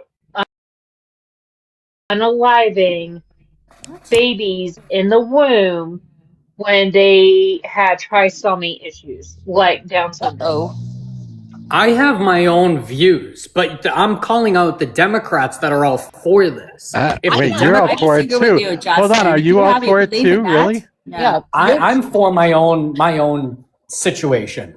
So what's wrong with children in the stomach in the womb who are autistic? Yeah, no, you're just a hypocrite in this Yeah, fucking sense. Then you better yeah, just you gotta stop stay it, Derek. consistent. It's a life or not. Life is precious. That's Well, what we're talking about. that's not what he was saying. He's saying that No. But the thing is, if he's willing to compromise his belief to say that certain things are okay, like That just makes him a partisan hack. That's all he wait, is. Derek, did you say you were pro AB if the child is found to have autism? Yeah. About a He told 6 Pepper hour. that she should have gotten rid of her son. Well, there was about a 6 hour conversation around that. Well, I wasn't here, so there's no context it that wasn't make that right. It wasn't here. That's But wild. to well, simplify no, in any it, conversation, wherever the fuck you were that you said this, did you Yes. indeed say that? I said if we don't stop having kids with some sort of illness, we are going autism isn't an illness. a special ability. What the fuck is the word? I'm trying to think. We of just have extra neurons in our brain. What about it? Yes, but if we do not continue to figure out what's going on and why that keeps happening, we are going to end up a country full of that. So I said at the moment, What's wrong with that? because we should figure out where this is coming from. What is it stemming from? Derek, I'm on the That's a spectrum. fallacy. Hold on, Derek, I'm on the spectrum. My child's on the spectrum. Is there something wrong we're all with on us the that we shouldn't be able to exist? I didn't say you shouldn't exist, but we need to figure it out. What's wrong We need with to it, figure out though? what is causing everybody to have extra chromosomes But or that's whatever it is. like saying that's what's wrong with somebody being blonde or somebody being a brunette because they have a different type of chromosome. Do you see what I'm saying? There's nothing wrong with autism. Yeah. Justin's right. Would you stop interrupting? You were just bitching about people interrupting you, and now you're doing it again. Stop. So again, Derek, why is having autism something that you view as being less than? I wouldn't say I'm viewing it as being less than, because people with autism are smarter overall, especially people with Down syndrome. But I want Down to know. syndrome isn't autism. That's No completely shit. different. That's why I said and Completely autism different. or Down syndrome. I want to know what is causing this. How is that happening? Okay. Because I'm sorry to say, a lot of this has to do with generational issues or foods. If it's linked to the food. Even if we were to find the causation of it, do you want to cure autism? What is wrong with it? Is what I'm saying. Hold on, honey. You said you don't want to end the life because you're so upset the fact that you want to end that life. Why are you upset with that life being saved? Why are you? What the fuck are you even What are you saying right talking now? about? Yeah, exactly. So Did again, you just have a stroke? What not again, saying- Derek, even if we found the causation of autism, okay, the only reason you'd want to find a cause is to find a cure. Why does autism need to be cured? What is wrong with it? I would say because we need to figure out what is causing autism as a whole, and then for it to be cured, there's nothing wrong with autism. Okay, But then if why we're are we trying to having find a people- cure? But if we're having people with disabilities that down the road is making things a lot harder, because people with autism or Down syndrome or any other disability. Stop comparing the two. One's completely different than the other. One is a chromosome defect, and one is just we have a fucking marker that gives us more neurons in the brain. They're completely different. So stop comparing apples to oranges, because they're not the same, Derek. Again, if we're trying to find the causation of autism, that means we are wanting to find a cure for autism, meaning that there is something inherently wrong with autism that we need to cure it. So again, what is wrong with autism that you think we need a cure for? Because there's people with high functioning autism that Don't use those terms. It's not high functioning, low functioning. We're on a spectrum. We have different abilities. That's all. Okay, so the people with I don't know which way you level want. 1 through 3 support needs. Okay, so the people who need the support more, I would love to see that shift where we can figure out what's causing that. If there is something that actually caused it, if there's something that is linked to it, if it's something in our food, I would like to know. I've got a son who's nonverbal in level 3. So I can tell you that his life is perfectly normal, aside from the fact that he has trouble communicating and sometimes he has trouble regulating. He has just as much dignity as anybody else and just as much capability to live a life as anybody else. And if you keep on talking about this bullshit about, oh, you just wish there was research into it, you have not read a single credible study, so I don't want to hear it. RFK straight up lies when he says that there's no research. There is decades upon decades of research, and you guys are just fucking pulling it out of the air to another group and to make them your boogeyman for your conservative agenda. It already happened in the early 2000s. We already had congressmen in the early 2000s talking about autism was a plague. They were Republicans, by the way. And then I had a kid and I got to a point where I was like, oh, I'm so glad that there's a communal understanding. Much better than in the early 2000s. And then you guys fucking ripped that away. And now I have to debate with people like you about whether or not my son is at the same level as you are. And with your bullshit virtue signaling, I don't like it. Hang on. I want to throw something at Derek really quick. Derek, I want you to hear something. Hang on. Let me one at a time. I just want to make sure that Derek Liz understands that Derek doesn't have any dignity, so maybe not use that part. But go ahead, Tattoo. Yeah, I was just going to say, Derek, I want you to chew on this for a little bit, some real life shit. All the stuff you were just saying right now, my 9-year-old was sitting on the couch next to me, who's also on the spectrum, and heard that. And she asked me, why does he think that there's something wrong with me? But Tattoo. Chew on that for a second. My God. You asked me a question while being next to your kid. I'm sorry. That's not something I would have done. She knows there's nothing wrong with her. But she was just like, why? There's nothing wrong with me. Why do people think there's something wrong with me for having autism? That's what I'm saying. Like, there's nothing wrong with us. We don't need a cure.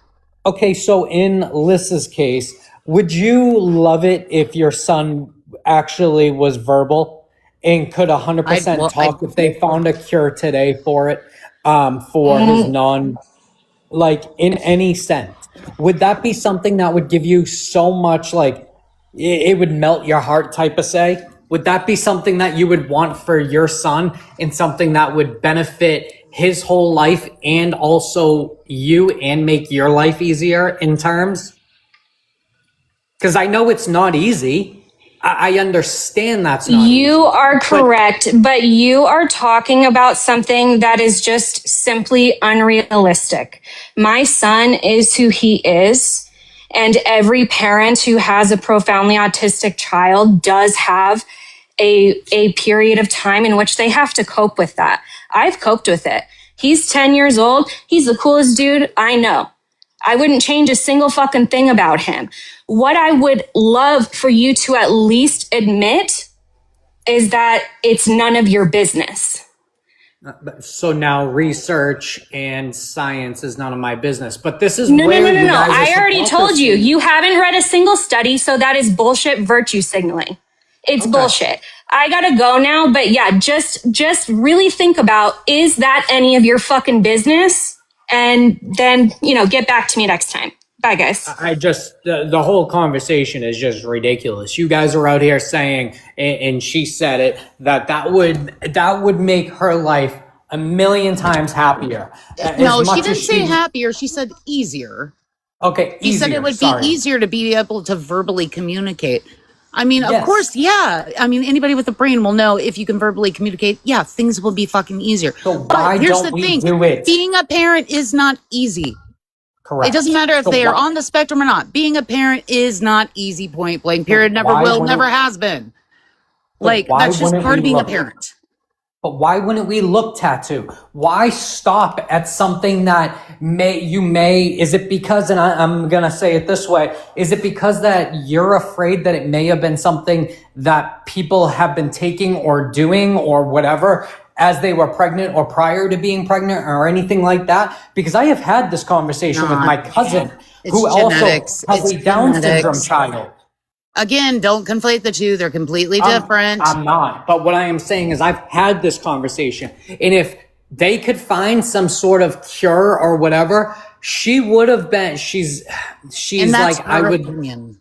No, but yes, that is her opinion. And she would be sad to know, but she would also be happy because if it is something that she did while she was pregnant or a generation before, that would break her fucking heart. But if it's something that can help overall in the long term of things, I don't know why people are fucking against wanting to look into this. Okay, so you're shit saying more. you're pro-choice then? So you're saying you're pro-choice, that if we could get rid of it, you know, we could do ABs. Like if you could see in the womb that your child's going to have Down syndrome, right? Which we do have that test now. You're advocating for having an AB, saying, hey, it's going to make my life easier. The child's not going to have to suffer. Like, in a nutshell, that's what you're saying, Derek. So, to the same point, like, if we could figure out a way to get rid of cancer entirely, would that be something you'd be against? If we could sit here and study it and understand and try and figure out where this shit is coming from and how people are getting cancer, but we, for some reason, don't have fucking cures, but we can fucking magically do all this other shit. It's a bunch of bullshit. Yeah, but if people that have autism or Down syndrome or whatever, we're looked down on for having that. People with cancer, they're not fucking looked down on. In fact, if anything, the fucking community rallies behind them and has like fucking fundraisers and motorcycle rallies to fucking raise money for them. When's the last time you fucking saw a motorcycle rally for somebody with Down syndrome or autism? Like Autism Awareness Month. I mean, realistically, I do see them a lot. I do see people supporting it. I do see people with the puzzle piece license plates. I do see it. You may not be aware as much as maybe I am, but I'm not fully against people with any disabilities. But I want to figure out what the fuck is causing it. I want to know if it is something that is linked to our fucking foods. Because as we know, red dye 40 is and has been linked to ADHD and hyper children. That's false. That's that's the fucking crunchy granola science bullshit. Oh, like, Jesus Christ. But this is what I mean. If something could shift the way our fucking world is, you guys are all for it. Until it's something that you guys actually full on believe, you guys don't want to fucking take a stand at it. I'm for women having choice with bodily autonomy. And I am for fucking letting kids have fucking autism or fucking having Down syndrome or fucking whatever. Like, dude, I don't get where you're pot kettle black. Like, that's all I can say. It's belief is for you, the sheeple, not for me. All right. I don't know. I think it's absolutely just insane. I would rather spend. Sheeple, tell us about your shepherd. Ooh, I got a shepherd now. I would absolutely love to spend. Are you not? Are you not a Christian? Is Jesus not your shepherd anymore? I mean, not necessarily. I've never been a full-on Christian. I mean, I have Christian views, but I don't go to church. I'm light. Is there a Christian light? You're either a Christian or you're not a Christian. There's no. I think it's non-practicing Christian. I think that's called. Like I believe half of it, the other half I don't.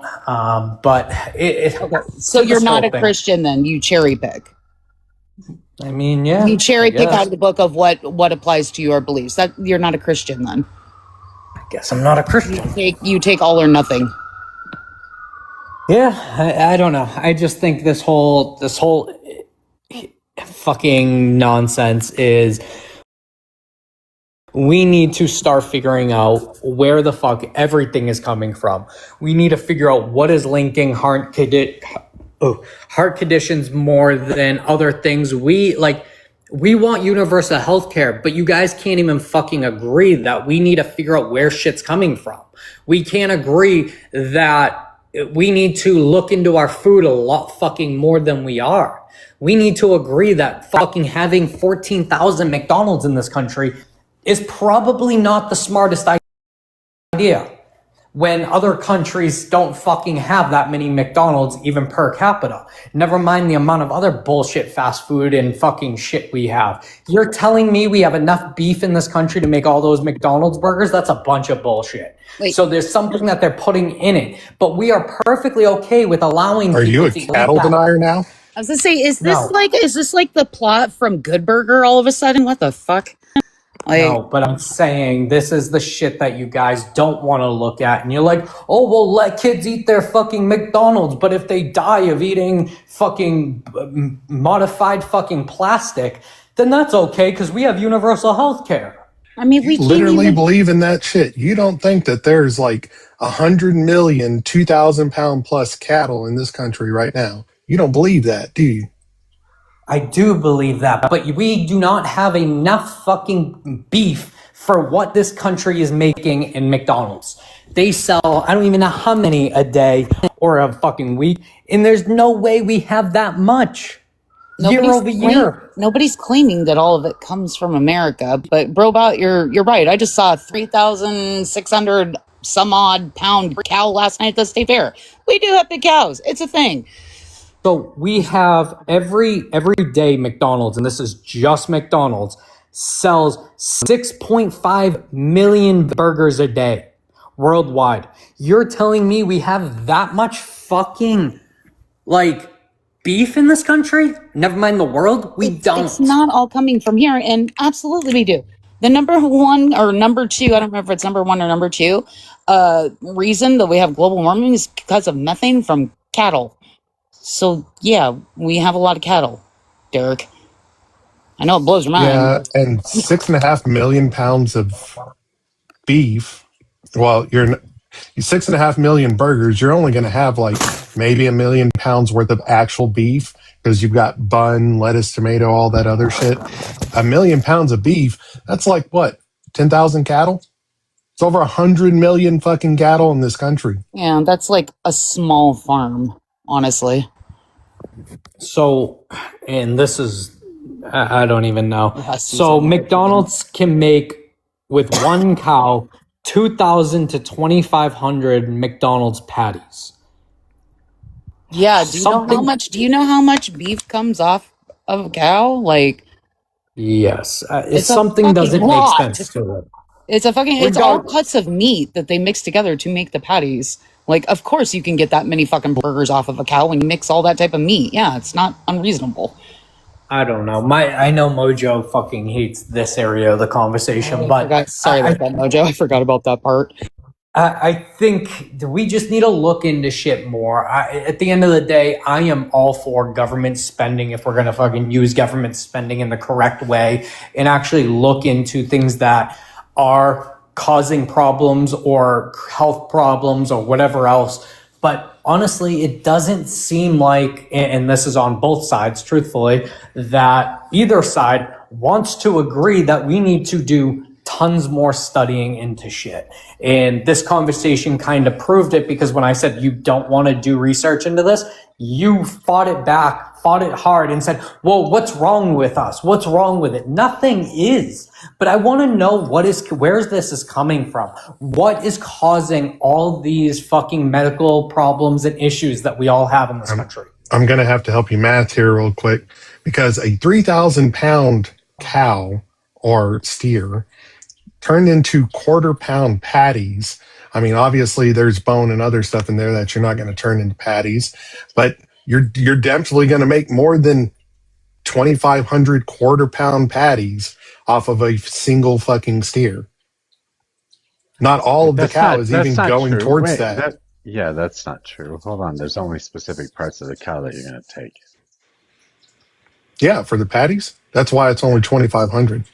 If you used all the meat, like Tattoo was saying, like mixed it all and just use all the meat to make patties, you would have like 10,000 patties from a single steer. Okay, so what's your point? Yeah. Derek can't fathom that they are selling 6.5 million hamburgers at McDonald's. Because it's not real meat. There's no way. Yes, never the mind. fuck it is.